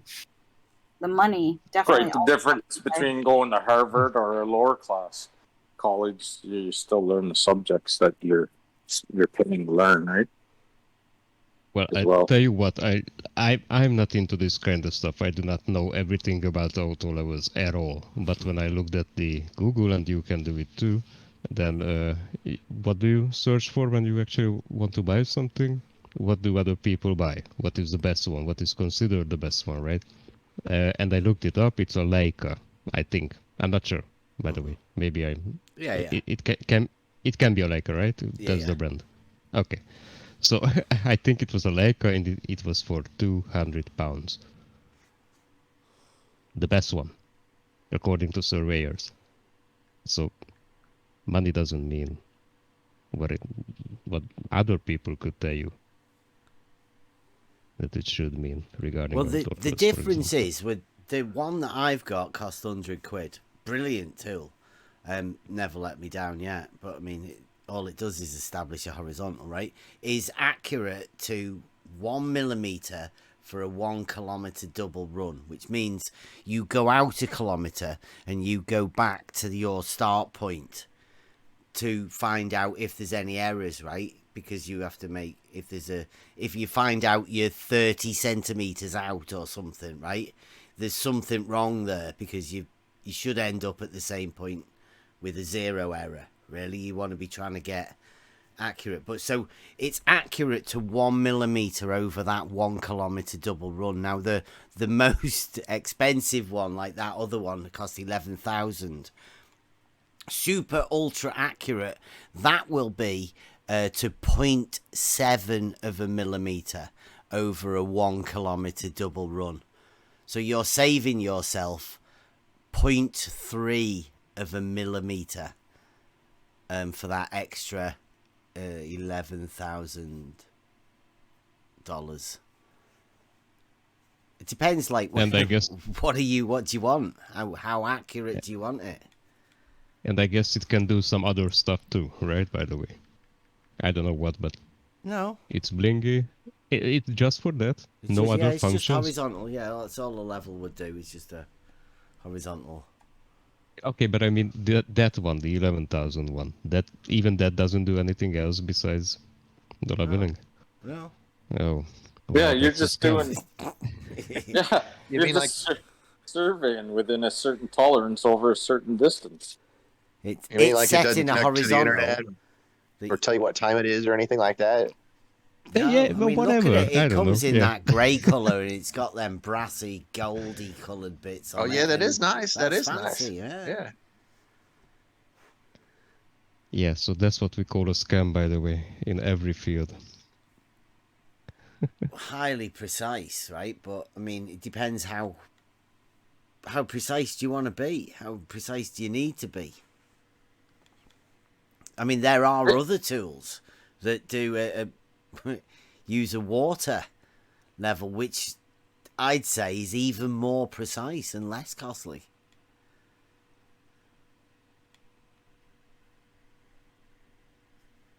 But that's a bone of contention, isn't it? Because people get upset about it. How can you tell? Oh, and not to mention, does anybody here have an 11,000 pound auto level in this arena altogether? Do you know anybody who actually has? Oh no, I wouldn't. I wouldn't know anybody that has to do that. I mean, I don't know. Larry Scott, anybody that Jessica has what? Lasky, anybody. The 11,000 pound worth of auto level. Does anybody have it? Oh yeah, I don't know. Have you even heard about a guy in this arena that has it? You could buy a new one every week. You could buy 2 new auto levels and chuck them in the bin after you use them and still get a profit from a year's use of it. The main surveyor might have a couple in his back pocket, but other No, he hasn't even got the T2, has he? That's gone somewhere else. It's been handed around. I'm sure if he had one of these that you posted, he would have made a video about it at least. Yeah, I was being sarcastic. You couldn't make a video. You couldn't get a globe surveyor to make a video about an auto level. The main surveyor did make a video about an auto level. Go and check his channel. You won't find it. He's had to take it down because he said some stupid shit in it. Luckily, that he cannot. Somebody downloaded it. What did he say? He said you can't look over 30 feet. 30 feet? He might have said 100 feet. 30 meters, right? Yeah, he said you can't look through them over 100 feet, otherwise it gets really hard. So he was. Oh, that's bad news. Yeah. So are we saying honesty isn't allowed? Well, not for the main surveyor, because he's got George and you've got everybody else saying you have to look through beyond that distance, otherwise you'll not be able to see curvature of the Earth. Yeah. Yep. Not that you can measure curvature anyway, but they have to. This is the actual community. Shines, this is the actual community, what you just heard. This is how it operates. Okay, so this is one of the things, though, is that before I even came into Discord, listening to people speak, seeing what I've looked at, when it comes to surveying, you can only do it to a certain distance. Otherwise, it gets all wobbly and doesn't work, right? Right. So isn't it convenient that the curve, the so-called curve measurement, can only happen outside of the range of a tool? Yeah. Yeah. That's see that? Get it? Yeah, this is fascinating to me. So he actually said something on it. Let's take it down. so that nobody actually hears that honesty. Yeah. Wait a minute. Wait a minute. He said it naively when he was setting up the character.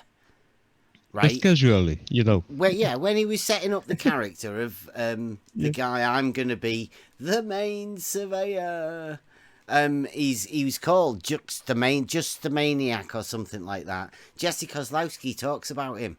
He says he's going to go to Maine and do the Al Baruni with the guy, one of his mates, on his Facebook group called Just a Maniac, just the Maniac or whatever. But he's called the Main Surveyor. The guy, Just the Maniac, disappeared and the Main Surveyor was born. And the Main Surveyor's the main proof that everybody uses as the proof for the globe. Surveying wise, he's not a real surveyor. He's a complete made up, a fabricated person. Not real. Not a real surveyor. Funnier because I saw the debate between him and Austin, so I thought he was a real surveyor the way he was presenting it. Well. Guy who's just doing it's fine. Honestly, that's fine if you're not somebody who's professional. But why would you again then represent yourself as if you are? Because... I mean, it just makes more dishonesty, and people can't see that is wild. Yeah. Yeah, they all use it. All of the Globers use him as their reference, but they know nothing about what he does.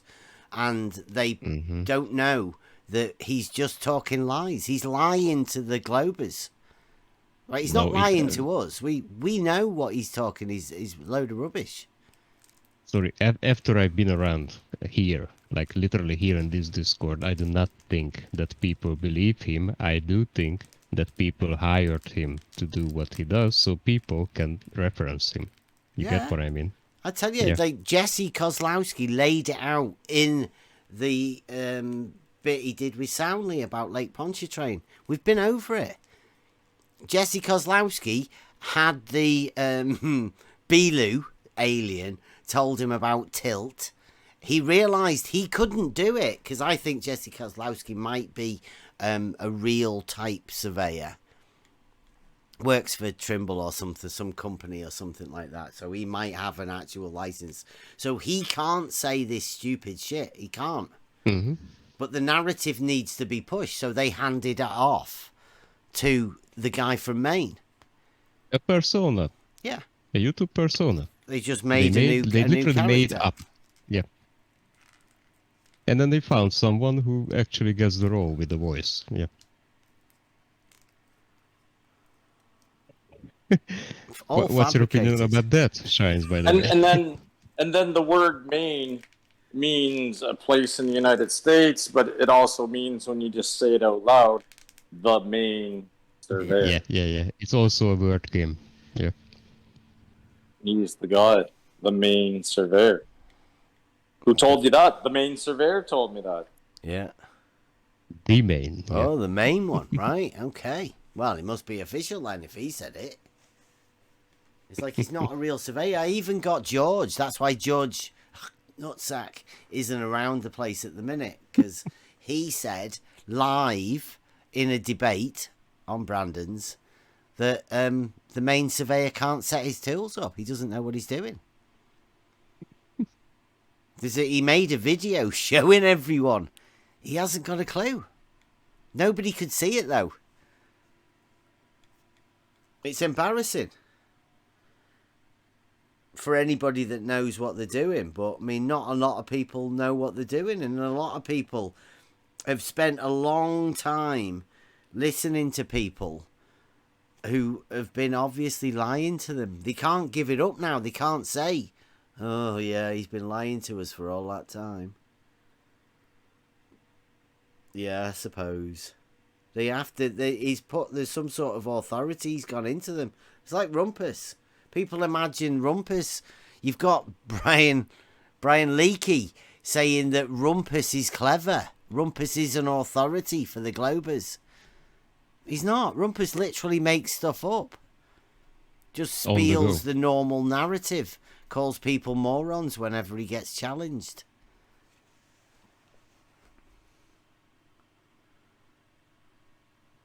No, not morons. Utter moron. Yeah. All of that sort of behaviour and all this, it's getting really old because it never gets you anywhere. It just makes you take 2 or 3 steps backwards rather than carrying on in the forward direction that you hopefully you aim for a conversation to go in a certain direction. Never happens. Well, say never happens. Does happen occasionally. When you get civil people together.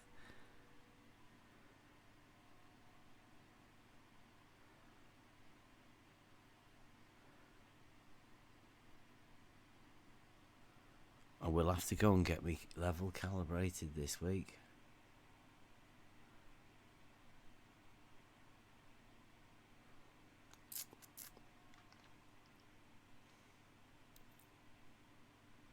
To call them up tomorrow. You should hear some of the dumb stuff Chike says too. Like, I was talking to him again the other day.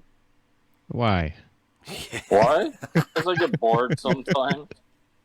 I like to see if they ever get anything better in their head. And It's has good it to switch. was better achieved?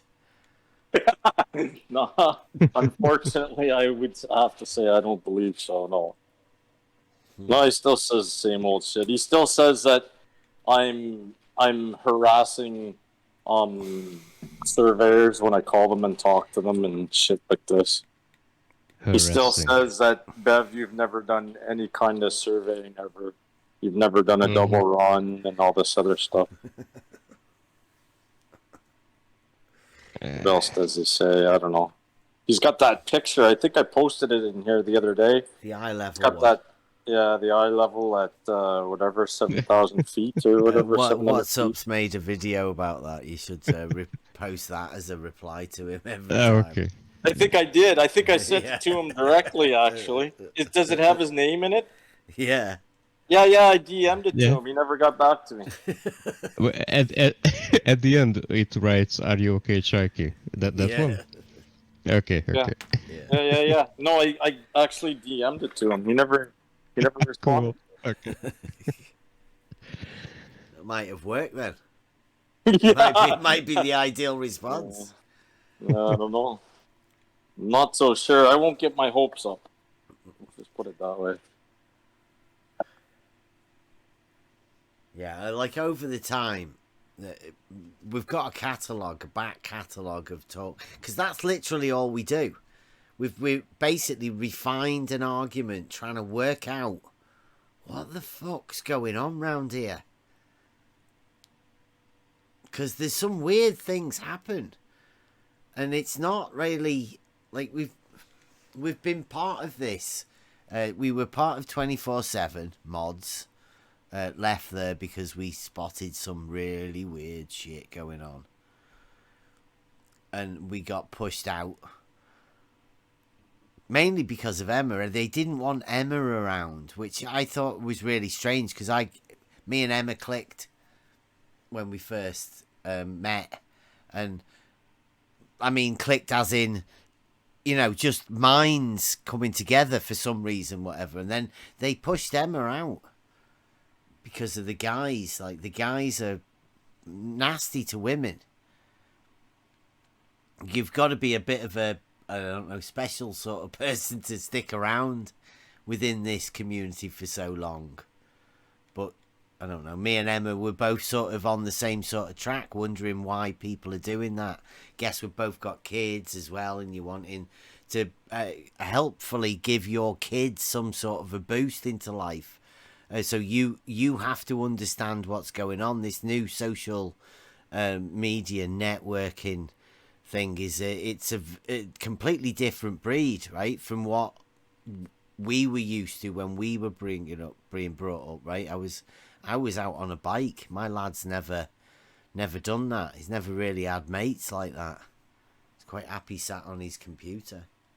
So you're out for trying to work out what's going on, and we've been pushed into these servers, and then these servers are mainly we were following Emma, right? It's always been a necessity of the thing, right? We never wanted to do any of this sort of stuff, but we have to go out more and more and do more things. And now we've found ourselves in a position where, I don't know, it's really strange, the community that we're in, but we're not even in the community. You know, we're just a group of people that are watching what's going on around us. And people are spreading a lot of hate towards us. We don't even really want to be in the community, but I mean, where'd you go? What do you do? Who do you talk to? I don't know. We pretty much need to go and talk to some new people, because everybody around here seems like they're on edge. There comes a, like, I don't know, whether you come with a, like, there's a name associated to you, so you can never get beyond that name and into the basic argument that we have, and even the discussion about it. People seem scared to have the discussion.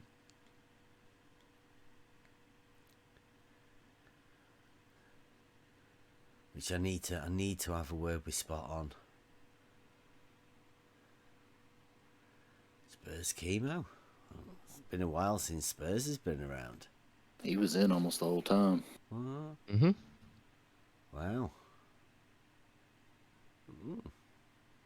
Without saying anything. Yeah. Mm-hmm. I'd love to hear about the glass beds.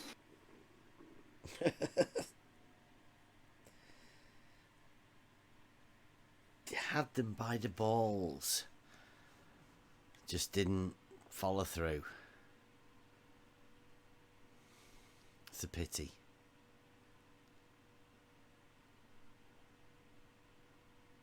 Could you remember somebody had a mate that worked there? Leave it to me, I'll have a word with them. Nothing much came of that, did it? It's shut down now as well, unless they've moved it to St. Helens. But the research and development place is being turned into a housing estate, I think.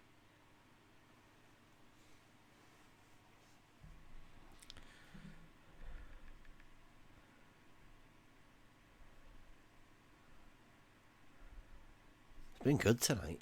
Again, another good day, hasn't it? I put some. The footage wasn't particularly good.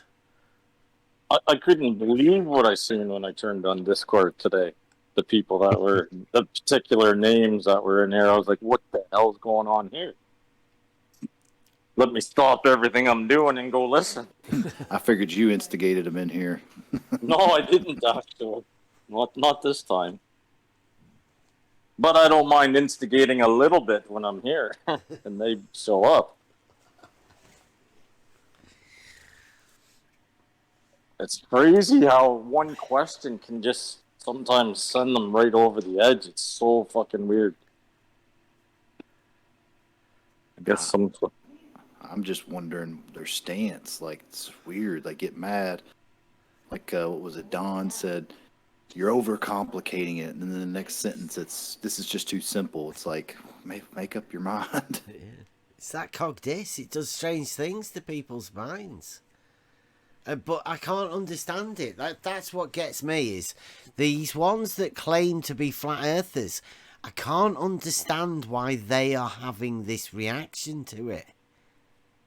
It's very strange, almost as if they're playing a part. That's why I tried to ask them about the proof.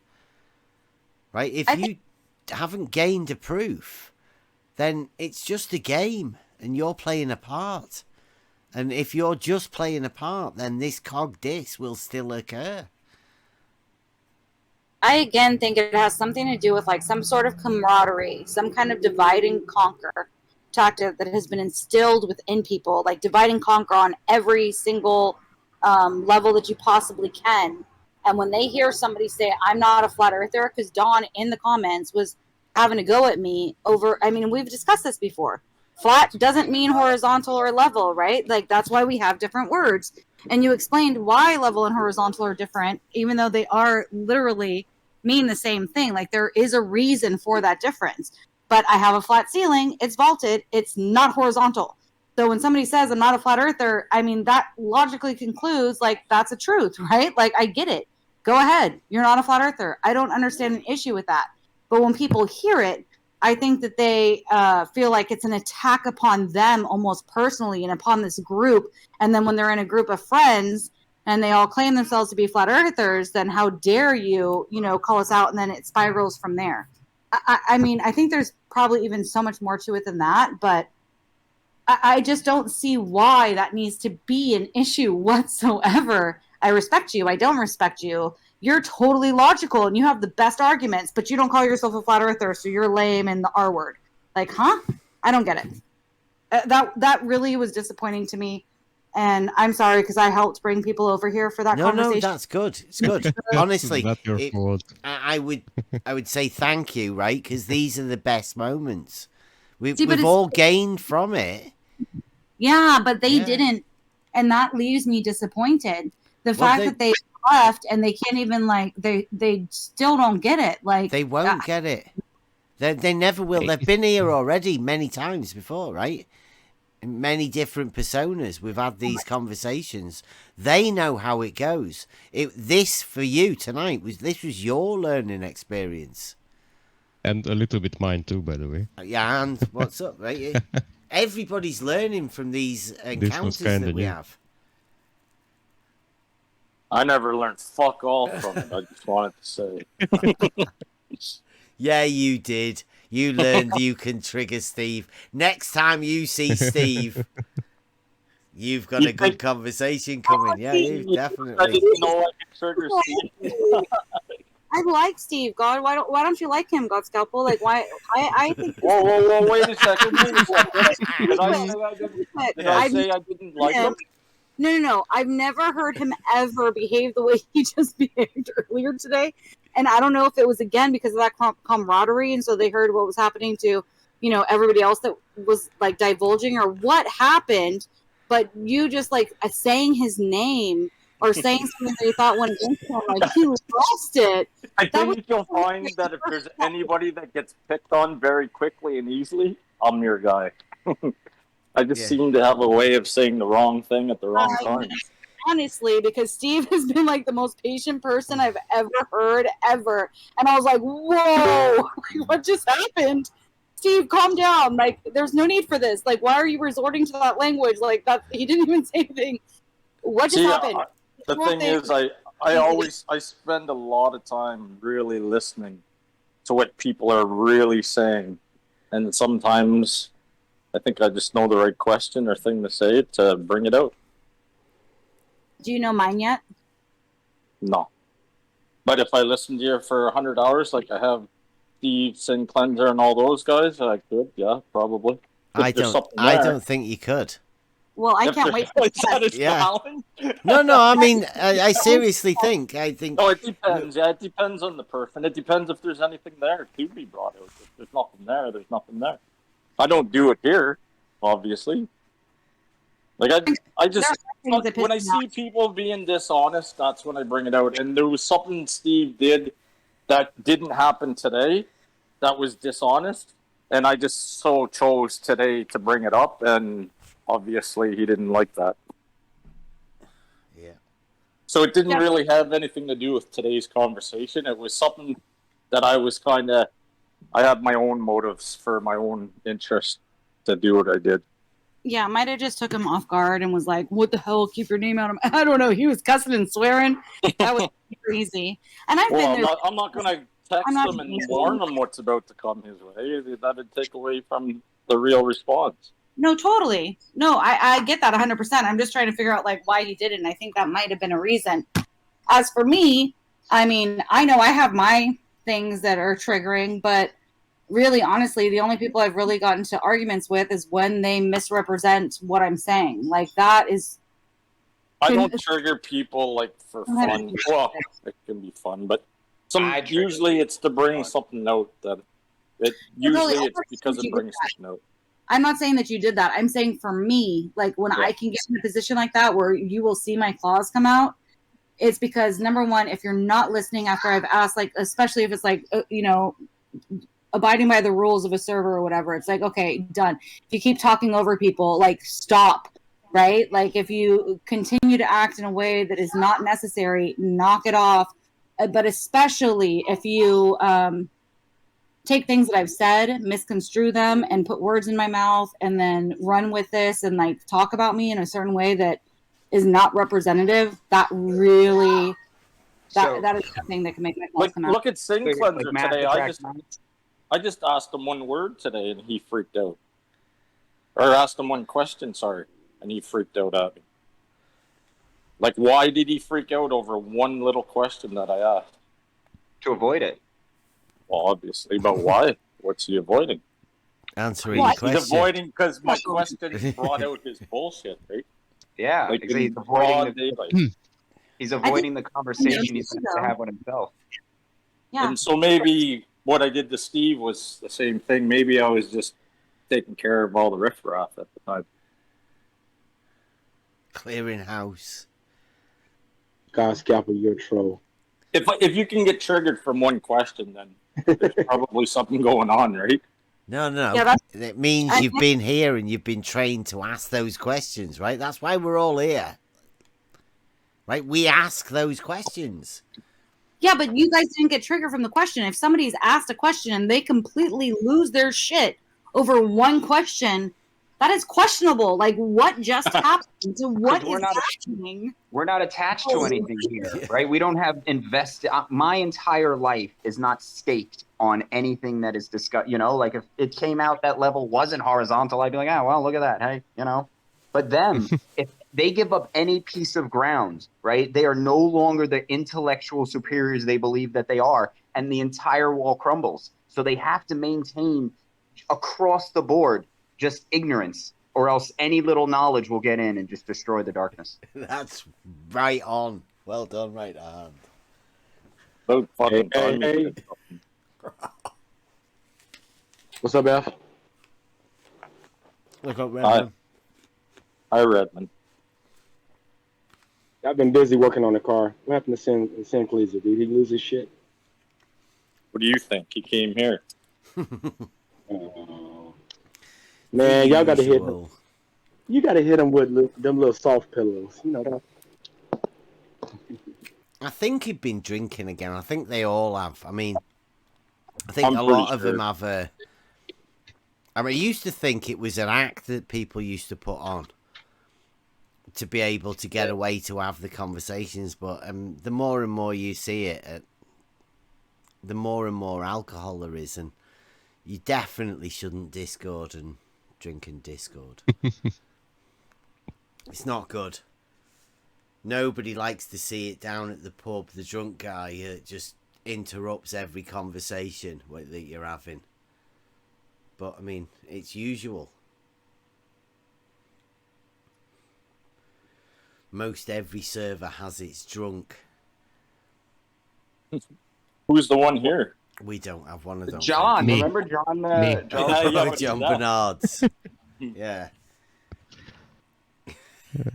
Where's Cleary been? I ain't seen him in a minute. Well. Right behind you. Cleary left. Oh. Well, I think Cleary left Discord entirely for now. Seems like. Yeah, it can become a thing. I don't think he liked being called a bevtard. It is a little bit insulting, I'm not going to lie. Yeah. I do go to bed sucking my thumb in the fetal position some nights over. That is what they do, right? When I first came, and you say, whatever argument it is that you've got, oh, that's Nathan Oakley's argument. You're just like Nathan Oakley. I bet you suck his cock, and I bet you know, like all of that. And that eventually, after you hear enough of it, you end up saying, I'm not Nathan Oakley. Right? And then they go, oh, so you don't like Nathan Oakley? Hey, Nathan is another one that doesn't like you. Right? He says your arguments are shit and he doesn't use your arguments because they're rubbish. And that causes a rift in everything. Like, they just misinterpret whatever you say and use it for their gain to cause division and put a rift in everything. And of course it gets back because the trolls, that's all the trolls do. They just follow you around. Say, you know, you're this and you're that. It's pretty dangerous, right? Steins, you're going to be in for a treat when you go back to Betty's server and talk to these guys. The shit that you're going to hear now. I'll give you arguments that'll get you kicked out of that that server. All you got to do is ask QE. If heat is the cause of water boiling, why does water boil in a vacuum when there's no heat being added? So clearly heat's not the cause, it's the motion of the water. Booted! But this is the cult over here. Yeah, we'll have the discussion. That's when it's a cult, when you won't even have the discussion. Yeah. Right? Yeah, QE will come in the room and just start, like, there'll be 5 or 6 people having a conversation. QE shows up, he'll start fucking deleting it and kicking people that are in the conversation before he even says anything, and then just start with his propaganda bullshit. Propaganda. Over there, he'll do it. Or whatever you want to call it. I don't know. Maybe not propaganda, might have been a bad word. Just bullshit.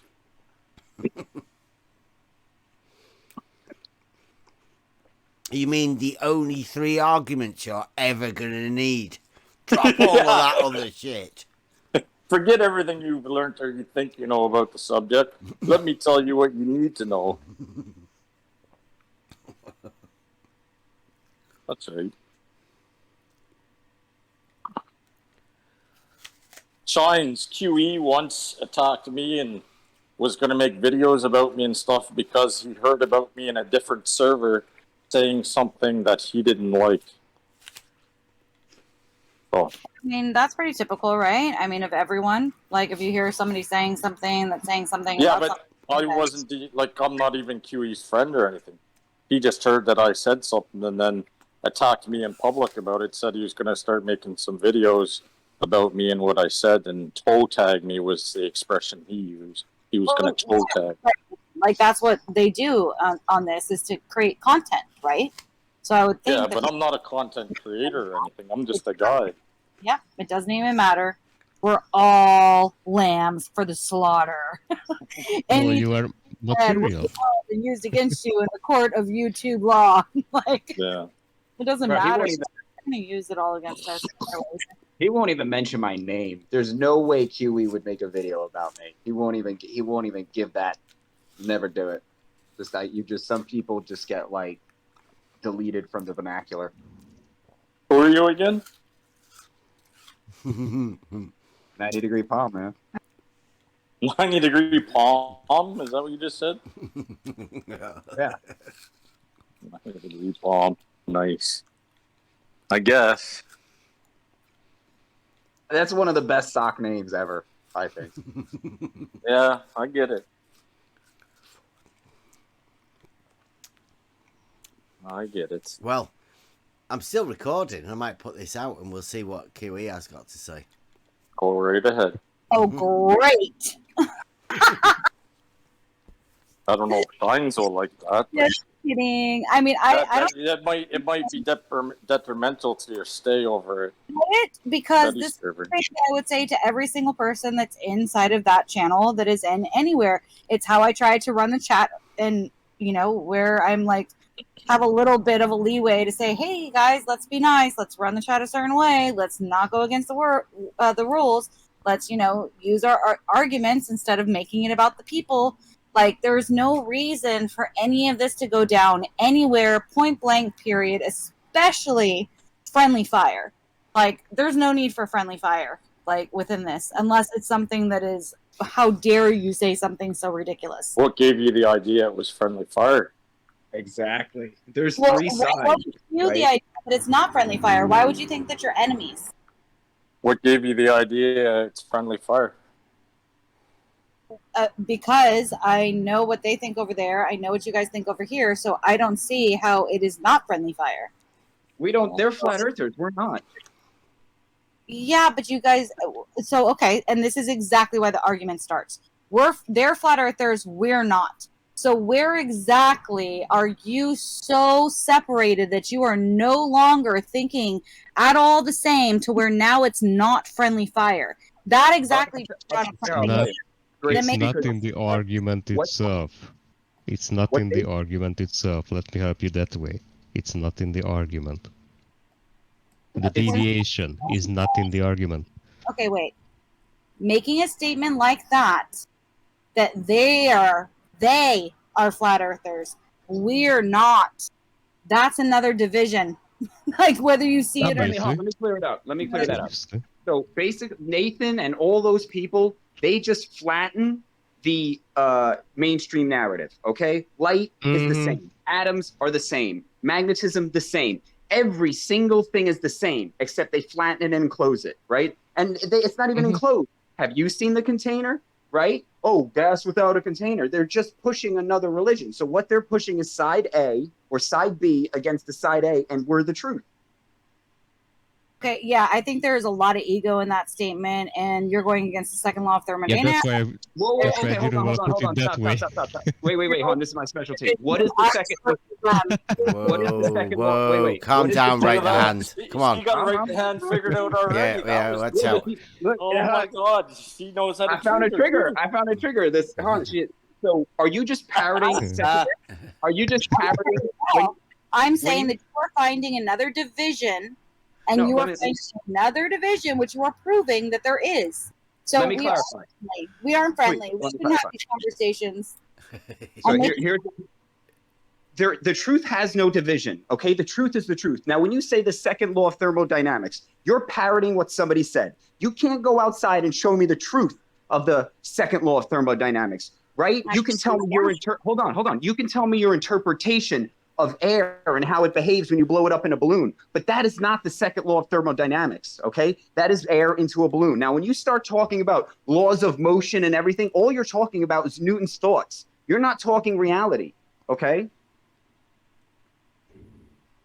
I mean, you can go ahead and say that, but I do think that we can find an example in every single instance that you could not have gas pressure without some kind of containment. And if you therefore state, hold on. See, I don't think you found a trigger in me. I think there was a trigger found in you. And I think the fact is that there is division, and people want to find division wherever it is, and whatever that division might be, let's get triggered. I'm not falling into it. I am not triggered. I would like to have this division. Very good. When you're talking about division, I'm talking about the actual topic. Have you ever seen gas as a bouncing ball? No, that is a belief that you are pushing on people, right? So I'm here saying, hold on, don't. Whoa. Who's trigger now? You did just ask a question and then answer it and then carry on. Because nobody's seen it. It's like Santa Claus. We know. Now, the point I'm trying to make, it was a rhetorical. The point I'm trying to make is that there is a truth. Right now, if we're going to get to the truth, we have to have the conversation. Now, the conversation starts with you can't see gas pressure as bouncing balls that need walls to bounce off of in order to create it. You can't see that. So you can't tell me that that's what needs to happen. You believe it, but that's not the truth. It's your beliefs. No, this isn't a belief. This is based off of anything that I've ever seen in existence, is that when you have gases, they expand in all directions. Otherwise, they are contained. There needs to be some sort of containment. And if you can show me something otherwise, I'm all ears, eyes, and brain. Show it to me. So because you have to, when you blow up a balloon, therefore Earth is contained. That's your argument. Can you put that into a logical statement? That's not my argument. Again, Okay, hold on. That is your argument. Hold on, let me finish. Because when you say when you say gas pressure, what do you mean? Okay, let's start there. What do you mean when you say gas pressure? Right, Han, can we just go in a minute? Like, you're getting very energetic, right? Because there is a truth, and if you're going to come here and say I'm just trying to cause division, no, I'm showing you how. No, that's not what you're saying. You're putting words in her mouth, right? This is what we've just gone over, right? I know you're passionate, dude. I know you're passionate, but this is one of Shine's first comes here, right? You have to you have to forgive Right the Hand. He is very passionate about what he says. And it may come across as aggressive, but he doesn't mean it like that, right? Right, the Hand? I get that, and I get that. Good. This was my point earlier, and how this conversation started is that we automatically, then there is infighting. Somebody doesn't like that I'm not a flat earther, let's start the infighting. Somebody doesn't like that you need gas pressure without a container, let's start the infighting. And then it can divulge into chaos that is unnecessary when we can have calm conversations about it and everything can be good. And so it's just proving my point. When you're saying, oh, look at these guys over there, well, I mean, now it's happening again. So, I mean, it happens all the time. Yeah, and because of history, right? There's history that you're not aware of, right? And it does. And it's not even just the history within the Discord servers. Like I stated before, it's the history of indoctrination, of divide and conquer. Exactly. And not divide and conquer in a good way, but in a bad way. Yeah. Like, let's not split this up and then conquer it so that we can make it happen faster. But let's split this up so it never happens. Let's divide and conquer it so it never gets a conclusion. Let's just stop it. My point would be the only way that divide and conquer doesn't work, right? You can't divide and conquer on the sky being blue because it's plain as day. You can go out and you can see it, right? So that won't work. Okay, so when you start, and this is one of the reasons why I ended up at this server, because Bev is under the same mindset of you start with the truths that you can prove and you build on top of them, okay? And when you say gas pressure without a container, that is not building on a truth. That is jumping to the The sky is blue. The sky can be many different colors. I mean, it's black at nighttime, so which color is it? At night it's black. Okay, so now we agree at night it's black. Brilliant. Thank you very much for coming. So now we agree at night it's black. So it can't be another. There is no debate. You can't say it's multiple different colors, and during the winter it can be white, and I mean there's different colors the sky can be. I mean it's all good. I'm saying during the day when we go outside and it's just noon and the sky is there, it's blue. If you're going to try and say that it's yellow or green, you're just wrong, right? There is a wrong and a right. And I feel like what you're trying to do is say, no, there is no wrong and right? There's just people's opinions. That you're putting words in my mouth. I hear Right the Hand is she wants to find a solution rather than hearing this aggressiveness, right? This is on more of a personal level than the argument, right? This is how do we actually communicate without getting aggressive and arguing about things, because you never come to a solution, do you? Once it gets heated and goes beyond the discussion. You got to set the agreements at the start. A big part of it's ego too, guys, and testosterone. Like there's a lot of guys in this arena, and there's a lot of testosterone and. It happens with girls and emotions. I'm sorry, I'm super neurotic. You will find that out. Like I am a very neurotic person. I get overly passionate. I mean, if you could see me, I'm usually talking with my hands, and I talk very, very fast and loud, and so people think that I'm upset when I'm not. So I get what you're saying, Right the Hand. I see you as a different name, so it's confusing. I mean, I get the same way. I'm very passionate, right? But that can often divulge into this, frenemies. And not even just you were against friendly fire. You were like, it's not friendly fire. It's not at all. Like, there's the difference. And that's what started this whole conversation. And look at where we ended up when that wasn't what the first topic was. Somehow we got lost in the weeds and we ended up on the color of the sky. Like, it didn't need to get to that at all. And that can happen when we get excited. And I do it all the time too. So I'm not saying you're the only one. It happens to all of us, but we have to stick to the subject try to remain calm and just like have the words that need to be said about what is actually going on and what the argument is, not the person, not deflect into something else and get lost in it. Okay, so can you answer the one question I've been asking is what is gas pressure? And have you ever seen it bouncing around? And again, that wasn't even the conversation that was trying to but be now you're avoiding. Okay, good, avoid. Do the thing. The whole point of the conversation. The whole point is now you're doing what you're saying you're not. Okay? You either answer you're going into the personal thing now. Right? No. You're doing the dance. I'm trying to get our answer to a question. What is gas pressure? And you're doing everything but answering that. This is hilarious because what this started off as was friendly fire. You said no, it's not friendly fire. Yes, we know. Now what is gas pressure? Something else, and I am trying to still prove the point that while we are all on the same page, We're like not. you took it to a different conversation. We're not on the same page because you're not even hearing what I'm saying. I hear what you're saying.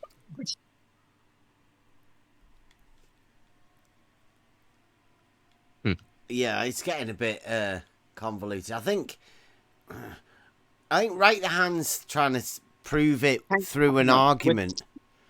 I'm trying to get to a resolution, and all she's doing is going before we. Instead of the resolution, she's not ready there's for division, that and there's argument, stuff. though. We know there's division. I might actually be ready for it. My point is, does this argument actually have to do with friendly fire and how you said it is not friendly fire, or are we gonna like then go into the weeds again and end up at some place other than the second law of thermodynamics and not actually be on the argument that was first discussed, which was my point about why do we have to be against each other, that flat earthers and what happens in BEVs and what happens in other servers, that we shouldn't be against each other and it shouldn't divulge into all these other arguments, which we're now doing. So are you going to bring it back to that, or did you just want to discuss the second law of thermodynamics? Okay, so the whole point of you saying that we're on the same team is I'm saying we're not. They are fundamentally, everything they believe about the world is different, okay? So we're not on the same page. They believe light is a particle that bounces in a wave in a duality. They believe in the second, hold on, please. They believe in the second law of thermodynamics and inertia and all that stuff, okay? So when you, hold on, please. So when you're saying, oh, we're all in this, no, they are as bad as the ball, okay? Nathan and his, hold on, please. Let me finish, please. Nathan is as bad as the ball because he is indoctrinating all of the people that fall off of the ball with a new set of bullshit and keeping them chained down to the same set of bullshit, like force and energy and the second law of thermodynamics. That's why I said it. And the conversation needs to be had about the actual things, the second law, and not divert. I think you're breaking up. Oh, somebody mute. Oh, Dr. Bob's in his server by himself. I mean, I don't appreciate all the theys, and you're putting words into my own mouth and many people's mouths that are in the they community that don't agree with those things. They might classify themselves as a flat earther. That does not mean that they agree with everything that is said within that community. That community is like not necessarily a cult community where you have to believe in this, otherwise you're not allowed. There are so many disagreements all the time. Like, so ask Chewy, try and ask Chewy about questioning him on the empiricalness of the scientific method or light. He won't have, he won't have that conversation. Nathan won't have that conversation. They are a cult. Absolutely 100% those people over there are a cult. Nathan, Arwen, Sleeping Warrior. I'm not saying they. I'm saying specific people. Nathan is part of the cult. Sleeping Warrior, Tenth Man. My argument was in the very beginning. That was not my argument at all. So now you're making it personal about Nathan and QE and Arwen. You said they. You're saying I'm saying they in the beginning whatsoever. So I think you're part of them. You sound like 24/7 flat Earth. You sound just you do the dance just like they do. You're not new to this. Thanks. She said she's not new to this. You gotta take it easy. No, come on, bro. She hasn't talked about gas pressure once. Very good, very, very clever of her to not to avoid the topic entirely. I'm trying to. I know you're not. You've done it. You've done it. You now talk about the division again for the 9th time. Oh. Does anybody else hear what's happening, or am I the only? Quit yelling. I think right the hand's testing you personally. You're doing very well. I mean, like talk about a topic. I She won't. So far, she hasn't talked anything He about doesn't think I'm doing very well. He thinks that I'm a shill and that I am this and I am that. At the minute, I think Shines is winning this. Right, the hand. I think you're coming over far too. All she's talked about is the division, and just said it a bunch of times. I'm saying, okay, there isn't division because we're not on the same side because of these reasons. Please address. Doesn't address, goes back to the division, and I'm saying where there isn't division because we're not on the same side because of these reasons. Please address, avoids, and it goes back in circles. Can I try and sum it up? Because I think I think Shine said something about friendly fire, and Right the Hand is pointing out they're not friendly to him. Like, to him, they're not friendly. Like, QE and Nathan both do not like Right the Hand. Because Right the Hand maybe come across like he does, passionate, but he has arguments to talk about. I mean, like, as we all do. Right? The argument I think he's trying to get at is that gas pressure is something that we have a discussion about, right? What is gas pressure? And that's a fine discussion to have, but that wasn't the point whatsoever. I know. He's now taking it from a group of people down to specific people, which is completely deflecting from what the argument that I first stated was. And then we're getting lost in the weeds with everything else, and now I'm a shill, and I'm bunched in with people that he assumes are shills and all this other stuff. Like, you're putting words into my mouth. This is not ending up as a good discussion, and it is exactly proving my point of this friendly fire. Like, God forbid, like, it's just, it doesn't need to. God forbid we talk about the actual topic and you revert back to friendly fire for the 12th time. Wow, and you're doing it again. I'm trying to bring it to an actual topic. Bro, you're still going on about the same thing. You're missing the entire point. And I would be happy to have a conversation with you about gas pressure and everything of those likes, but you literally took my topic, turned it into something else, brought up, then when I was saying you're grouping them all into as a single entity, you're all one, and that I am one of them, and that we all believe in the same thing, then you turned it into, oh, well, these specific people. Like, you don't even see how you're doing it.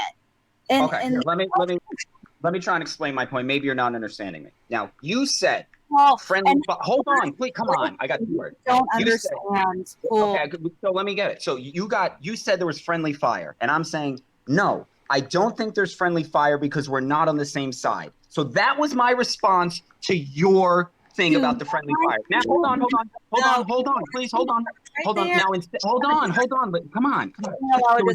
No, I let you speak. So instead of asking me, well, why don't you think you're on the same side? You didn't want to get to the resolution. You went, and you're going to do it again. You're going to say, well, you didn't address my point. I'm addressing your point right now. It's not friendly fire because we're not on the same side. Now, if you want to progress the conversation, ask me why I think they're not on the same side.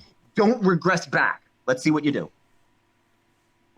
Right. Do you want this conversation? Because I feel it's gone a little bit. Watch, she'll regress. Watch her regress back. I know she'll do it. Regress. You're going to regress back to the division instead of saying, why are we divided? Just like I said.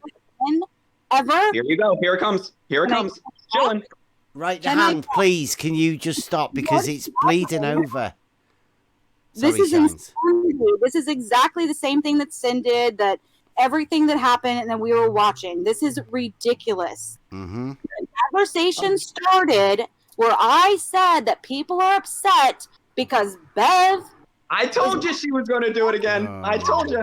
This was the conversation. How dare you? I said address why I think it's not friendly fire instead of going back to why I said it's not friendly fire because we're not on the same side. Address that. Please address that's the argument.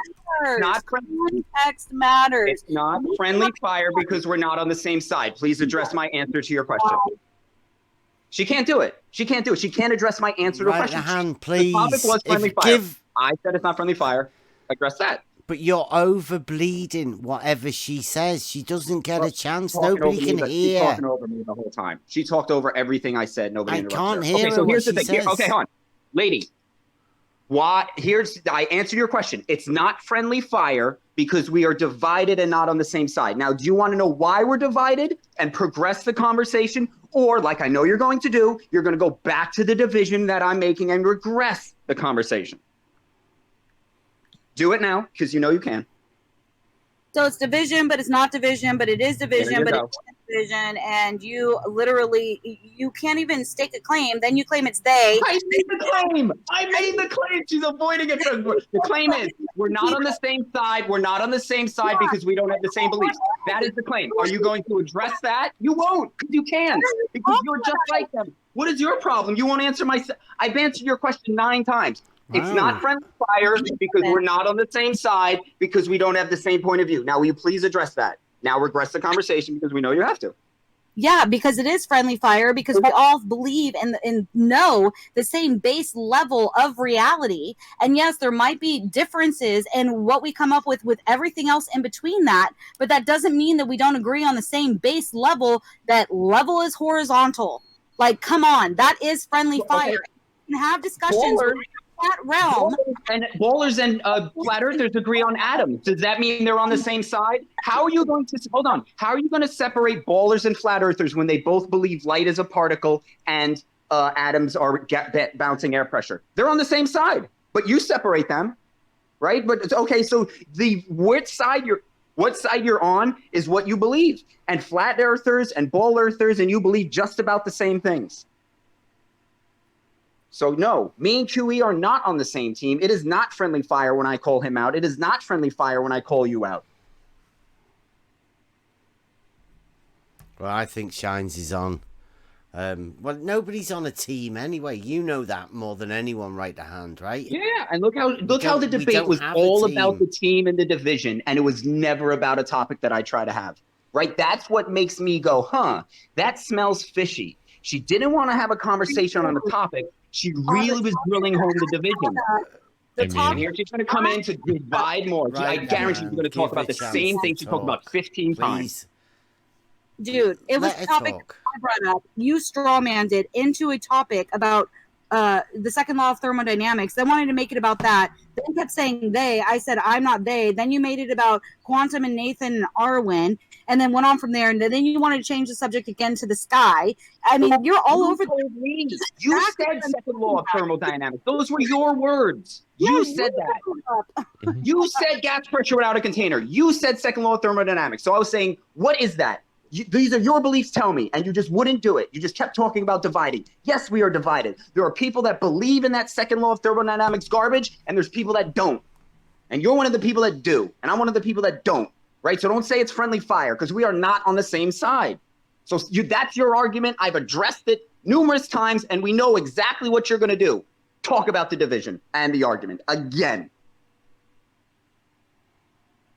Can I point out that Jose's now live? And Dr. Bob, Holiday Dr. Bob, and Professor Phil Bell, not a professor, are talking about sextants. Because that should be interesting, right? So far, this is more interesting. Yeah, this is fantastic. I just thought I'd point that out. If anybody thought this. Shines... This isn't normal sort of behaviour, right to hand. You're all right? I know this is I don't know whether you've probably not had a chance to talk to a baller or somebody new for quite a while, and the argument's fun, right? You know, like getting all het up and having an argument with somebody. I don't think Shines came for that particular thermodynamic. And I don't think she's saying that she's team Nathan and QE either. I mean, she's only been in it for 4 months. She's found a home over there somewhere to talk to people. And she's talked to a few guys and then found out a little bit about them today that she didn't know. I mean, I don't know. You probably never met Right to Hand before, right, Shines? This is your first experience. I'm pretty sure this is my first experience with him, but no matter what happens on a different channel or anything, exactly what was happening earlier and exactly what we were saying should not happen is exactly what happened in this conversation. Once again. No, incorrect. I didn't call you any names. I just stated multiple times, here is my address to your claim. Please follow up to it. And you would not. You would never talk about why we're divided, which attacks your friendly fire claim, right?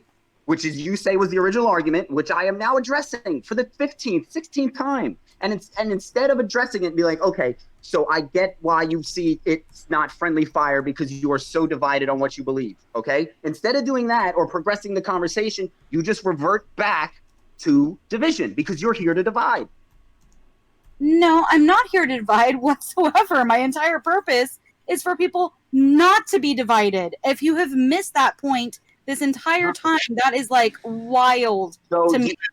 You get on the same page and not divided by having conversations that unite you. So let's have the conversation that will unite us, and which is, what do you believe gas pressure is? Or we can talk about any of those. We can talk about any of the things, right? It's just that I feel that you're not going to want to have the conversation.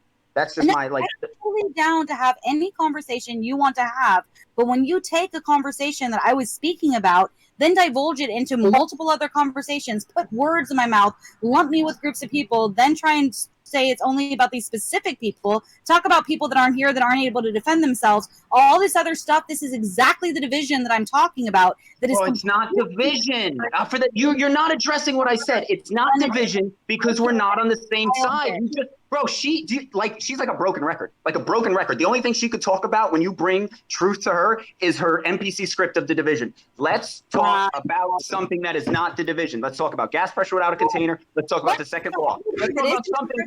Let's talk about anything that's not the division. Please, let's unite. Let's unite on a conversation. Let's unite on a conversation that is not about division.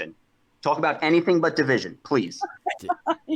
Shines. Anything but division. Yeah, Can you talk about anything but division? The trigger is the division, right? Because it's pretty obvious that, right, the hand's been separated, right? It's struggle to find anywhere to go when you've been separated. Well, I don't know. Man. I'd say this is definitely. I feel like I'm showing how she is unwilling to have the conversation, which is exactly what we talked about. We said these people in a cult will not have the conversation. You were like, yes. And now I'm highlighting how anyone's struggling to have a conversation at the minute. I'm highlighting how one of these cultists come over here from that place and they're doing the exact same thing. And everybody's getting on me for pointing this out. Are you new to this conversation? Somebody here isn't. What happened all day today? Are you just like, did you just come in and like screaming hot? Like, it's my first day. It's my first day. Yeah. I've never been. Let me know when you're going to address any arguments. Okay, let me know. I'll listen until then. Never let me get a word out ever. So what difference does it even make? You are one of them. You are one of the people that is refusing people. You interrupted me every time. Oh my gosh! So when you start talking, that's me interrupting you. That's awesome. That's fantastic. And yes, I will interrupt you when you continue to monologue and say things that are not true. Put words in my mouth. You're talking about me, not a topic. Who's talking about who? You're talking about me, not a topic. Please talk about a topic, not me. You're doing exactly what you say you don't want to do. Talk about topic. Gas pressure without a container, and any topic that isn't me. Please talk about anything that isn't me. Please talk about it. Try. Division when there shouldn't be a division. Try talking about something that isn't me. Please don't talk about me. Talk about a topic. Then you would know I'm talking about you. Somebody can't talk about me. Try talking a topic, not me. Can I try to reiterate the argument and see if I'm right and see if we can move it forward? So, Shines, from what I understand, you're saying, you're not happy about in-house fighting and crossfire and all that, the division, right? And I think everybody gets that. But what I feel like, right, the hand's trying to say, and he can correct me if I'm wrong, but I think what he's trying to say is that no, there's no infighting because that this group of people that he's talking about, they have all the same thoughts and arguments as Globers on a basic level, except for the shape of the Earth. They say it's flat, and the Globers say it's globe. And he's saying there's way more to it, that they're just using old Glober arguments and trying to restructure them as flat Earth arguments. And that's not what I heard. What I heard was that anybody who isn't within this group, then therefore they are a cultist, and that there is no division, but there is division because there is no division because we think differently, but then there is division. Like, he's all over the place with his argument. Okay, well, God Scalpel got it. For amazingly, God Scalpel understood exactly what I was trying to say, but for some reason you just keep much clearer. It's not infighting. It's not infighting because we're not on the same team. How hard is that to understand? Yeah, and the fact that you don't think that you're on the same team when you have a base level of what the argument actually is. Yes, you might disagree amongst many different things, but that doesn't mean that you don't agree on the base level of it. And that was my initial argument. Yeah, We hold on, don't hold agree on, on the hold on, base level. right down. Hold on. I think I'm just going to try to moderate it a little bit if I can. I think that is the point of Right to Hand's question about the base level thing, is because you had brought up gas pressure without a container, and I think he was trying to go down that road with you to point out that there is fundamental differences there, which would mean that they're not on the same team. Exactly. Wow, he understands in one take. No. Okay, so stop. And this is where I disagreed, is because that isn't the base level of what we agree on. We agree the level is horizontal and that the Earth is not a globe spinning in space, that it is not what they tell us that it is. That is a base level that we agree on. So but that's not the base level. I can't even get a word out. Can I please speak? So when we agree on something as fundamentally reality that we know is true as that, yes, we can have discussions about everything else. It doesn't need to turn into us versus them. That is what they have instilled in us since childhood, is division. We don't need to have division on something like this. We can have conversations about it. We don't need to be each other's enemies. This is what we have been discussing all day. Then you come in and you say, I am a shill, I am a cultist, I am this person, I am that person, and all these other things that are unnecessary. I am more than willing to have a discussion. Okay, wait. Let me try talking the Right to Hand now. Let me see if I can reiterate what you're saying, the Right to Hand, right quick, Shines.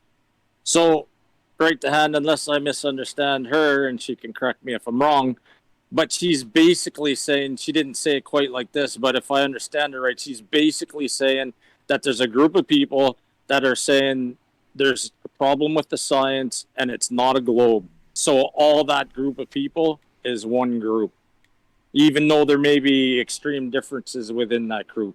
And that's why she considers what you're talking, or why she would say there's infighting. So my address to that would be, look, if you're going to say that because we agree on something, right, like we agree level is horizontal, therefore we're on this side, they're on that side, that's division, okay? Well, so I kind of made it bigger, though, by saying I know, but that's globe, right? what he said. So we're not going to go piece by piece, right? Like, if you believe level is horizontal, you're in this group. If you don't, you're in that group, because that's division. So we're not going to do that. So what we're going to do, right, is we're all going to be unique individuals that have our own thoughts. And if somebody or a group of people come together like a cult with their own thoughts, I'm going to question them. And I don't want to hear that it's friendly fire or that it's division when it's not. Okay, so then you think that no matter what, every single person is an individual and everybody should just be assholes to one another no matter what, because we disagree on things. There's no friendly fire that could ever exist, whether you agree on things or not. You know, we're all in this by ourselves and we should just like be jerks to one another all the time. I never said you had to be a jerk or an asshole. I said you can disagree. You can disagree without being a jerk or an asshole or manipulating the conversation. Right? You can do that. You can have an actual conversation. Right to Hand. What would you consider friendly fire? Because obviously you consider what she says isn't friendly fire. So what's your idea of friendly fire?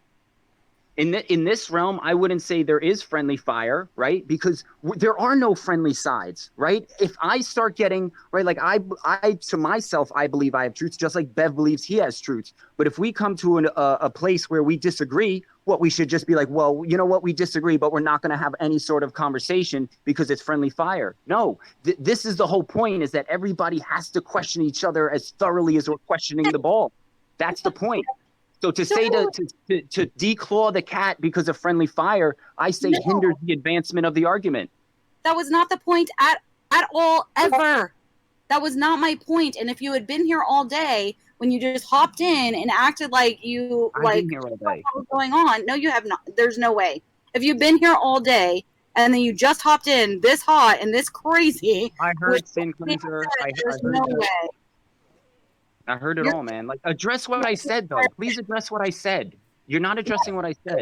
There's no such thing as friendly fire, so everybody's in for themselves. And my entire point of the friendly fire is that when you agree on such a base reality, when the world is telling you that it's something else, and no matter what people think in the rest of their lives about whatever else it is, when you agree on something this deep that we have been lied to about, and then you go against them and just want to like start, acting crazy and, calling each other. And I'm not saying you, I'm saying what happened earlier today and with everyone that, oh, well, I don't call myself a flat earther, so now you're a target. Oh, well, I don't think that second law of thermodynamics works, so now you're a target. So now this and that, whatever. I consider that friendly fire. There is no reason for us to delve into this type of conversation, which is actually happening right now at this moment, which was my point.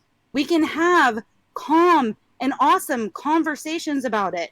We don't need to have friendly fire when we're trying to figure out the rest of the facts and the truths in this world. We agree on the major point of a lie that has been told to us. Like, let's come together instead of creating enemies. We don't need that. Like, let's just work it out. And if you can't work it out with a certain individual, don't lump everybody else into that group just because they might happen to be on a server with somebody else.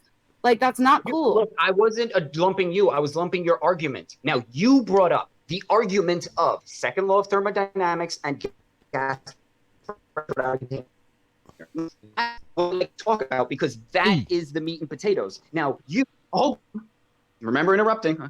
Now, you on the other hand, will only talk about the division, right? You're talking about the division. You still have not talked, and this is why we're divided, because there's people that will ignore the topics that lead to resolution, like you, avoiding the topic of gas price, and there are people that will have the conversation that lead to resolution. Okay. Look, I am not avoiding the topic. I was trying to stick to the conversation that was at hand. I said I would be more than willing to talk to you about the second law of thermodynamics, about the color of the sky. That is cool. But before we talk about that, let's talk about what the initial argument was.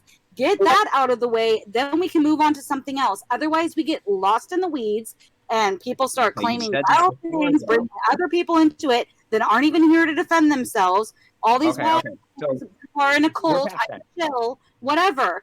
Like, what you are doing right now is unnecessary. It is rude, and it makes me not want to have a conversation. Okay, so you ready to talk about the second law? All right. Well, I don't think.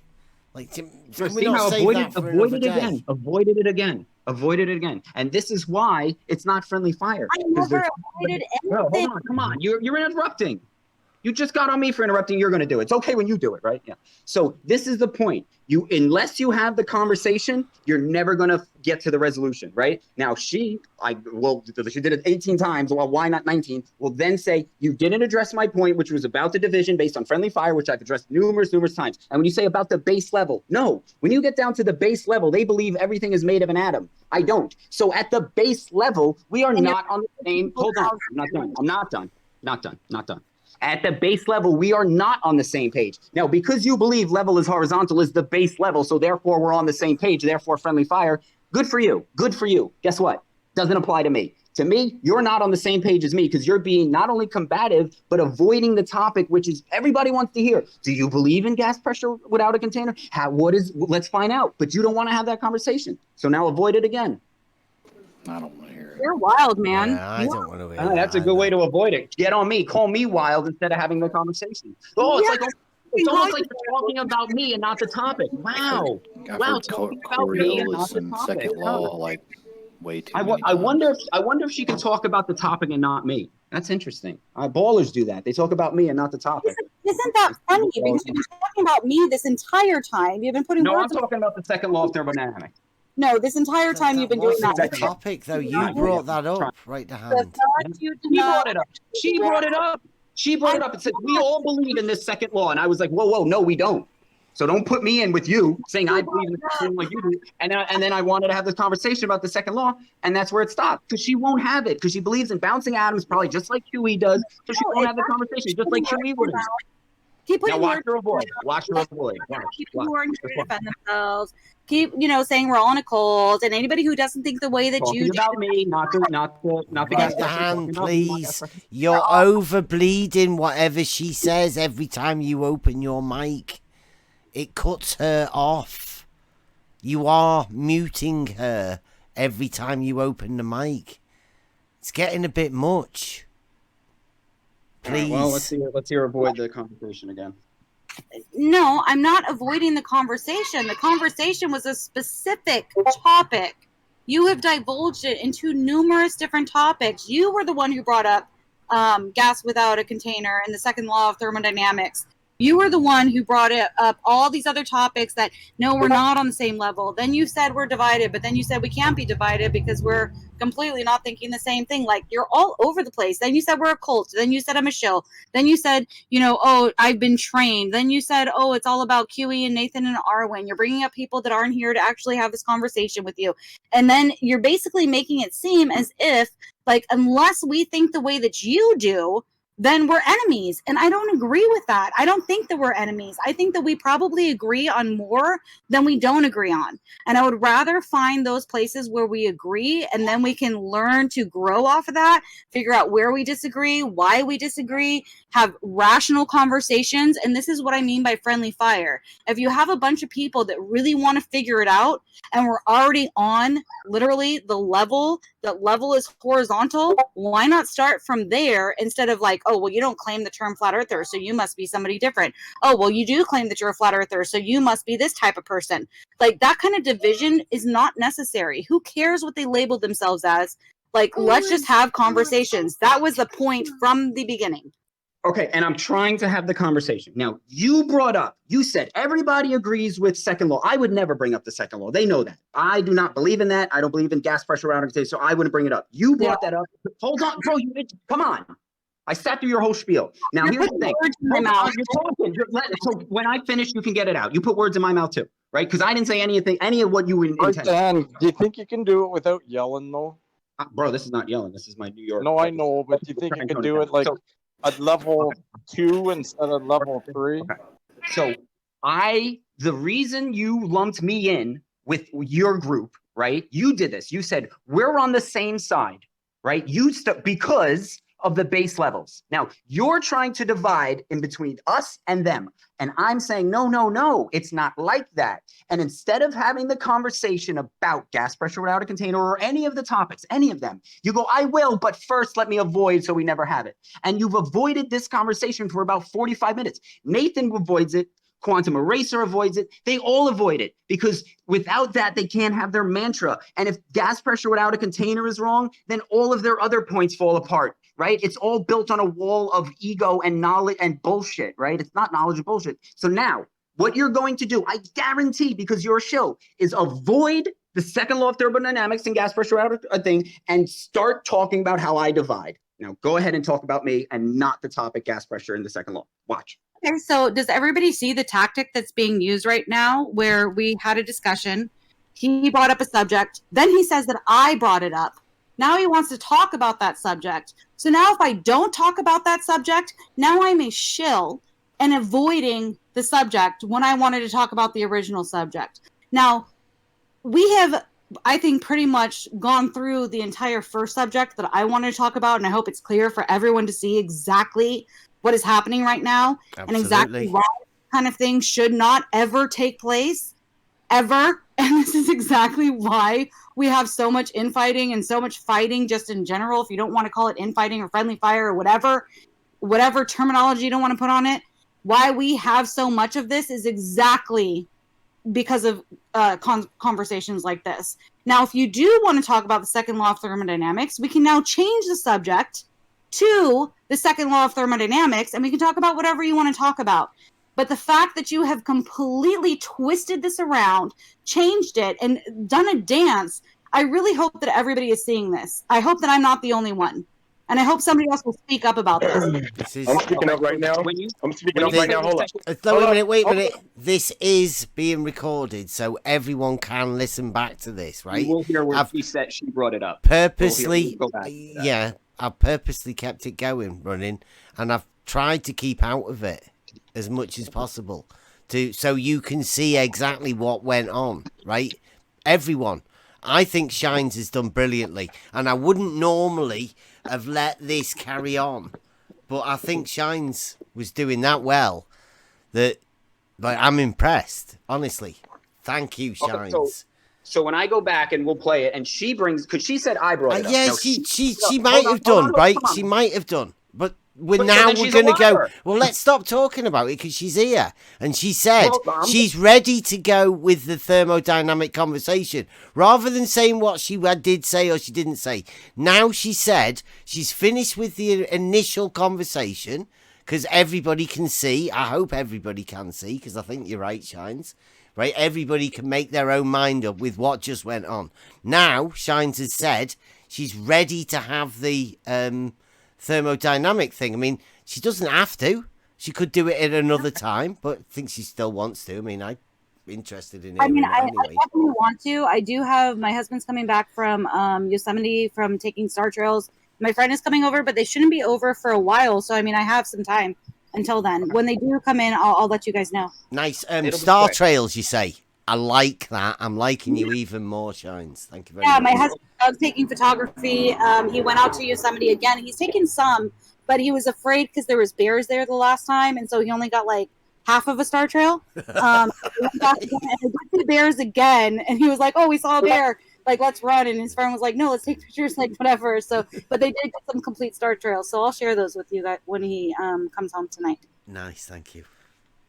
All right, so I just want to say, first law of thermodynamics starts, an object in motion will stay in motion. Now, do objects in motion stay in motion, or do they stop moving? Yeah, I don't agree with that. I don't think that objects in motion stay in motion. They stop being in motion. I mean, okay, so then you disagree with the second law. Yeah, I don't think that objects in motion stay in motion, but I do agree that gas needs containment. Okay, hold on. All right, so how the gas, when you say it needs containment, when you say gas, are you saying a bouncing particle? I'm sorry, say that one more time. When you talk about gas, are you saying a bouncing particle? See, I can't really say that because I don't know exactly what it actually is. I can't see that with my own eyes. People make up stories about what it actually looks like, whatever. I can't witness that with my own eyes, so I'm not going to make claim to that. Okay, so if you don't know the mechanism of air and how it works, how do you know the mechanism of what it takes to contain something that you have no idea on how it works? Because the only time we can ever see gases having a pressure against something is within the walls of containment. Otherwise, they will float away. I mean, I haven't seen gas stop. I haven't seen, like just. When you go outside, do you see a container?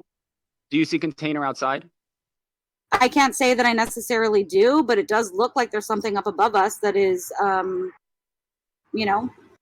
Okay, but you don't see that could be the, like when you go down, I don't know if you've ever been in the water. When you look up, you'll see the water, right? So maybe you're just seeing the air. Water isn't containment either. Water is its own fluid. And that's what I mean. Like even within that kind of a sort of containment, you can see like water is its own containment, right? Like it stops a different medium, and then there could be a different medium, and then there could be a different medium. I think that there's many options for what that containment might be, but I still think that there is some sort of containment. Okay, how about this? Do you think an X amount of gas can fill an infinite amount of area? Be more specific. I don't understand what you're saying. Do you think a set amount of gas can fill an unset amount of area? Because you're saying gas always fills the area. Question. So what would I know? That's a very large area, so I think it would like fill the space. Yeah, it might go into all directions. I mean, infinite is a very large. I mean, that it's not quantifiable. could you? What if? All right, we'll just go. I hate to use what ifs, but could the area be bigger than the gas's ability to expand? Could the area be larger than the gas is able to go? I can't see that happening. So No. so you think that you can have a set amount of gas and expand it into any amount of space, even an infinite one? No, that's not what I'm saying at all. Now, again, you're circling back. I'm asking. That's what I was asking. So So no, I don't agree with infinite. okay, so is there a limit to a set amount of gas's expansion capabilities? I mean, if there wouldn't be an infinite containment. Number one, like you can't No, have it's expansion abilities. Does gas have an infinite ability to expand? I wouldn't know. I've never seen infinity. It might. Are you saying it might? That isn't like in reality. Okay, so it can't. So it can't have an infinite ability to expand, No, right? no, that's not what I'm stating. I'm stating So we've it never. can have an. So you're saying it can have an infinite ability to expand? Just, I'm not your enemy. Can we just have a conversation? Well, you're flip-flopping. I'm not flip-flopping. I am saying we have never seen infinite. So how can I answer a question like that? Yeah, it could possibly go on forever. Gas could totally probably do that. Again, I am also stating that how can infinite be a container? It can't if it is infinite. That's not flip-flopping. Infinite does not exist. So what you're saying is that gas has the ability to do something that does not exist. How am I stating that?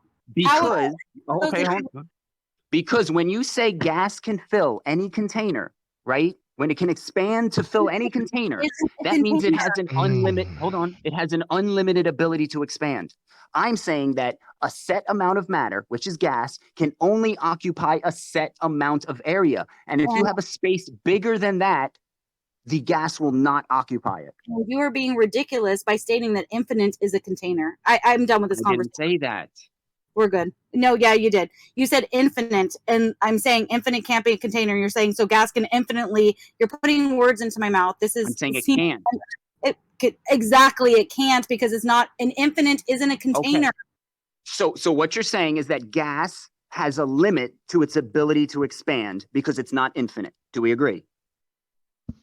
Infinite isn't a container. And that's not what I said. I said, hold on, listen. I said, do we agree that gas has a limit?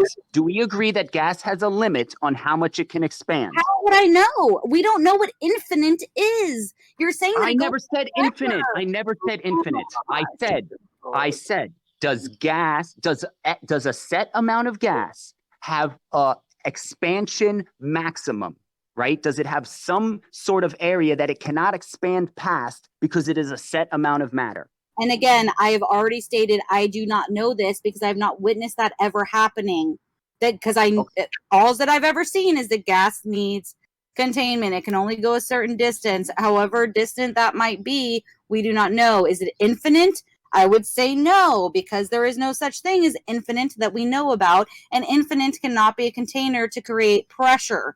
So if gas pressure, I would need some kind of. Hold on, what you just did there was you said that we have gas pressure, we have container. You just manifested a container that we live in, and these things inside this container. When you have not seen that, the only thing you've seen is a balloon, and you're reifying. Hold on, you're reifying that balloon or that cylinder into Earth. That is a fallacy. It's called a reification. Hold on, I'm not done. I'm not done, please. I'm not done. It's called a reification fallacy, where you reify what you see, like the balloon or the scuba tank, into Earth. That's called reification. Oh, so like how we see level and horizontal, and then we're gonna, say that's what we see, and that's the distance that we see. So we're just gonna reify that into what we have witnessed all the time ever. No. And we're gonna say, oh, it needs to be infinite and invoke all these other things. Your logic is lacking, and this kind of conversation, I don't think it's gonna go anywhere unless it can be brought down into better logical arguments. Yeah. Okay. Here's my logical argument. Try and hang in there. If you have a set amount of gas, it will have a set amount of expansion abilities. Do you agree or disagree with that? Hold on. Do you understand the logic behind my thinking on that? Say it one more time. If you have a set amount of gas, right? Like you have a pound of gas or whatever, or a cubic yard of gas. it has a maximum expansion capability, right? It can't just keep expanding forever and ever and ever. That 1 cubic yard of gas will have a maximum potential area of space that it can expand into. Do you understand what? I think you're missing a lot of confounding variables, such as we live in a world which has wind and there's nature, and so that gas can expand in many different directions for a long period of time. And how far does that go? I don't know. But not forever. We agree it can't expand forever. So there must be some kind of like containment, because what is Or forever? it just stops. Maybe it just stops. You keep wanting to. Maybe it just stops. Okay, so then where does it But stop? why does it? Okay, why does it have to be a container? I don't understand that. Why? So because hold on. So because you blow up a balloon and because gas expands, therefore we must be in a box. I'm just curious. Where is I don't understand that. What stops? Why doesn't it go on infinitely? Okay, well, because look. Why does it stop? Okay, why do we need a container? Right? You're just asking an unknown. You're trying to fill in an unknown. Just say, I don't know. You could just be like, I don't know if gas needs a container. I know you need to blow up a balloon, but as far as our atmosphere, I don't know. Can you say you don't know? I know. What I said is you're putting words into my mouth. What I said was, I know what I see. I know it is repeatable. I know that we always witness gas within containment, that it will expand in all directions. Then you try to say, pull in all this infinite stuff. I said, well, we live in nature and there's wind and stuff. And you said, yes, but it must stop somewhere. And so I said, yeah. So what is that containment that is making it stop? And now you're saying that I'm supposed to make some other kind of claim. I'm asking you, where does that stop? We do not know. Yes, I can definitely agree with what we do not know where that stops, or if it does go on infinitely. Which one is it? I have no idea. I have not seen the realms of this earth in every single place that you can possibly traverse to. I have no idea, but making a claim that it has to be this way or the other, when we witness... You're the one making the claim. You're making the claim that it has to be contained. I'm saying no, it doesn't. It doesn't have to be. And you keep making that claim that it does have to be contained because you believe it does and Nathan believes it does or whatever reason. This horizontal is level. So when we go to a certain distance, is it all of a sudden going to change and it's going to turn into curved? When we witness that, gas has to be contained, and then we're going to go to some gas, bro. You don't witness gas. Putting it into the terms of what I see on a day-to-day basis. That's all I'm doing. I'm just trying to have a conversation. If you have something else that goes against what we witness on a day-to-day basis, I would love to see it. I'm not your enemy. Okay, you see gas. What does it look like? Wait a minute. You Raise see the hand, gas please, expand. before What we does that just look like? start getting questions at each other, right? It's getting very combative, and I don't think it needs to. And it sounds like Shines is being backed in a corner, and she's trying to fend you off at the minute, saying, "Look, dude, we're not arguing, right?" So, is there any way we can bring this to a head where at least the people listening, who are probably bored shitless of the gas pressure thermodynamic argument that doesn't really mean anything, right? Is there any way we can bring it to a head where we actually learn something from this? Or is it just going to be a combative argument where, I don't know who's having this argument? This sounds like an argument that has been going round these debate things for God knows how long.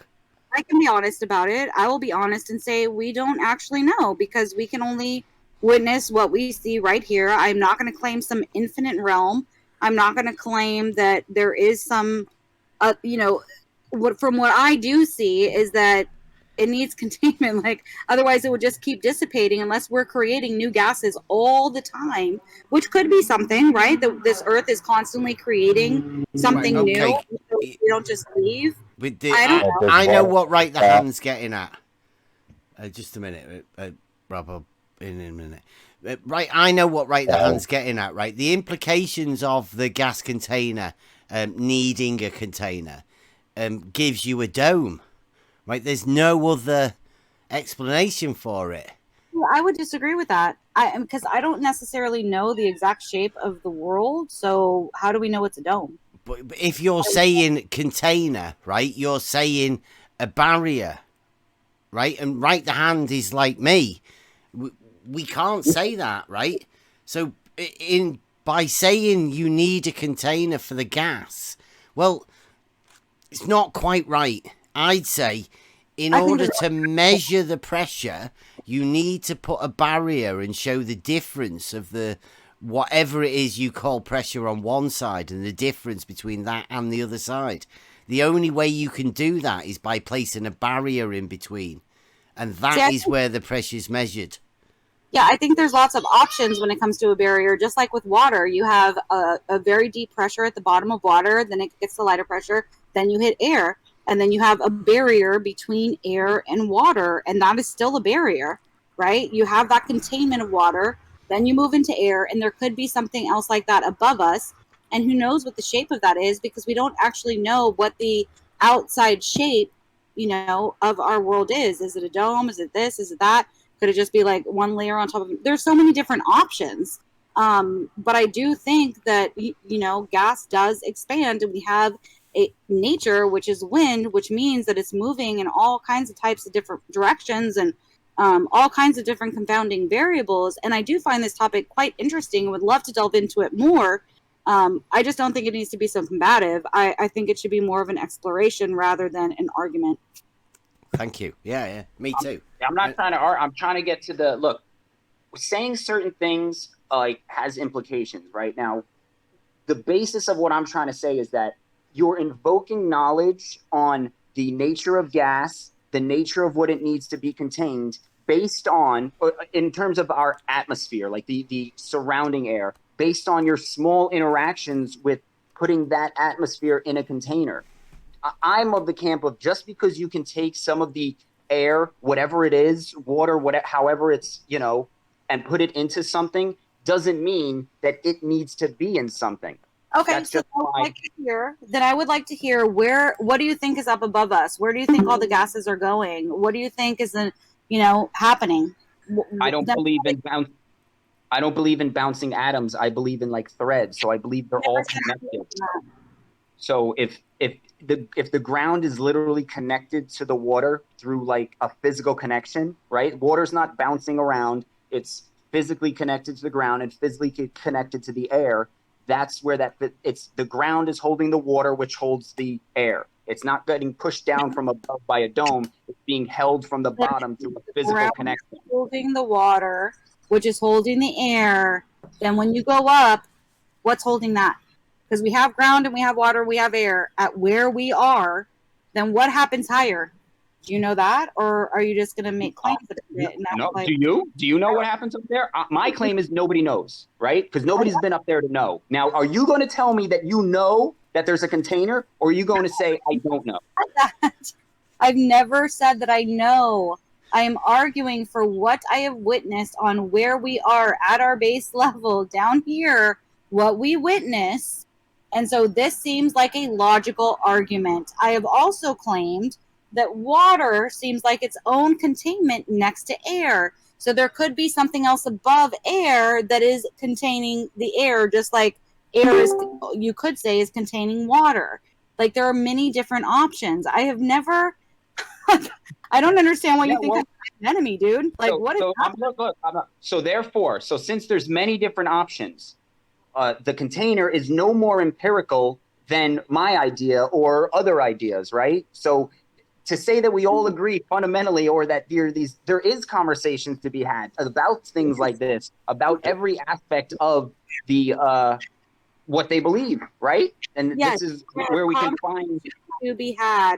And those conversations do not need to turn into I am a shill, I am part of a cult, these other people are cultists, all this other stuff that you invoke since the very beginning when we had a completely different subject at hand that it is divulged into. See how easy this is? Like it could be just a conversation. It doesn't need to be that hard.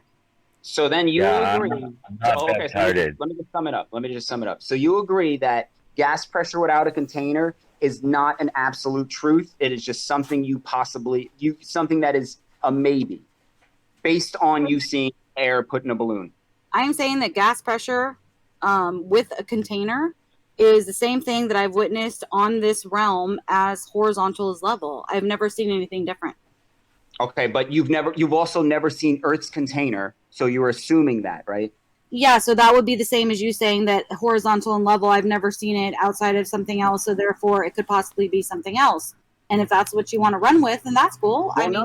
Oh, no, hold on. Horizontal and level, that's one thing, right? So now what you're doing is you're taking the balloon, which is one thing, and then applying that to the Earth, okay? Now, that's, again, logical fallacy. Hold on, nothing. Logical fallacy, hold on, because you're saying when you observe. You say when I observe air, I observe it needing containment, but you'll also say that you don't observe the container of the Earth, you just observe taking the air around and putting it in things. So you're reifying that because you have to put, hold on, because you have to put air in let me just finish up. Because you have to put air in a balloon, therefore Earth must be some kind of balloon because horizontal is level. Wow, you really have a way with words, don't you? And putting them into people's. I'm just trying to get what you're saying here. That's fascinating. That is I'm done with this conversation. Whoever else wants to jump in, go ahead. I don't think I'm going to have any luck here. Yeah, well, because you keep reifying, like just reifying, right? Like because I take this stuff that I don't know how it works and I put it in this container, therefore. I wasn't reifying. Hold on, come on. You said you're done. Go away.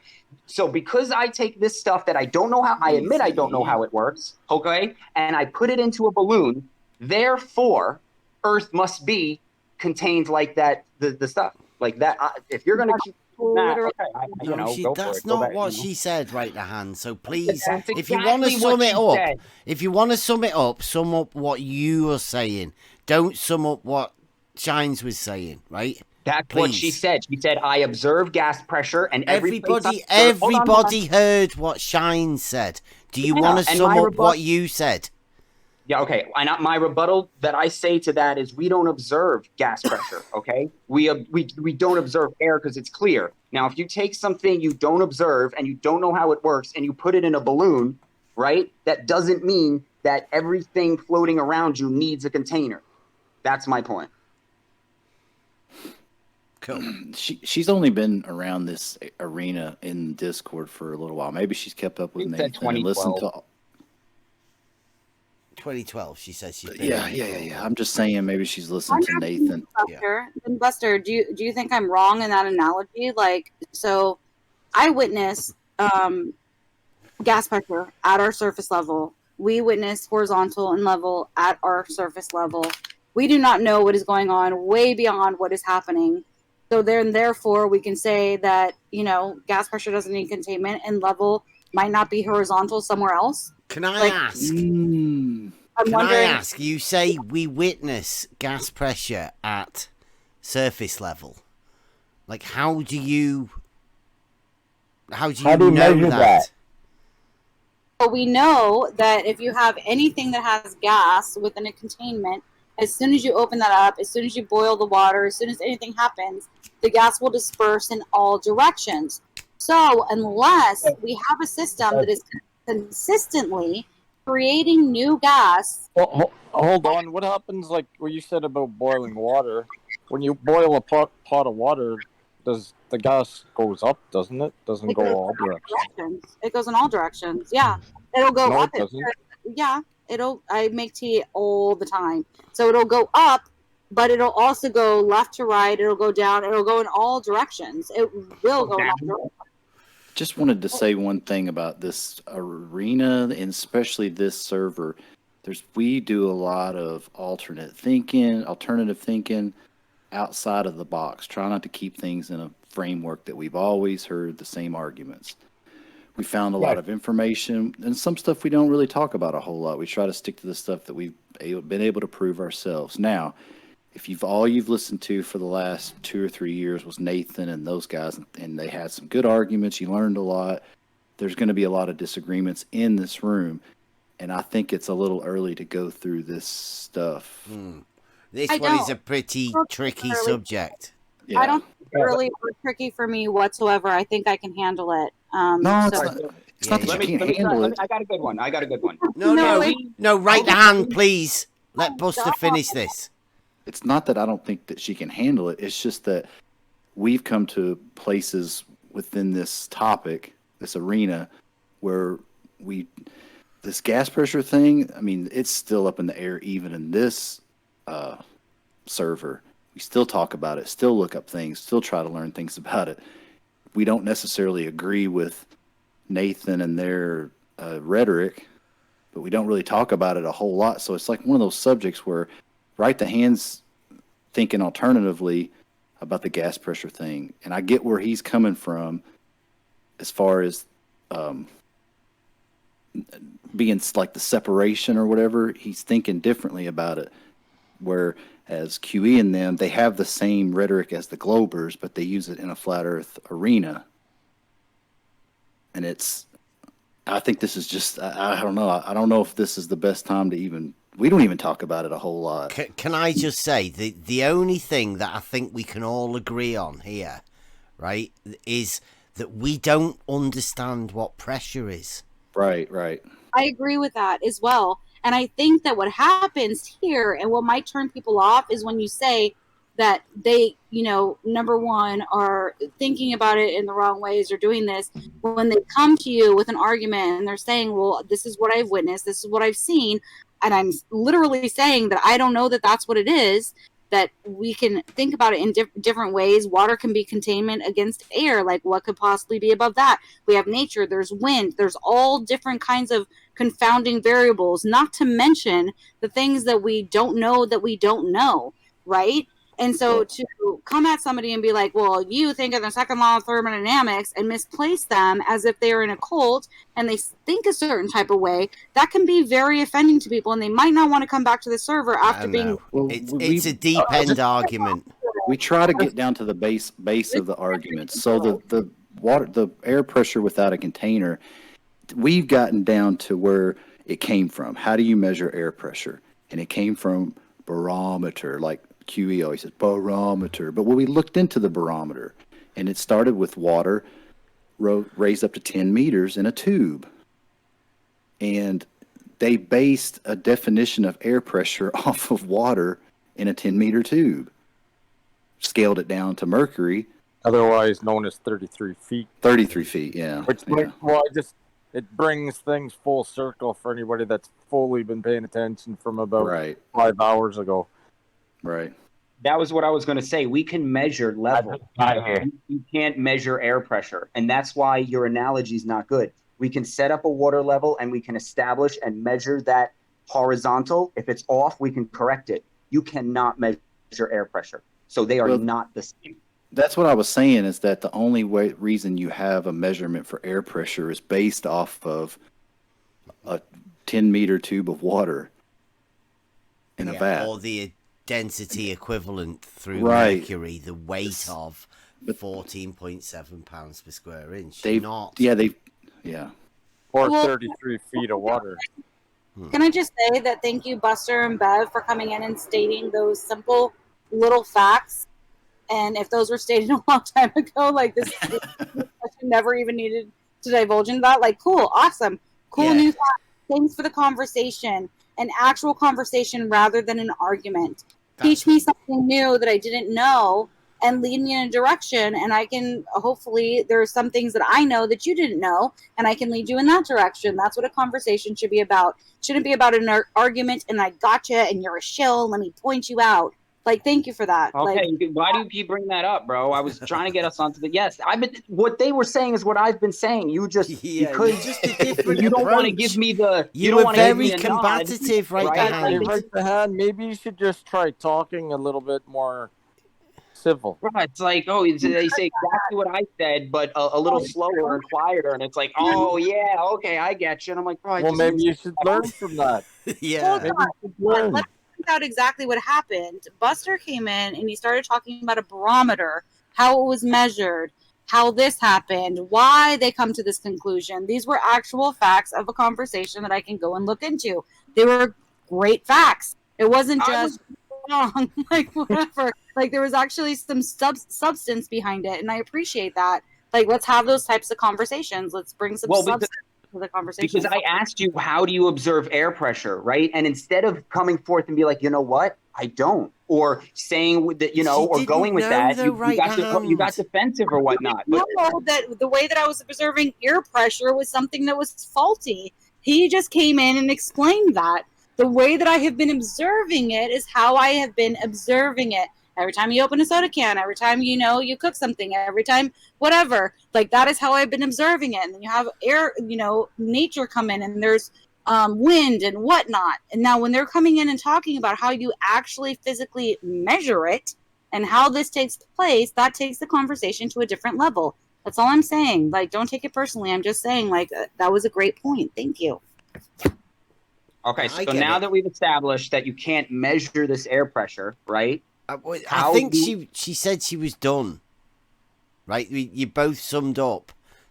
I don't think we want to go back to it. Maybe at some other point in time. Yeah, I don't. Yeah, thank you. Right, yeah, it's getting a bit much, right? And not everybody's ready for this argument / discussion or whatever. I mean, it's throwing somebody in the deep end. I mean, the really deep end. Like Buster said. Yeah. We haven't even got round to talking about that yet. Now, I'm loving it. I'm waiting until we do get round to doing it. Because it will be the most fascinating thing that anyone's ever done. People aren't going to be ready for it, right? When we start actually talking about it. It's already been shut down many times, this discussion within this community. They do not want to talk about hydrostatics. Yeah, it's I was just going to say that's the basis. Like when you talk about horizontal being level, it's fundamentally based on that air pressure and not the bouncing is random, right? It's based on a baseline, that connection between water and air. And when you have that connection, it's just a straight line, right? Your baseline is a line. That's why I call it a baseline. Yeah, right to hands right, Shines. That was really deep. All comes back to the same thing. And I'm guessing that's why right to hand's so passionate. He's just not used to talking to normal people because right to hand's been on his own for so long that it gets hard. This is what I meant earlier. Is like when they came over, they were so used to talking to these, Globers and what they have, and so everybody just is so like. No, you get shut down by the likes of QE and Nathan. That's what God Scalpel was saying. Yeah. He got shut down by QE talking about hydrostatics. Yeah, I was talking about air and hydrostatics and stuff. That's why you wanted to shut me down until it heard me. I get that. I get that people shut people down, but it's also like when it's this continuous, like we're in a continuous argument rather than a discussion. I think, it stops people from having discussions and they want to directly go into an argument rather than have a discussion. Like they automatically assume things about people, who they are, what what they think, what they're willing to even think in the future if they have a new piece of information. Like this label is placed on you. It just happened to me. You know what I mean? Like there's no need for this. We're all learning. Really, exactly. This is one of the steps of learning, right? Like right to hand next time, right, may not be as combative. Next time. Or he may be. He shouldn't have been. He probably will be. Yeah. Well, that's the thing. He didn't need to be in the first place. You've got to understand the backstory and how people like Right the Hand have been treated by Nathan. And the consequences of that argument that they say gas pressure needs a container. Well, perhaps it doesn't. See, I get that, but that doesn't mean that it needs to carry over into every other single person, because there might be people here that are willing and want to like think and learn and trade information with people, and they'll be turned off and end up somewhere like I don't know. I just don't think that it needs to boil down to that, and people need to be treated that way. I don't personally either, and I think Right to Hand was a bit too strong, and I think anybody listening to this would see the same thing. And I'm hoping Right to Hand will listen back to it, right? Sure, yeah. I'm hoping you'll listen back to it and see how it was, right? Because now, I mean, she did really well, right? Imagine. Well, we got there, right? We're there. We got there. So okay, yeah, maybe we did a little good cop, bad cop, but at the end of the day, I feel like mission was accomplished, and yeah, maybe I you know. I feel like that's just arrogance, and there never needed to be bad cop. You can just talk to me as a regular person. You don't I need tried talking to you like a regular person. I'll just say this. Like, let me just say this. I definitely got a little heated when you were in the beginning, where I was like, it seemed to me like, again, this is just, you got to look at it from my point of view. I was like, it was like a very deliberate attempt to avoid this thing. And then when you say you come from this place with these people, you know, I just trying to check everyone out. I just want to make sure we're not getting like kind of like biased here. So much prejudice, so much divulging away from the topic that I was trying to talk about. Make it about the other people, not about the person. And make it about me, not the argument. Like, there was no need for any of it. We could have just had a cool ass conversation. You've been like, oh yeah, you came from there, cool. What do you think about this? We could have talked about it. Like, it would have been totally chill. I'm a very chill person, and I am very logical, and I like to have like deep discussions, and I will call shit out when I see it. And that was some shit. It was unnecessary. I didn't need to be treated like that. Okay, well, I don't know what you're look, you to say that like, oh, you did this and blah blah blah. Okay, man. You know, if you're I could say that like, oh, I felt like you were intentionally avoiding the conversation and you were trying to derail. Okay, so I'm not going to try and put my emotional things into this. I was trying to get to the topic, which in the end we did get to, which is where the actual deepness of the conversation came from, talking about the topic and not how people or which you reverted back to, right? It's like, oh, hold on. It's almost like we had this great conversation that in the end led to, okay, yeah, there's this, and then you just had to bring it back to the negative, okay? Like, I'm going to, hold on, I'm not done. Please don't interrupt, be cordial. So I'm going to bring it back to the positive, okay? Which is that at the end of the day, there's a lot of people that are talking a lot of stuff about what they know and what has to be and antecedents and this and that, and they are wrong. And when you talk about it and you get down to it and you actually look at it, you can see how wrong they are and why they are wrong, which is one of the reasons why these conversations are so important to have and not avoid, even though they are difficult and they do make you question things that you have believed or put your knowledge base into. Yeah, and again, I would say that what is happening right here, again, is about the I'm right, you're wrong. Okay, bring it back to the me and the negative. Good job. There you go. Because you're not witnessing it. Yeah, this is exactly what I'm talking about. Can I talk? You're bringing it back. You're bringing it back. Chill. Bring it forward. Go forward. Stop censoring. So go forward. No, I'm just going to tell. Don't go negative. You're going negative. Stay positive. I try to bring it back and go forward. I'm trying to go positive. Talk about me. Oh my gosh, this is so ridiculous, dude. Like, just stop saying things about people that are not true. When somebody comes in here and they are discussing something about, like, why is everything, you know, why are people arguing against each other when they shouldn't be arguing against each other? And then you come in and you call that person a shill and you say that they're in a cult and you say all these different things. And the conversation cannot be had in a very logical, easy way when it could have just been an easy conversation. Like, there was no need for any of it. That is my point. Just stop. Okay, just stop it. So then, fine. I'm going to make my point on that. Also, what you can do to be a normal person is when you come into a place and you start having a conversation and I address the point that you make about friendly fire and say, hey, I don't think it's friendly fire because we disagree on things such as the second law of thermodynamics. Let's have the conversation. And instead of having the conversation, you avoid for 45 minutes to bring the thing back onto me, which you then did again at the end of the conversation, which I tried so desperately to get you to at the beginning. So if you want to, again, revert to me, ad hom, talk about me and how I handled it, I'll talk about you and how you handled it and hang on, not done.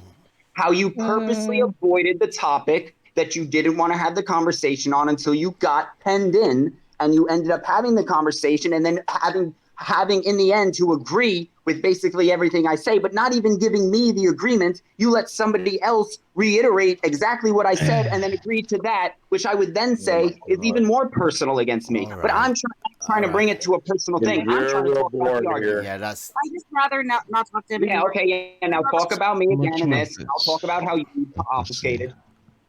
I just said I would rather not talk to you anymore. So whoever else wants to talk, that would be awesome.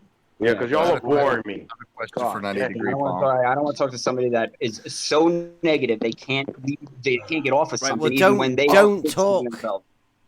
She's gone.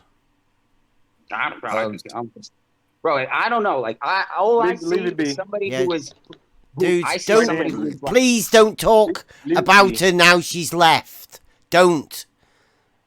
Let's carry on now. Does somebody want to say something to right the hand? That was a bit too much. Yeah, you just ran her off. Yeah. Yeah. Are you saying that mass attracts mass? bro, I don't. This is what I don't get. Like, I'm being honest. It was a joke. It was a joke. No, I know. But we talk about like conversation tactics, right? And how they do it and pointing it out. We talk about getting new people out, in here. Well, I don't think she's a new person. She sounds very well trained. She's definitely new 2012. for this. 2012. So I had it all down. Had gas pressure without a container. Not Had it sure all at all. down. Bro, I'm not sure at all. Sounds like, bro, I don't know. She sounded the same as everyone else. Same as all. I'm not sure if she's new. Who said Ah. that? You said that, right? Wait. She's new to this space. But She's we new all have to this server. Right? That is not the approach I like to give to new people. What if you knew who she was? Mm-hmm. What if she was somebody else, but not in a bad way? Yeah, well, then she wouldn't speak the way she spoke, right? Like, I can Well, only you put her back into you backed her in a corner and was like turned it up to 11. No. Look, Yeah. Okay, let me look at it from it. So it started it didn't heat up. I was like, she was like, oh, we're friendly fire. Then I said, okay, but here. And then instead of addressing the point, right, obfuscated back to friendly. I was like, okay, but friendly fire is not friendly. And it just kept circling back. And I'm like, why are you not addressing the point? And this is what they do, right? They don't address the points and they do these things and they talk about you as the person, right? And I was like, okay, yeah, this is what they do. These are the tactics they do. And she is doing them right now. And everybody was like, oh, right the hand, you're coming on too hot. You're doing it. And I'm like, bro, because she's a girl, we can't call her out on what the same tactics that she was using. Oh, well, she's not Brenda. So, I mean, I would say just calm down a little bit. Definitely not Brenda. So, I've never seen her around here. Never heard her voice. Yeah, right the hand. Yeah, Like, you gotta get to know just like an people a agent to little me. bit before you started talking to them. Bro, I don't know. Like, I don't need. I go by what you say. And when you're going to say gas pressure without a container, I'm like, okay, let's talk about it. And then you don't want to talk about it. That's a red flag to me. That's What if it was a person has been around since 2012, but in a different arena and was just delved into a different arena? Like if all she's wouldn't matter. I'm judging only based on the interaction I just had. And Yeah, but based on she's that interaction basing alone- everything on the interactions she has. And you just happen to be one of them. I don't know whether she's ever had an interaction like that before. What, bro? I'm pretty sure, by the way. Getting asked questions and not allowing you to go off topic and bringing it back and saying, look, you're saying I'm not addressing what you're saying. Here's my pretty rebuttal full to on. what you said. Please address it. And then not addressing it and talking about me. Right? That's I don't understand. Like, you put it out there. I'm going to go through it and be like, here, watch how this happens. Watch how it happens. Here are the tactics. Mm-hmm. You do realize you're pretty tense, though, right? I mean, this is like normal this is just how I talk. No, See, right that's now the- you're talking. No, right when that sentence you Yeah. just said, that was close to normal. Yeah, The way you've been talking for the last hour, that's like intense, dude. Yeah, I was sort of thinking, did you know her? Because you That's were what I was really thinking. going off at her. Bro, because it's the same. They're all the same thing, man. They all come over here with their this is that because I heard it from this person, and I'm like, okay, well, let's talk about it. And then does everything they can to avoid the conversation. Have right? you talked to her before? I don't think so. Like I said, bro, based on how they interact, that's what I'm basing it on. And when you avoid, and preach nonsense that you don't really know, and then finally at the end of it go, wow, well, you know what, you're right. You don't know. I mean, she's like just coming from what she does know. And I was the same way. All I had known was the Nathan rhetoric. Came in here and well, that's why I wanted to have the discussion. well, That's they why- didn't. When I came in, if I'd had a discussion with you when I first come into this server, I probably would have never came back But No, Bev, no, come on. That's Dude, there's a difference between having a discussion and fucking pounding someone over the head with shit. Bro, but she pounded me. Bro, you got to go back and listen to how she pounded me over the head with division when I was trying. Yeah, but if yes, you started being talking like, I to me like that, understand. Yes, like, I'm not gonna fucking dig my heels bro. in I and feel start like talking to you everybody's back. ganging up on me here. I'm When not ganging up on you. I'm just saying, if you started getting all hot and heavy with me, you don't think I'm gonna not get hot and heavy back with you? Like, yeah, you but can't. also, It takes two. yeah, and no, bro, she interrupted me tons of times. Nobody said anything, right? But I interrupt. I get a little excited. I interrupt. No, I I know. intervened and tried to interrupt both of you guys to try and hear both. Yeah, but no, come on, man. Like, look, like you So did don't great. fucking You give me that shit. No, I think you did great, bro. I say when you came in and like, look, this is what he because she was obfuscating like, and I think that just makes my case is that somebody was obfuscating so bad that you understood it. Everything that I was saying came in and was like, look, this is what he's saying. Yep. And then she's like, well, yeah. It was almost like I said, it was almost like wouldn't agree with me. It was like, Yeah, oh well, but I can't did agree it with to right help hand. both of you guys. You were too excited. She wasn't able to hear you, and I don't think you were able to hear her because of. No, I heard her, bro. I heard her. That's why you were able to reiterate her point, my point to her, and I understood it, and you could reiterate her point to me, and I understood it. The only person that needed clarification was her on my point. Nobody was saying. You understood it very easily. Yeah, but nobody here was saying you're wrong. Nobody's ganging up on you. Nobody's saying you were wrong. It's just that this topic and the way we do things, like you get it, it's great. But the way you were coming at it was like you were 5 steps ahead, probably 10 steps ahead of where she's ever even thought of. Yeah, that's what I was going to say too. Just to piggyback on what Buster just said, are you telling me right to hand you haven't been on the road she's on where she's at some point where you were thinking about gas pressure and containers and bouncing molecules even for a portion of time? Like, dude, we're all on different parts of the. My problem was with. Is that him or me that's breaking up? Oh, that's him. Oh, that's him. So he's talking too fast for his internet connection. Bro, the only he can't keep up. The bandwidth can't keep up with him. Fucking high-speed internet can't keep up with that motherfucker. Well, in my defense, my real slow, but You I just broke it. I thought it was like, look, to me, I'm like, if you avoid or you do these things, right? Like that's what agents do. Agents use these. No, it's everybody's at a different fucking stage of the journey, dude. You can't beat it into someone's head. They'll get it when they get it, and maybe they never get it. But like, you can't tell me there hasn't been a point where you were thinking about gas pressure and containers and bouncing fucking molecules and all this other shit at some point in your life. And I thought about it, and I had the conversation. Yeah, there you and go. The conversation, I came to the realization that I was wrong. But I was never afraid to have the conversation. I never. She wasn't afraid. That's hey. She's definitely talked to people and had conversations, no doubt about it. I've got my thoughts on what's going on, but I just wouldn't have. I don't know, man. She's learning from this community. I mean, obviously, she's come in and found a new community. Obviously, she's been in it a long time. She's found a new community on Discord, and she's just putting her feelers out. The same as what's up. I just hope she didn't get scared off. Me too. We know there's not many other places like this. Why would she be scared of if she is getting trained in Nathan's?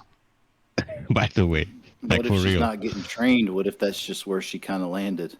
Because I landed there too. I didn't mean literally and in a way that is maybe derogatory at all. I just mean that she is in a community right now in which this is the normal. Yeah, but it's enough to cause people to say, you know what, fuck this shit, I don't need this. That's definitely not what we're about here. That from time to time myself. Yeah, I But don't. it was I don't fucking like- interesting. I don't know what happened. I don't like That- people leaving. What right? happened? Not for that reason. No, really, I don't get it. Like 90, what happened? What triggered you to go into the conversation with her or right hand? And we're all in this we're all in this same side, and I'm just like, no, there's not these. That there's one. not three Okay. sides, right? It's not like, oh, there's flat Earth and ball Earth, and we. No, I wanted to say, but I couldn't because it seemed to me that Bev wanted to hear this for some reason. I don't know why, but I wanted to say that I perfectly understand you when you say that. Yeah, That it was it's very. not the same basis. There are differences all around.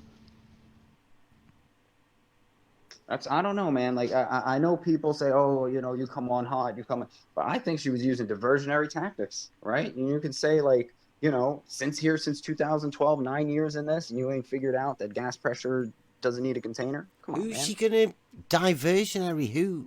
Yeah, bro, because But wait a minute, right, Dan? There's lots of people that are using that argument. Are you saying everybody that believes that argument is a fucking shill? No, if I bring you to have the conversation and you do everything in your power to not have the conversation, that's gonna throw up some red flags to me. Well, it's not like that was what was brought up first. There was another conversation brought up before that where you guys weren't coming to any kind of agreement on, and she wanted to stick to that until it was settled. That's all. You wanted to move it to a different level, and she didn't want to go there. All I'm gonna say In the same is vein. one more thing. There are people who's coming in here that have connections, and we want to see Bev get this word out there. I mean, is that agreed? Yeah. And what if people are coming in with aliases just to put the feelers out, like Bev said? There's people everywhere, right? And not a lot of people can actually show them. But what we do here is basic. And it's so basic that people might want to be finding out what's going on. People listen to what we do here. That's for sure, by the I way. was just gonna say, Especially not for the only- past 2 months. 2 months, it was very obvious, by the way, everywhere. People notice that there's something strange going on. So they come into the community looking for strange things. So they can observe themselves. I mean, there's weird stuff going on. Who wouldn't want to try and work out what's happening? Well, that's what I said. Yeah. That's what I told you guys when we were talking about having a conversation in between the four of us. Buster, Bev, and two of us. This is getting... sorry. It's getting clearer and clearer to me, by the way. Like, really. This is like I don't know if funneling is the right word, but when you're trying to look at things objectively, you knock your ego out of the way. You try to say, okay, objectively, no more frameworks. I want to learn. I want to delve into this. This is where it's at. I mean, I hate to use the word pigeonhole, but it's what this is. And it's like people are here. Most people that come in here are here to find like a truth, like a proof. I found it.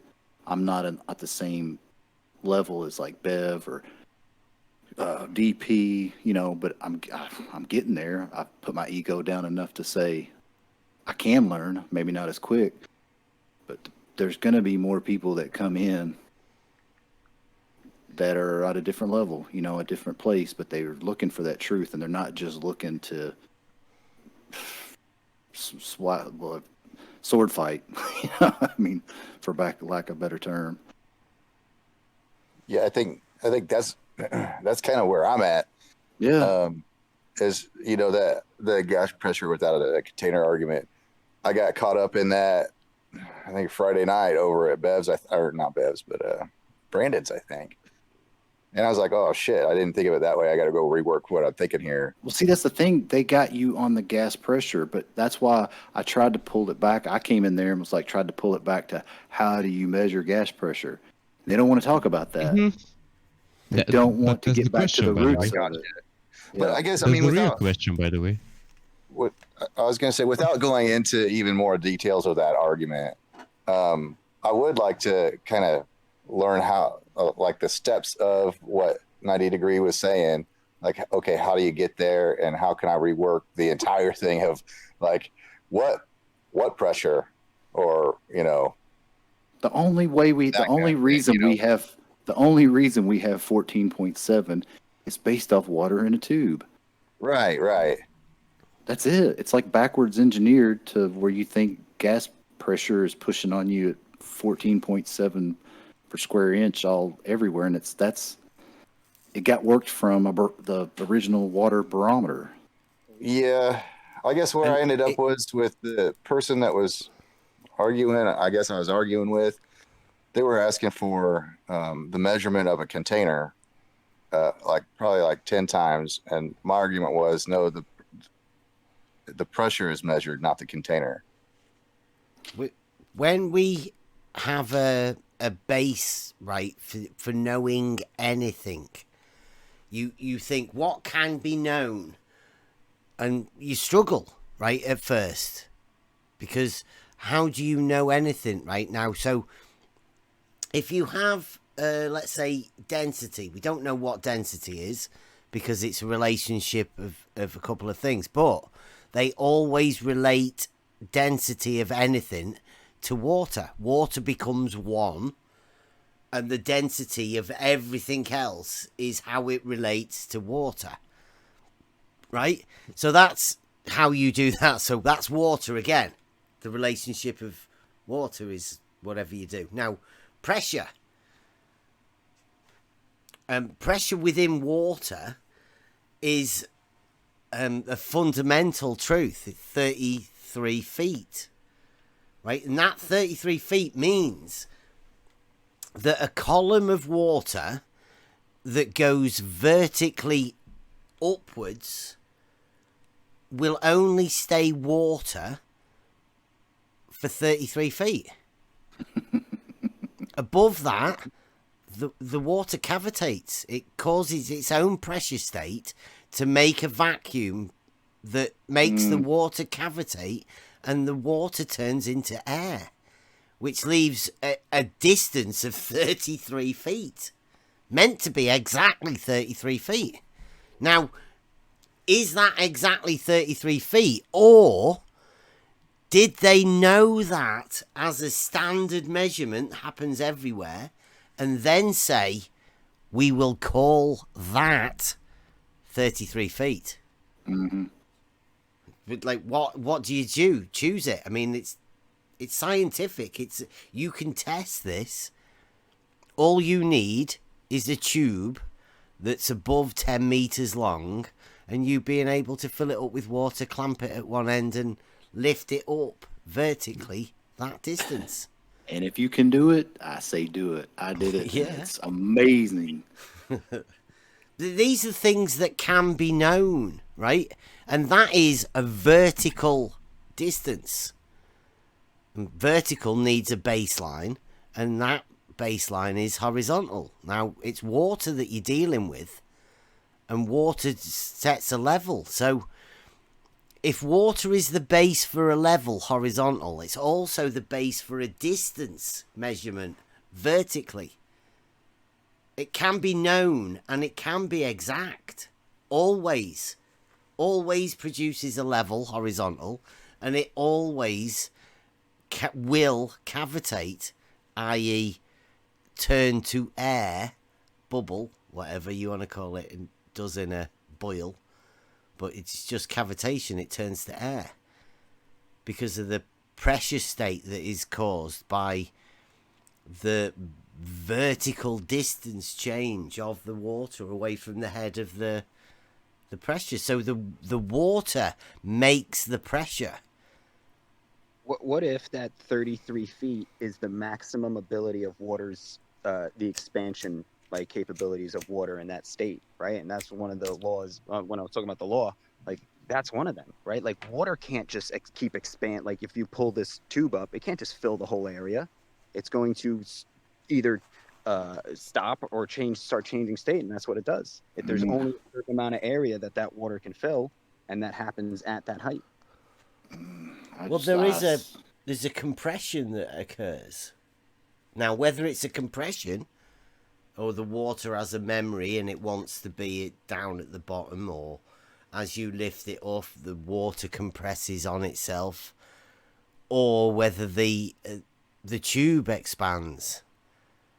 But one or the other occurs to make the water cavitate to put an air bubble at the top of that thing, right? That's what we're talking about. And the zero pressure, the water decides the zero pressure. That is the bit exactly where the water meets the air. Always horizontal, always called your zero pressure state. And the water, the body of water that it is, decides that pressure. Any vertical change of the water from that body, either downwards or upwards.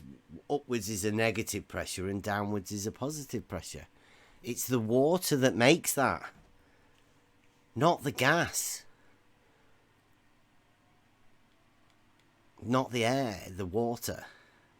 But in this upside down world that we're taught, and people repeating arguments that you need gas pressure, container for gas pressure, well, perhaps you don't. Perhaps you need gas pressure in order to measure the difference between the barrier of one side and the other, but you need the container in order to do that. Because this is what makes pressure in the air, if there's no barrier, there's no pressure difference. It's just zero. You need something to cause a difference. And in water, that difference is caused by the relationship where it is away from that zero pressure point. Just its vertical position. This is why I think air and water are connected, right? And this is also why you're able to get like a pull, right? Like the vacuum can suck or pull because the air is connected. So you put that water, I think, has this ability to, like, you can't pull it off of, think of it as like taffy connected to the ground. Like you can't pull the air off the ground, right? And since the air is water and connected to the water, you get this thing in the barometer that is stuck to the walls, but also touching the water. And when you pull it up, it starts stretching it. And you get to this point where it's stretched beyond its ability to stay in whatever form it's in. And then that cavitation is the result.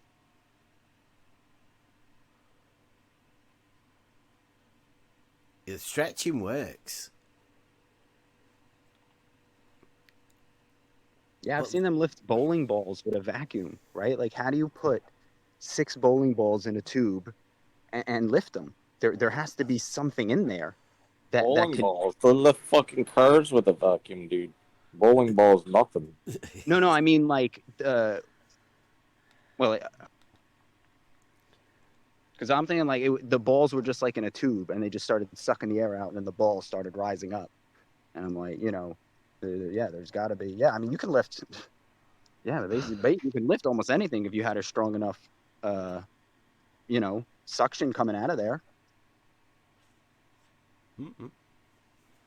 Yeah, I mean, that whatever it is that they call pressure, again, we've been given words, like we've been given formulas. They have no basis, really, and you're expected to just parrot them. I think that's what it was, really. Right, that gas pressure without a container.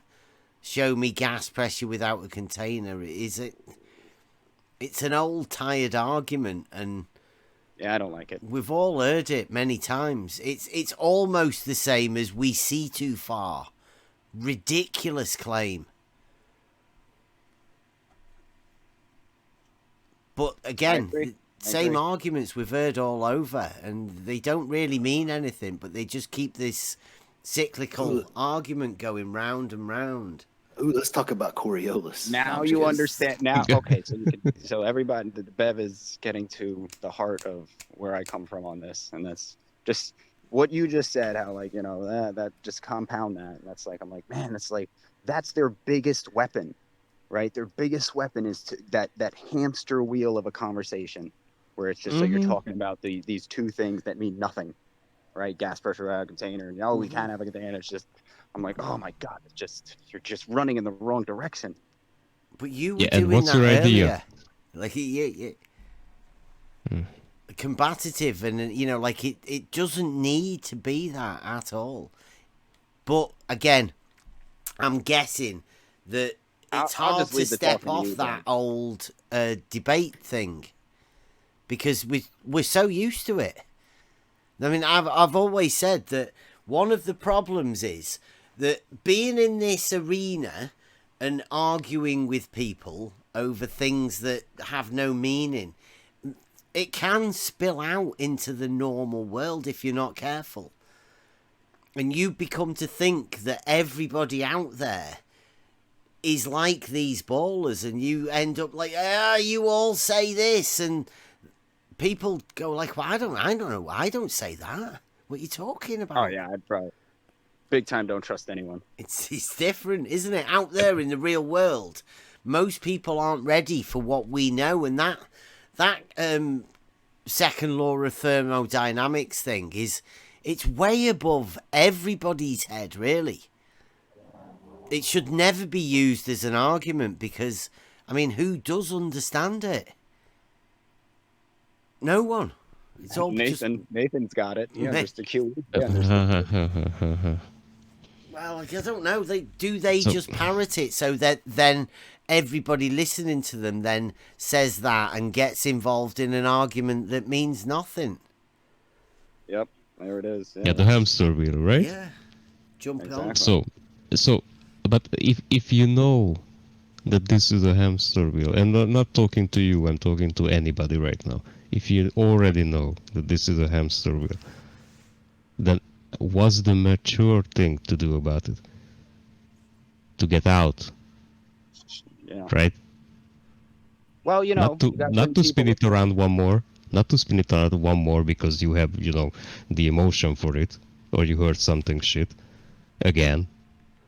That's literally getting into the same getting your car into the same hole on the road over and over every day, not turning it around a bit. And in my opinion, that's what Bev is kind of trying to do right now. And I'm up for that. Bro, I agree that there's certain conversations, right? Like not all conversations are useless, right? Like there's things that are based in actuality and logic, and then there's things that are based in belief and ego, right? And for me, like I only want to talk about the ones that are based in reality. And if somebody starts talking about one that's based in beliefs, I'm going to kind of start shaving away at. No, that's not what I meant. What I meant is that the narrative that Bev is usually referring to is not just the narrative itself, but the way the narrative is told. That's the hamster wheel altogether. Now that's what nobody needs. After all these fucking years, by the way. Nobody needs it anymore. It's just going in fucking circles again and again and again. And you're not gaining anything from it. Nobody gains anything from it. Maybe a little steam off, when you have a big fight or anything like that. But that's really nothing. It's getting old. And I just hope that here, at least, something happens regarding that. Yeah, like I keep saying, there's not going to be many of us. So anybody that's willing to come here doesn't need chasing off, and we don't need to show them that other thing that we're trying not to be can happen here. Shines is back, by the way. Yeah. Hello, Shines. It's okay. Maybe doesn't want to get involved in a... I would rather just listen because honestly, yeah, this was a very crazy day. And I don't know what's going to be used against me or for me or what actually even happened. Like it was a whirlwind, and I'm kind of at a loss for words. Don't let right the hand scare you off. It's like you came into a dojo and you went against a black belt who, by the way, turned it on like 10, 11 tonight. Yeah, I don't think he's a black belt. I don't agree with that. I don't think he's a black belt. I think it's ridiculous when it comes to logic and conversation. So I would go up against him to try and take his black belt on that. That's the spirit. I like you already, Shines. Remember, Yeah. remember who agreed with who at the end. Yeah, I didn't agree. All right. Okay. Brilliant. And I think, right the hand, I think Shines took you to Well, hey, pieces, that's, to be honest. you know, look, that's we all have our opinions on how it went. And, yeah. You know, of course, I'm going to think that, you know, I pointed something out, was able to confirm my we all definitely my learned claim of what it is, and you know, yeah, hey, don't need containment. Many lessons were learned over the whole night, and I'm still recording. 6 hours 40, stonker. But I mean, like, great conversations. We don't do short stuff, and it's been good all the way along. I like it. We should definitely be doing this, these sort of conversations more. And especially when new people coming in. I mean, like, new people are coming in. I'll tell Bev, I'll be like, look, this is my this is my argument. You just here, you do it.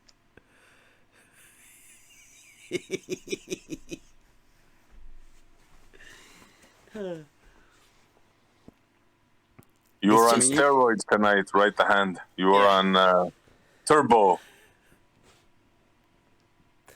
I knew what you were trying to say, and that you just came off a bit too strong.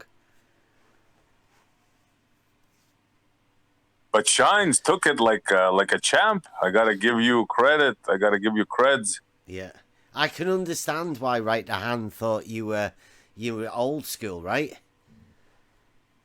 You definitely you've had to deal with people like Right the Hand. I admire that.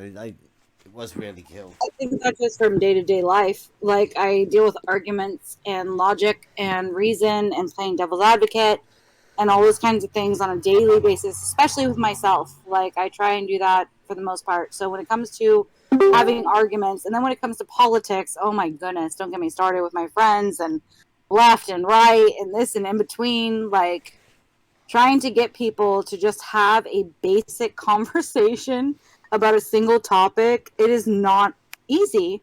And I have to hand it to people who have their own Discord servers, because my goodness, it is so hard. Like, okay, let's talk about candles.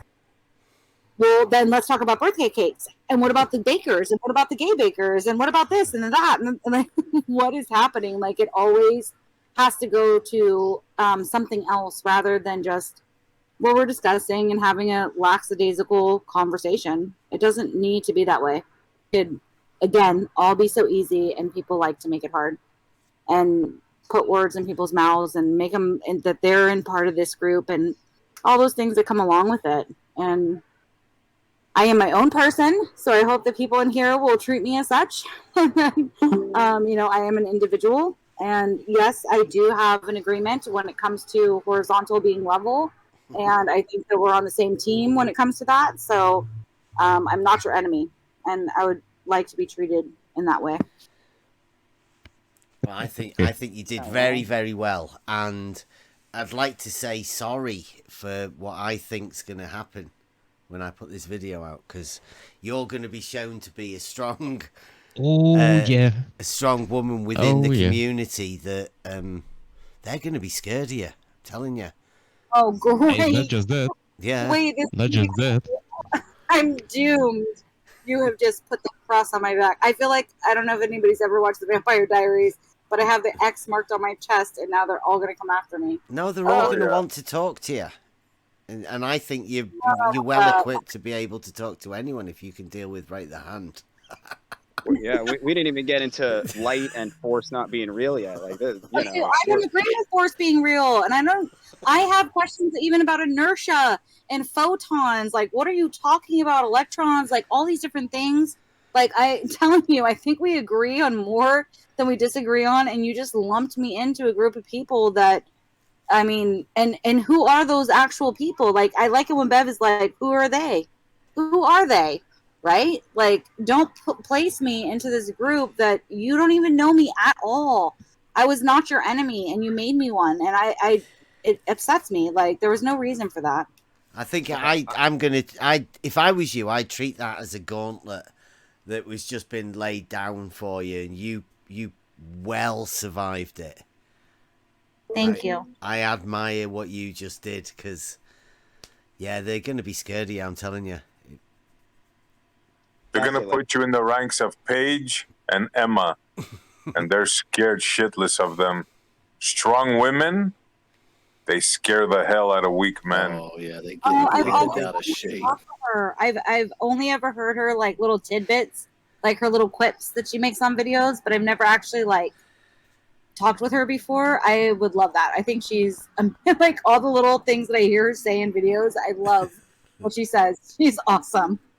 You got such an advantage as a woman because they can't do the you're stupid. It's like not one of the things they can do. So they kind of have to play. They do it all the time. Yeah. They do it all the time. Are you kidding me? Dude. I'm a Oh, yeah, curved. Okay, curved. Not all of them. So there are some that will like have to try and respect the fact that like, there are some, but I mean, it's not most. Let's be real. They're very mean. I mean, I've been in this since 2012. I know the exact date. It was August 20th, 2012, when I saw something in the sky the day my mother passed. And I came home and like started researching this thing that I saw in the sky, and then all roads kind of led to flat Earth, and so I started looking into it and whatever, and so it had. Oh, you mean it that way? Sorry, because I heard from someone that you had the story from 2012, and I didn't really understand. But now what you said, I understand you perfectly. By the way, okay. Wait, I'm confused. You heard from somebody? I don't understand. Yeah, that you have been into flat Earth since 2012. Not that I didn't understand what you just said. I did understood. Okay. Yeah. Sorry, my son is crying because he just tripped over my dog. No problem. So yeah, it was the day that my mother passed away. I saw something in the sky with my brother, and we witnessed it for like over 5 minutes. There was like, I don't even know how to explain it. So it's a long story. We saw this thing in the sky. So I came home and I started researching. And so since then, I've, been on the internet. I've been in my own real world with my husband, with my father-in-law, who's an astrophysicist, optics engineer, helped to quote unquote build the Hubble telescope, a top security clearance, like having all these different discussions, and nothing has ever been able to prepare me for what has happened on Discord in the past 4 months. It has been wild, and people are mean. Like, it's like you see certain bits of it on YouTube, like what has been recorded and released, but when you're actually in it and like the back conversations that are never released, it's like, holy crap, like what is happening? Like, this isn't real life. Like, you really get to see, like, it's almost like comments, but in like vocal tone. Like, people will just say stuff, and this isn't anything they would ever say to somebody if they were right in front of their face, right? Like, so it's just wild. It's absolutely wild. And I just wish people could just, have normal conversations, treat people with respect, just assume that they mean the best. And if they prove that they don't mean the best, then of course, you can deal with that. But to treat somebody that you've never met as if they don't mean the best, that's what I have an issue with. Like, I don't think that is the correct way to welcome somebody, or period. It doesn't even matter. I don't think that's the right way to welcome somebody. I think that it should be like, okay, let's have a conversation. What do you think about this? Just easy, casual, whatever. And I like that. That's what I really liked about listening to Bev's channel, is that he does that, and he offers the opportunity like time and time and time again. And you can witness this downfall of logic and reason and attitude and trolling that is, it becomes exponential. And I appreciate that. There's like it's not just intellectual, it's philosophical, it's everything. It's amazing. Whatever you do, just don't thank Bev. Well, like, you're part of it now, right? That what you've just expressed, you've been part of. That. Thank you. You know, it's the same thing. We're just a load of people that like to have these sort of conversations. Not that sort of a conversation that you had a bit earlier. These sort of conversations that we're having now. But in order to experience it, right, you have to be involved in, like you said, the 4 months that you've been involved on Discord. I mean, have you even been to Gem Panda's server yet? I have. I've Ooh. never once spoken on it. There's no way. I will go in there and listen, and I watch the chat, and I'm just like, wow. I dare you to go in there and speak. Monster. Bro, come on. This was mellow. This was mellow compared to Gem Pandas. Like this was That's a no canoe excuse ride. for your behavior right there. Exactly. Because it was less than the worst. Thank you. You're welcome. It doesn't make it okay. Like, yeah, you know, we're all accountable for our own actions, and just because they're being jerks and I'm less of a jerk, it's like, you know, I'm not a bad person. There's, you know, you could have just talked to me. I'm not a bad person either, right? Like, I never yeah. I never said that you were. I never said you were a bad person. Exactly. And I'm not treating you as if you are one. I'm saying, like, let's have a chill conversation. It doesn't have to be hard. Like, I'm here. I want to talk about things. I question everything, all of it. I will even sit there and question horizontal. Like, let's really question it to make sure that it is, in fact, true, right? Like, I want to question everything. And when you come to that, you're like, yeah, you question it. Then you realize, okay, yeah, this is a fact. Do you have anything to disprove it? No. You know what I mean? So yeah, when they spoke about the barometer and all those different things about gas pressure, that was really interesting to me. I had never heard that before. So when I hear different arguments like that, I want to look into it further. And that makes me realize, okay, what are the bigger and better questions we can ask from there? And then what can we ask from there, right? Be careful, though, asking those questions and who you ask them to. Well, and that's the thing, right? Exactly. I would ask them usually only to myself. Yeah. Pretty much. And stick to what I know, and then I can listen to what other people have to say, but I'll stick to what and like when you guys mentioned that, it was like a ding ding ding. Okay, that was something new. That's interesting. That actually makes sense. Like, there's something that goes off, right? When a fact has been presented, at least for me, it's logic. It does. Yeah. It's like you already knew it. Yeah, exactly. Yeah. Okay, cool. That totally fits into my repertoire. I'm sticking that into my belt, in my tool belt. Mm-hmm. Let's discuss that further and see where we can go from there, you know? Yeah.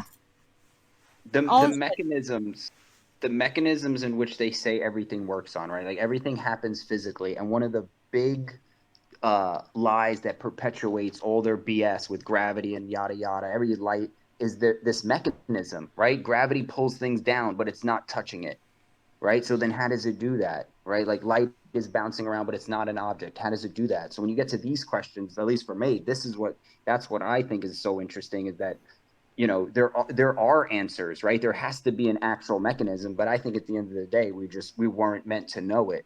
And that's part of the journey, is accepting that there are certain things you just weren't meant to know. Wait till you get into being called a physics denier, but you look into physics and you find out about the law of communicating vessels and hydrostatic equilibrium. That's where we've been at. This air pressure stuff was like, good. Yeah, we haven't even kind of jumped from first step to fifth step. We haven't talked about it a whole lot. Well, I've been stuck on force and inertia and weight and mass, and I haven't found anybody able to even discuss those with me, where I'm like, wait, what is happening here? Ask Bev about gravity. None of it makes sense at all. So like inertia, force. Because one of the things they do right here. So picture you have a rock tied to a rope in a pulley, and you pull the rope and it lifts the rock. Okay. Now that you can see how that happens. It's very easy. But what they do is they change the pulling of the rope into a force. So they change a physical thing into an abstract, and then they take that, right? So the rope becomes a force, and then they take the force away from the rope, apply it to earth, and pulling the things down with this force. And that's one of the magic tricks.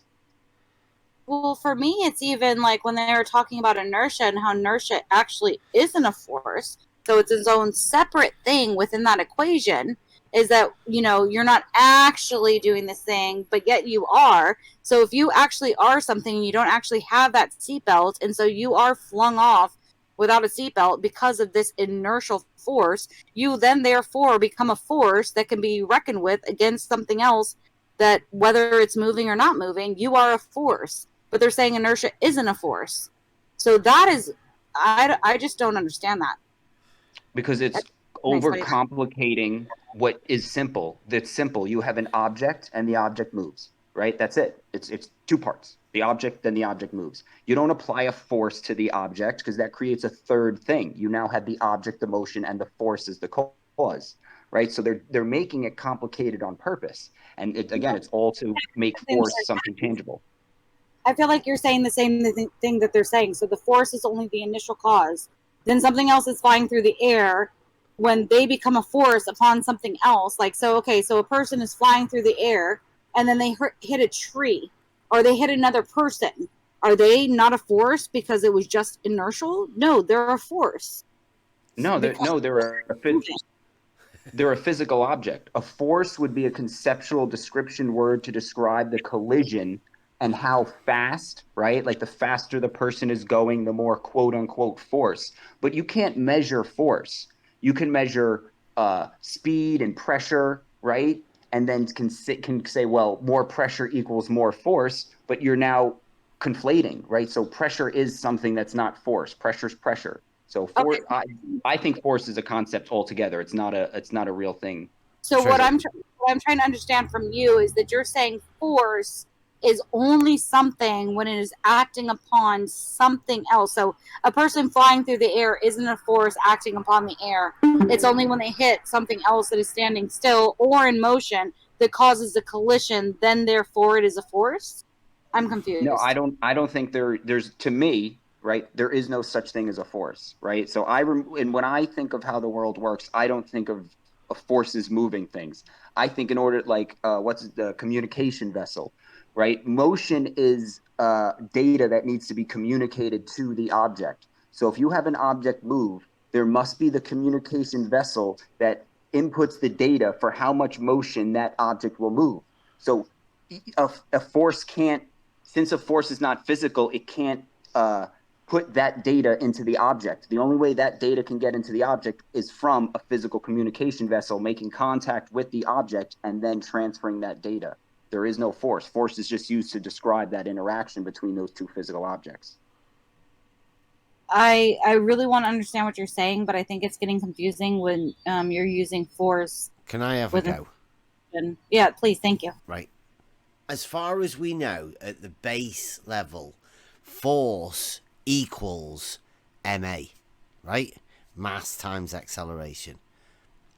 So that means mass times acceleration equals force, right? So let's get a mass, an object. We'll mathematically times that by an acceleration, right? So you get some acceleration, you mathematically times it by that object that you've got, because that can obviously be done. And the result of that equation we will call force, because F equals ma. Right? So does force equal that mathematical equation, right? Does it make the force a real thing? No. Well, I think that that force, you can't even describe it without mass, without acceleration. I just think that the entire equation is faulty. Yeah, it's just a description that somebody's give, right? And they've put letters to it to describe it. But I mean, who's good at doing that? Newton. Well, Newton, that's how Newton described it. Now, how would you describe it? Well, Newton also thought that that light moved faster in water than it did in air. He thought a lot of funny things. So yeah, no, I'm not interested in Newton. Right? Honestly, I'm interested in what you'd say a force is. I think a force is something that is moving and causes an action. Like it's a force to be reckoned with, right? Like so, if you have, and it is. I do agree that it's a concept. Yes, it's a force to be reckoned with. So, what they need something that you people can argue about, right? Yes. That especially because F equals ma, right? Mass times acceleration. Let's imagine an apple as being a mass, and it accelerating, dropping to the floor, right? And we'll call that force. Brilliant. So we've just invented a force that we can now argue about, right? It's nothing. That's it's just all the wrong. apple drops down. It's all wrong because then they bring in inertia, and inertia is wrong. Mass, they don't even know what mass and weight is. They don't know what like the entire thing is just wrong.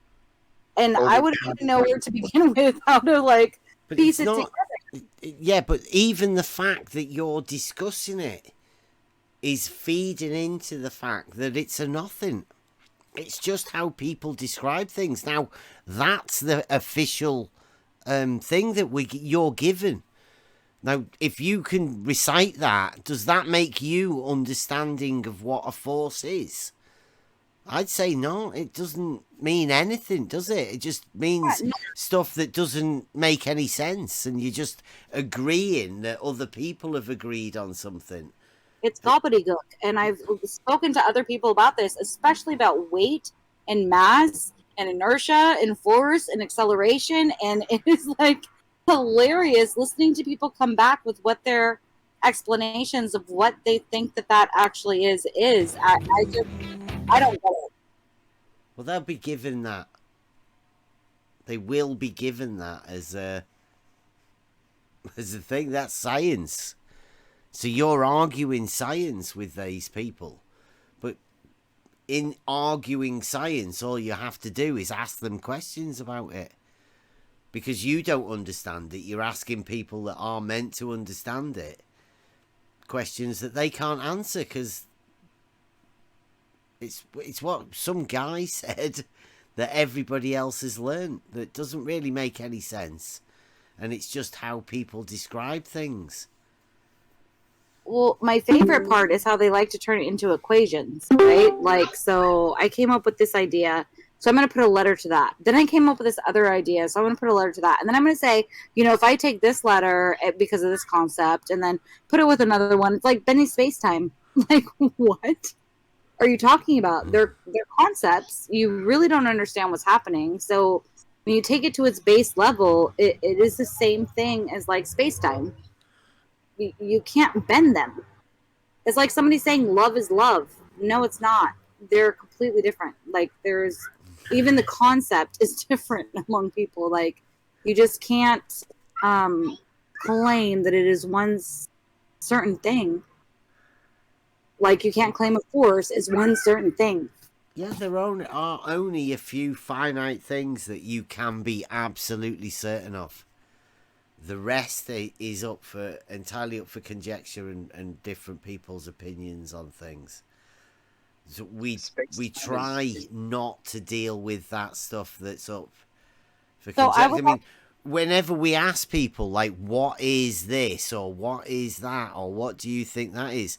and if people have to think for longer than like 3 or 4 seconds, right? There's nothing there. No, there's loads of simple questions that you can ask people that do that. What are the things that you know? Like, what are the things that you in here claim? Like, these are things that we know. For sure, without a doubt, we know them. Well, like A equals A. You can't say I have an apple. You can't say something isn't something unless you can say that something is something. So you have to start at the most basic, that A equals A. Right? Rock is rock. Tree is tree. Straight is straight. Straight can't be curved, right? I would know as well that the numbers can fool people, but the logic providing it's formulated, you check your P's and Q's, sound. That is how you prove things, through logically formulated things. But I mean, logic has been taken away, so. Well, that's what I was trying to get down to. So with like logic and reason, like we know level, horizontal. What would be something else besides level, horizontal? Is there something else, or is that the only one? 33 feet. And so I heard this. What is this about? Because I've never heard that argument before. Right. Have you heard of a siphon? You know how a siphon works? Like sucking something up? Yeah. I don't know. So, yeah, like you're sucking something out with a petrol tank normally to siphon petrol out. So you put a tube in, right? And as long as you can get that water through all the way through the tube from one end to the other, you can then be, let me see if I've got a thing.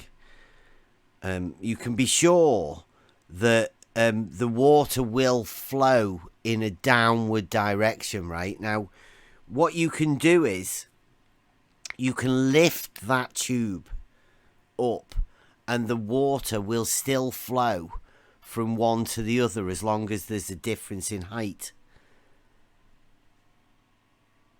Right? Yeah, I agree. It's because of yeah. Now, you could lift that tube up. Has anybody got any pictures? I can't.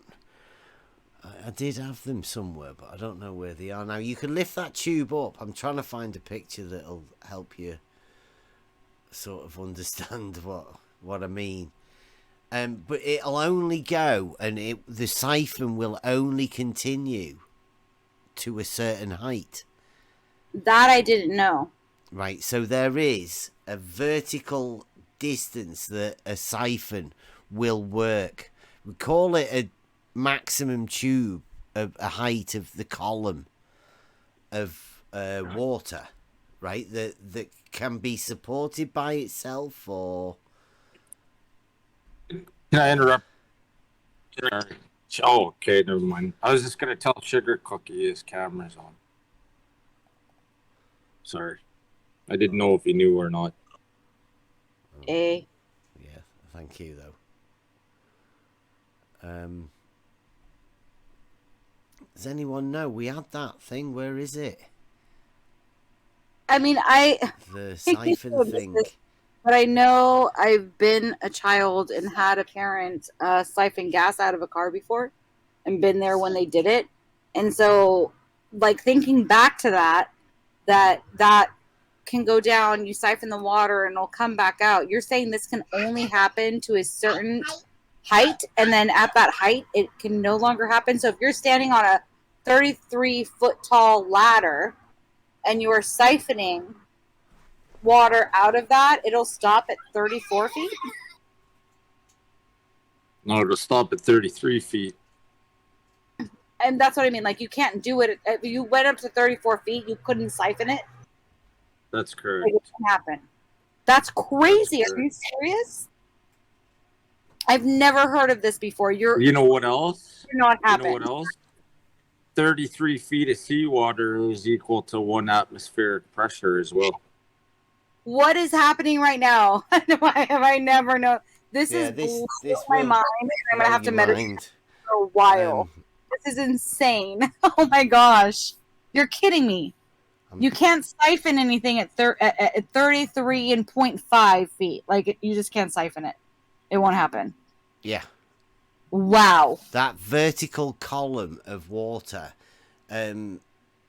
stops, but it's broke by cavitation. The little bubbles of water that cause, like bubbling that you see with a pressure change, and also like it happens within a vacuum, water boils, cavitates. That occurs within it and causes water. It causes the water to turn into air, which breaks the vacuum that's keeping the siphon pressure around. So I mean, this is amazing on so many different levels. I cannot wait to talk to you guys about this more and investigate it. But especially, I get why Finn was like, "Oh, you're a 33-degree Mason," because He didn't obviously understand what we were talking about. happening. This is so amazing, and this is crazy. I don't even want to go into it and everything, but wow, my mind is blown right See how now. ridiculous they sound now when they're talking to us? That is really cool, and I really want to like see this, test it, understand further. Because I mean, obviously, like this just hit me. I would really like to understand it further, like why this is happening, what is actually happening. This takes everything to a whole different level And for me. this No pun this isn't theoretical. This is practical. Like No, you can actually do this for yourself. This So is you can know this is true. I mean, I can show you some stuff if you want to come back tomorrow or whenever, some other time. Sure, I will definitely be Get back. on the whiteboard and I can show you this stuff. Love that. You know, on camera. I mean, this whole entire 33 thing, like, this takes it back to a whole bunch of other stuff. Like, and again, what's so funny to me is somebody who's like, what are they hiding? And then you figure out something that, like, is such a key to what they are hiding, and then you dismiss it as if you're evil in a show. Like, shouldn't you want to listen to, like, what is actually you're learning? Totally. This is what I mean. And It's if right you see there. if you see it, don't question it. Exactly. This is amazing. Thank you so much. This is crazy, especially because I've actually, it's a long story, but I've been doing a lot of 369 math since I was pregnant with my son. I started waking up with all these visions about 369 and like these certain codes and like whatever, and I shared them with my father-in-law, and he sent them to like mathematicians across Harvard and whatever, and none of them could figure it out. And they were all like, "Oh, she should watch that movie, you know, The Man Who Knew Infinity," and like his Notebook and whatever. Like they just couldn't figure it out.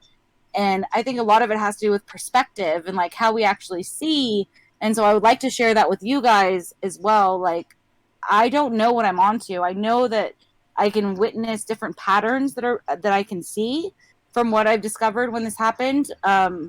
So yeah, if we can talk about all this kind of stuff, I would love to talk to you guys about this kind of stuff and figure out what the heck is going on, because that just blew my mind. 33, you can siphon at that level. That is amazing. Does this happen also underwater at a certain level? Like if you were to try and As above, so below. For every 33 feet of seawater, it's equal, regardless of what you want to call the atmosphere. It has that same relationship. So if you're a scuba diver and you have a scuba tank, when you go down to 33 feet of salt water, you have half as much air as you did on the surface. Oh my! I can't. And then I'm literally, 66, like, grabbing space right half now. as much as you did at 33. 99, half as much as you did at 36. I honestly have no words. Like, I'm literally like blushing and flabbergasted. This is amazing. I never knew this. I've never even come across this in all these years. It's going to be a decade next year, and I've never come across this information. I don't even know what to do with it. Honestly, I don't even know how to question it or where to go. Like, I'm really excited. Thank you for It's that. one of the This it's is one of the awesome. standard. It's what you would use if you were to try to build something, right? The first order of building something is to take measurements, right? Now, when they talk about the inch and the foot was started from King Henry's foot, right? It's all BS nonsense, so that you have no idea where the standard would come from. So without them, you couldn't organize and build. But if you knew, right, that this 33 feet of the siphon, or this distance, 33 feet is whatever, it's just what they've named it, but it's a uniform distance that can be replicated from place to place, which you can then use to standardize building and measurements, and that's how you would create math. Math would be, and all your knowledge would be based upon that standard that you can then break down into smaller or bigger parts, but it would all start there. And like they change words, what they do is they change the units. So from feet, we get meters. And once you change to meters and everyone changes to meters, the 33 feet will be lost. Because it'll be 10 meters, right? They've hidden it. They've vanished it. It's poof. It's gone. I think it's literally like a key, and like how the Masons have it as a key. I mean, I have never heard this, and I have done much research. I live right next to the Rosicrucian Museum. I have family members that are Freemasons. I've literally never heard this in my entire life, and the fact I know that there are many others who've never heard it. This is really cool. This means something. Like it is something that means something that should really be investigated. Like, and I want to learn more. Like, I want to know more about what it actually means. Is all I can say. You've got to be careful with it, right? Because the people that we talk to, that they're not ready for this sort of a conversation. Like you saw how they react to. I would not just any sort of a conversation, right? Yeah, I wouldn't talk to them about this. Like I would go to the source of who actually shared the information with me, and this is something that, if you guys can like really delve into it, I would love to go to the whiteboard. I would love to learn more about this. This really sparked an interest in me that just exactly like the whole barometer thing. Like, these are pieces and nuggets of information that should be shared. Like, and anybody who can't accept them, or at least even just have a conversation about it, that says something about that person. That individual person, not people as a group, you know. But I want to talk about it. I want to learn more about it. I find it incredibly fascinating, especially with my upbringing, who I know in my family. Yeah, wow. This is awesome. Well, it's always been there, right? So you can be keen to do it. I mean, ask people around. I mean, this is one of the when we were initially saying this, because we went back to, well, how do you, right? Initially it was like, well, level is horizontal. That was the claim. You know, horizon doesn't rise to eye level. They started saying, you're a child abuser if you teach your child that. So then we came up with what can it be done? Like, level is horizontal. We know it is. How do you prove it? Like, how do you... Somebody must have initially have proved it, right? So how do you do that? How do we do it? And you find there's a canal, right, down the road that should be level. We went to Bedford Levels, watching a guy drive down the thing. No, we know that you can't do it like that, right? This cannot be done optically. And for anyone to think it possibly could be proved optically is ridiculous. You've got to do it with a physical method. So how do you prove something that you already know is a stated fact, right?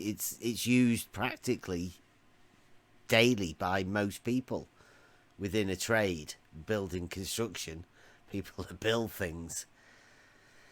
You'd think they'd know whether level was horizontal or not. Well, they do. Nobody ever questions it in the outside world. It's just within these Discord servers. But I mean, that's irrelevant to us. We want to prove it to ourselves. How do you do it? Well, I mean, it makes me ask even simple questions. Like, as I'm sitting here thinking about the 33 feet, I mean, how do sub-tanks work? How do toilets work? If you have something that's above 33 feet ground level, how do you then therefore like suction things up and out and above? No, a column of water greater than 33 feet. Oh, okay. Yeah, Okay, that makes more sense. Yeah, from the bed, from the head of water, 33 feet. But I mean, it works the other way as well, right? You have water towers, right? Now they are adding pressure to the system, and it's not the volume of water that you have up there. It's literally the height of the water, the column of that water, that adds the pressure to the system. It's really strange to look into. I cannot wait to look into it more. This really did blow my mind. I've never heard that before. That's wild. There's a good video on YouTube out there where a guy demonstrates it. I was gonna send it to you. I just can't seem to find it. When you find it, if you could send it to me, that would be awesome. This I is don't know if I can. really did blow my mind. I can't believe I've lived my whole life and never knew this, especially like how I grew up and like what I've known and like. Actually, could you, Scalpel? Could you please put that in the chat? I can't find it yet. I'm trying to find it, but I don't know if I will. Okay. I'm trying. If I got overexcited about it, I was just like, "What?" Like that was really cool. It really did strike a nerve with me. That was. Yeah, it's kind of eye opening for me too. I'm gonna look into it myself.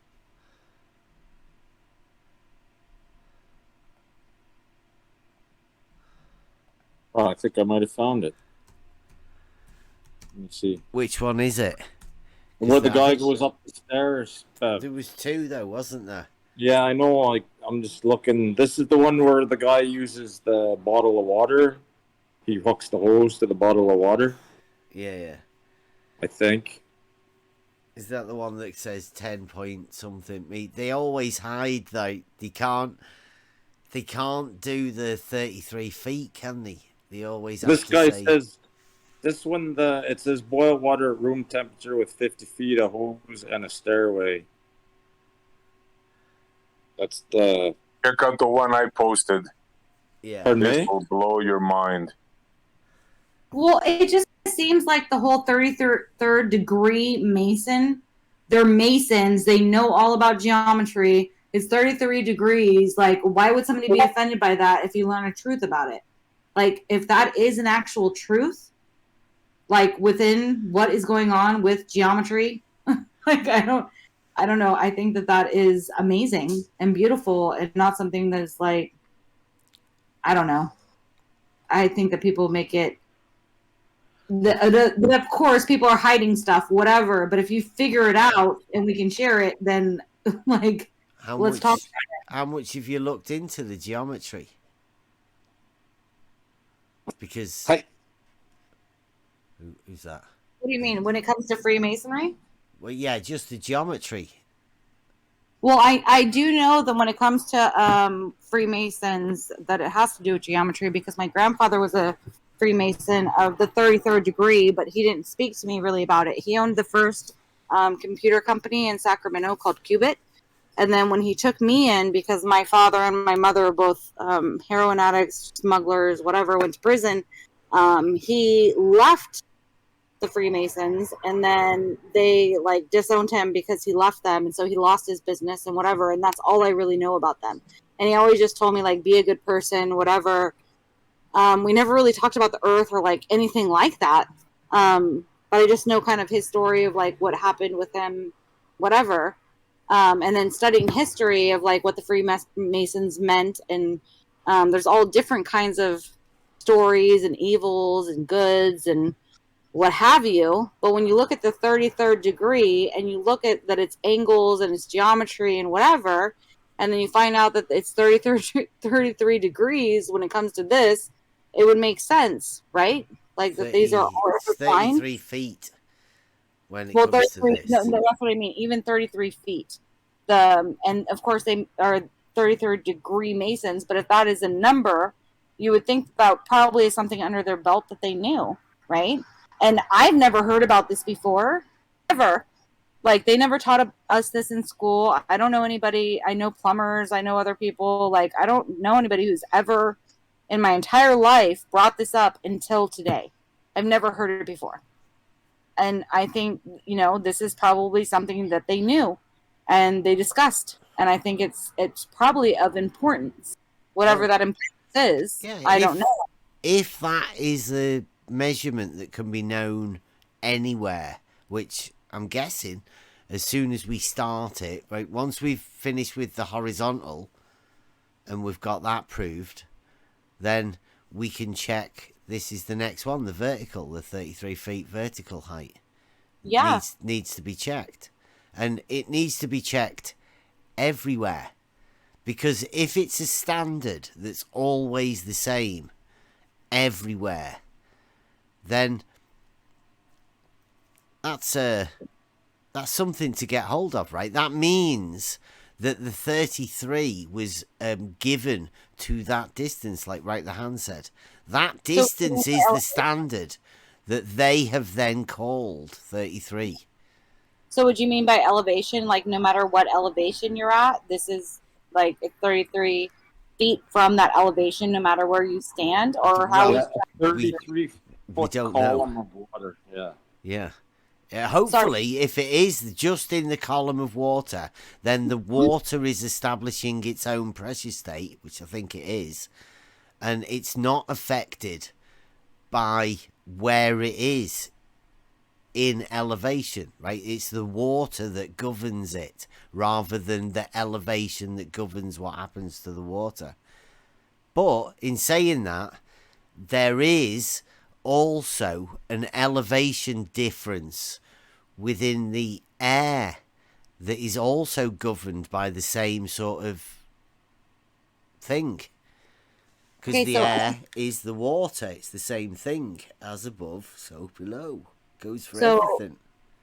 I'm so sorry. I'm new and I'm slow. So I just want to make sure I have this clear. So when we're talking about as above, so below. So if we're at surface level, horizontal, you go 33 feet below, same thing would happen. 33 feet above, same thing would happen. Now, if you move like 20 feet up in elevation, and then you move below a lower 20 feet from that land level, the same thing would happen, or is it different? I'm trying to. That's what we need to test, right? Okay. 33 feet of pressure is only with water. You go 1 atmosphere is not 33 feet of air. Say that one more time. I'm sorry, it was really low. The 33 feet is only with water in terms of an atmosphere, right? It's not 33 feet. If you go up 33 feet, that's 1 atmosphere. Then if you go up to 66 feet, it's 2 atmospheres. No, it's 1 atmosphere is at the bottom. With water, when you go down 33 feet of water, it's so you got to think of water. The way I think of it, Shines, is when you're standing at sea level, that is a 0 point. That's the way I think of it in my mind. And so when you go 33 feet below the surface of water, you've added another, what's equivalent of, I don't know if you want to call it weight or pressure, or how you want to express it, but you've added what's the equivalent of another atmosphere on top of you, weight-wise, pressure-wise. I don't know how to really say it. Can I just say, but I think what Shines was saying was, imagine you're in a cave, right, and you are below sea level, and you've got this water level, right? The water level is completely separate, and you can do the 33 feet, even though you are already 33 feet below the water, right? But you're not underwater. It's still in air. Yeah, right? I get what you're saying. I was just trying to say that I think like a way to understand all this stuff that we're talking about with the 33 feet above and below and stuff is to think of it like a relationship and how these relationships interact with each other rather than getting caught up on the numbers and stuff in a way. It could be 24 unicorns, you could call it if you want, but it's no. a relationship. In the testing of it, right, I'm going to be going up local high spot. So I'm going to be checking out 33 feet at 434 feet. Right, I'm not doing it at sea level. Right, so I'm going to be checking to see whether the 33 feet occurs at 480 odd feet. Right? I think that's what Shines was saying. Yeah, I think it is too, but I was just trying to say, like, I just see it as a relationship, though, of a reactionary relationship, I guess, if you could say that. That's kind of a word salad. But in other words, if I'm at sea level and person 2 is at 1,000-foot mountain, person 3 is at a 4,000-foot mountain, will that 33 feet work equally at all those levels, altitudes, whatever you want to call it? Or is there a proportional difference that may occur? Exactly. Yeah.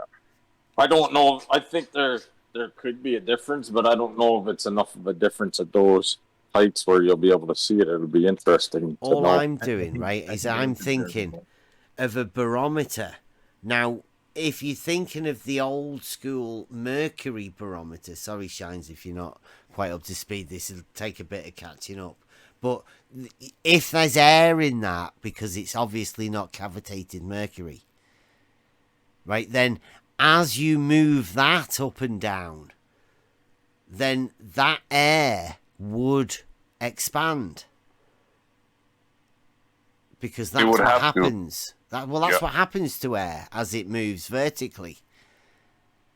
Isn't it? Like, we do know that. It does expand within the thing as it moves through that vertical thing. So the mercury barometer would have an effect over altitude if there is air in the thing. But if you're dealing with water, does that same thing happen? Because it's not the same, is it? It's the cavitation that occurs through the pressure of the water and the difference in the height of the column.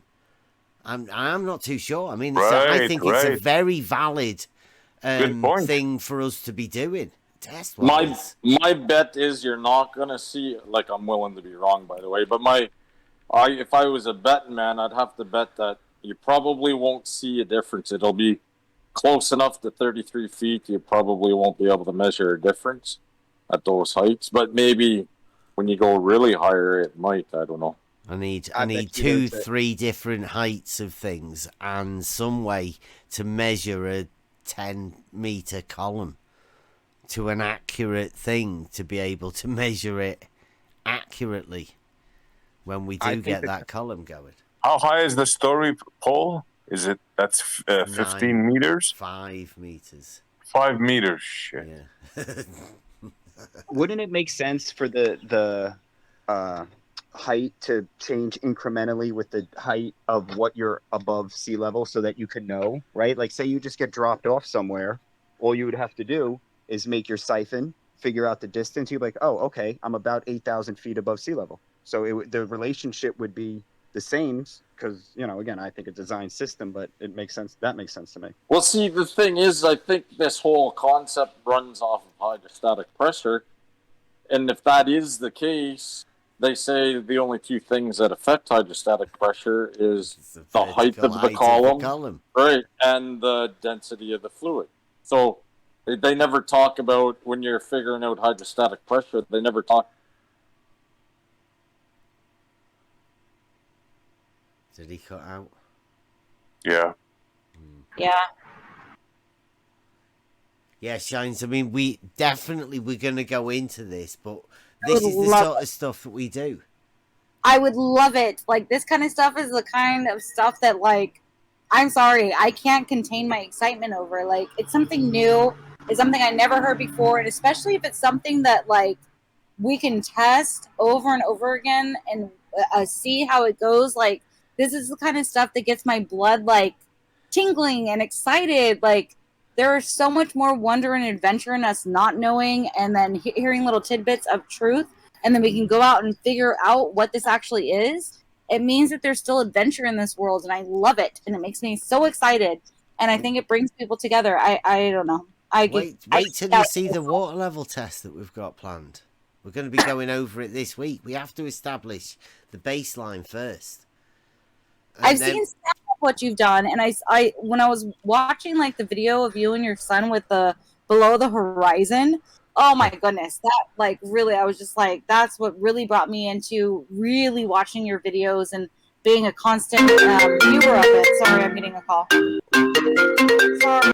Wow, nice. I like the under the horizon thing.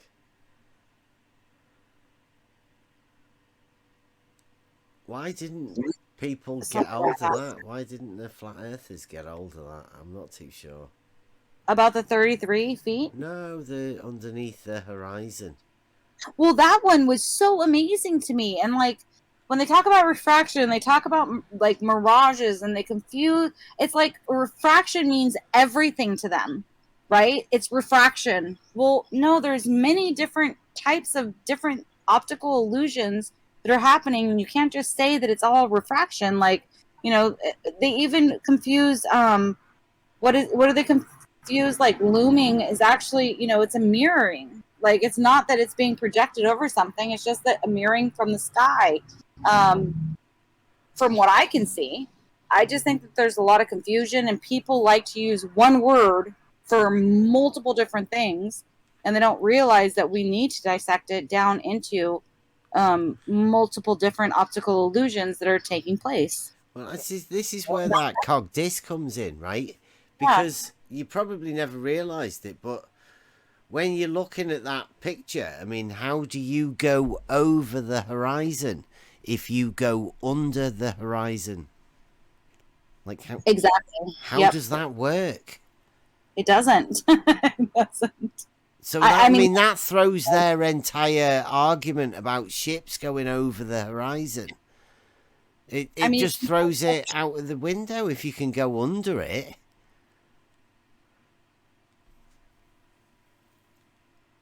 Yeah, I think there's so much that we don't know and that we don't have words for. And so people like to use one blanket word to just like hand wave dismiss it rather than actually going on the adventure of what actually is it. And that's what I really enjoyed about coming to your channel and like watching your videos on YouTube is that you're actually going on the adventure of what could it be, right? Like, let's actually try and figure this out. I love that. It's inspiring, to say the least. Well, the 33 test is going to be coming. We're going to have to do a video on that. But that'll be one that everybody in this server gets involved in. Right? Everybody will be doing it. Because that's what it is. We're trying to offer people a chance to prove stuff to yourself at a sort of thing that anybody can do. Anybody can afford it. With a simple test that anybody can do. So even I could do it. Like, you're going to be like, hey, Shines, let's do this test. And I can actually even be involved in this test. It's not like going on Horizon where I'm not. Yeah, watch the video I sent you. You could do it tomorrow after watching the video I sent you. That's awesome. This is so cool. I'm so excited. I'm sorry if I'm geeking out, you guys, but I feel like a schoolgirl. Like, I'm really, and not even a schoolgirl because that like carries a negative connotation.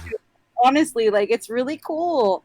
This is awesome. I love anything that can actually like try and prove something. Like, we can do something about it. We can, you know, it's not just a conversation. Like, we can get involved. That is really awesome.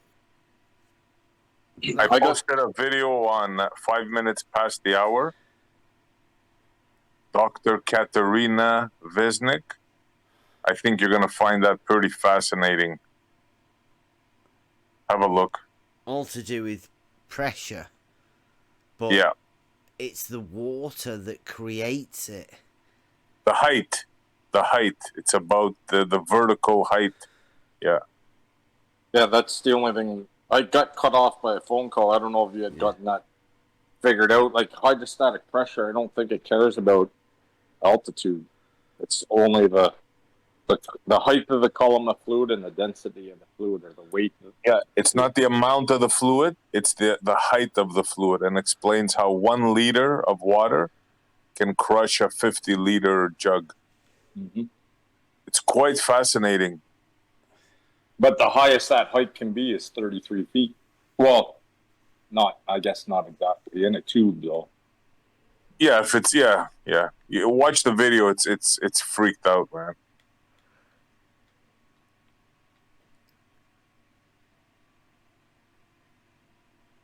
You know how they say you can't compress water? Yeah. For all intents and purposes, you can, but you can. Yeah, I know. It can expand though, right? When it freezes. I think you can. It has a memory. Yeah. That's what I was gonna say. Like if it can expand, then it can compress. Yeah. They say it does compress, but it takes such high They say pressures. it's incompressible. No, they do for all intents and purposes, but if you get down to the nitty gritty, they say they can compress it. I see. It just takes super. It's and bullshit. you or I couldn't compress it, but they can compress it. I can lift it up and down and show you that it compresses itself. Dead easy. I can show you that it does it itself during the day. The water, that is, not the air around it pushing down on it. It moves up and down all day, depending on temperature and all sorts of stuff. Well, just mainly temperature, I'm guessing. The temperature and the vertical height cause the water to have really weird effects. The only way you'd know that as well is if you get a water level and do it practically. Everyone should have one. Just get a tube and fill it with water. See what happens. Barometer and thermometers are basically the same thing. Say I live in California, and so I live in the Bay Area, so I'm close to everything NorCal pretty much. If there's anything that I can do or we can do as a family, my husband just got a VW bus. We're willing to travel. Like if there's things that I can do to help, I would love to help in any way possible. But I would need like instruction or whatever. I'm not really sure what to look for with all of this.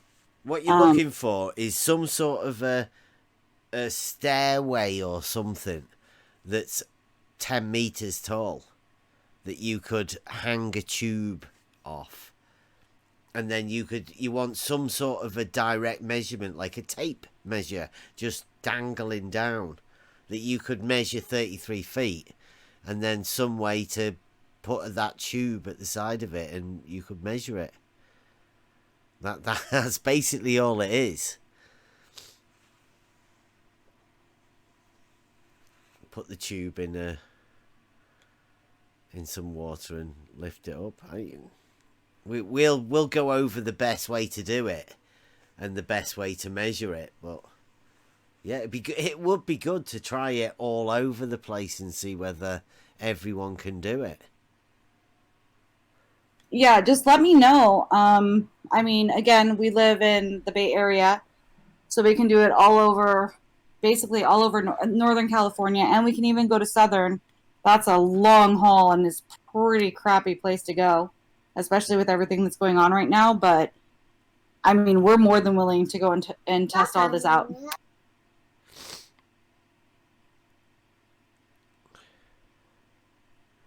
Mainly the one we're going to be doing first is the water level, the horizontal test. That's based on geometric principles, which I think we're going to have to go over them this week. Jump on the board, go over everything, sort out the connections and whatnot. I'll have to have a word with Spot on. Get all of May I that ask sorted. what time you guys usually do this so that I can be here when that actually happens? Because I live in California, so the times are all kind of wonky. But if I know what time you guys usually have these conversations, I would like to try and be here. Normally all day. I don't know what you guys, American guys, but you know, I'm always up and going from before you, and it's 3:30 now. I'm gonna have to be going to bed soon. Yeah, we did a live thing this morning for a few hours. Then we went out, did some filming, and now I've recorded for 7 3/4 hours. That's a massive recording. I'm not looking forward to what you're going to post about me. Hopefully it will shine a good light. No pun intended.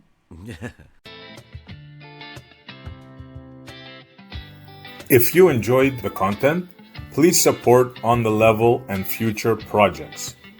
Membership subscriptions available now, or come and get involved at Next Level Discord server. Thank you.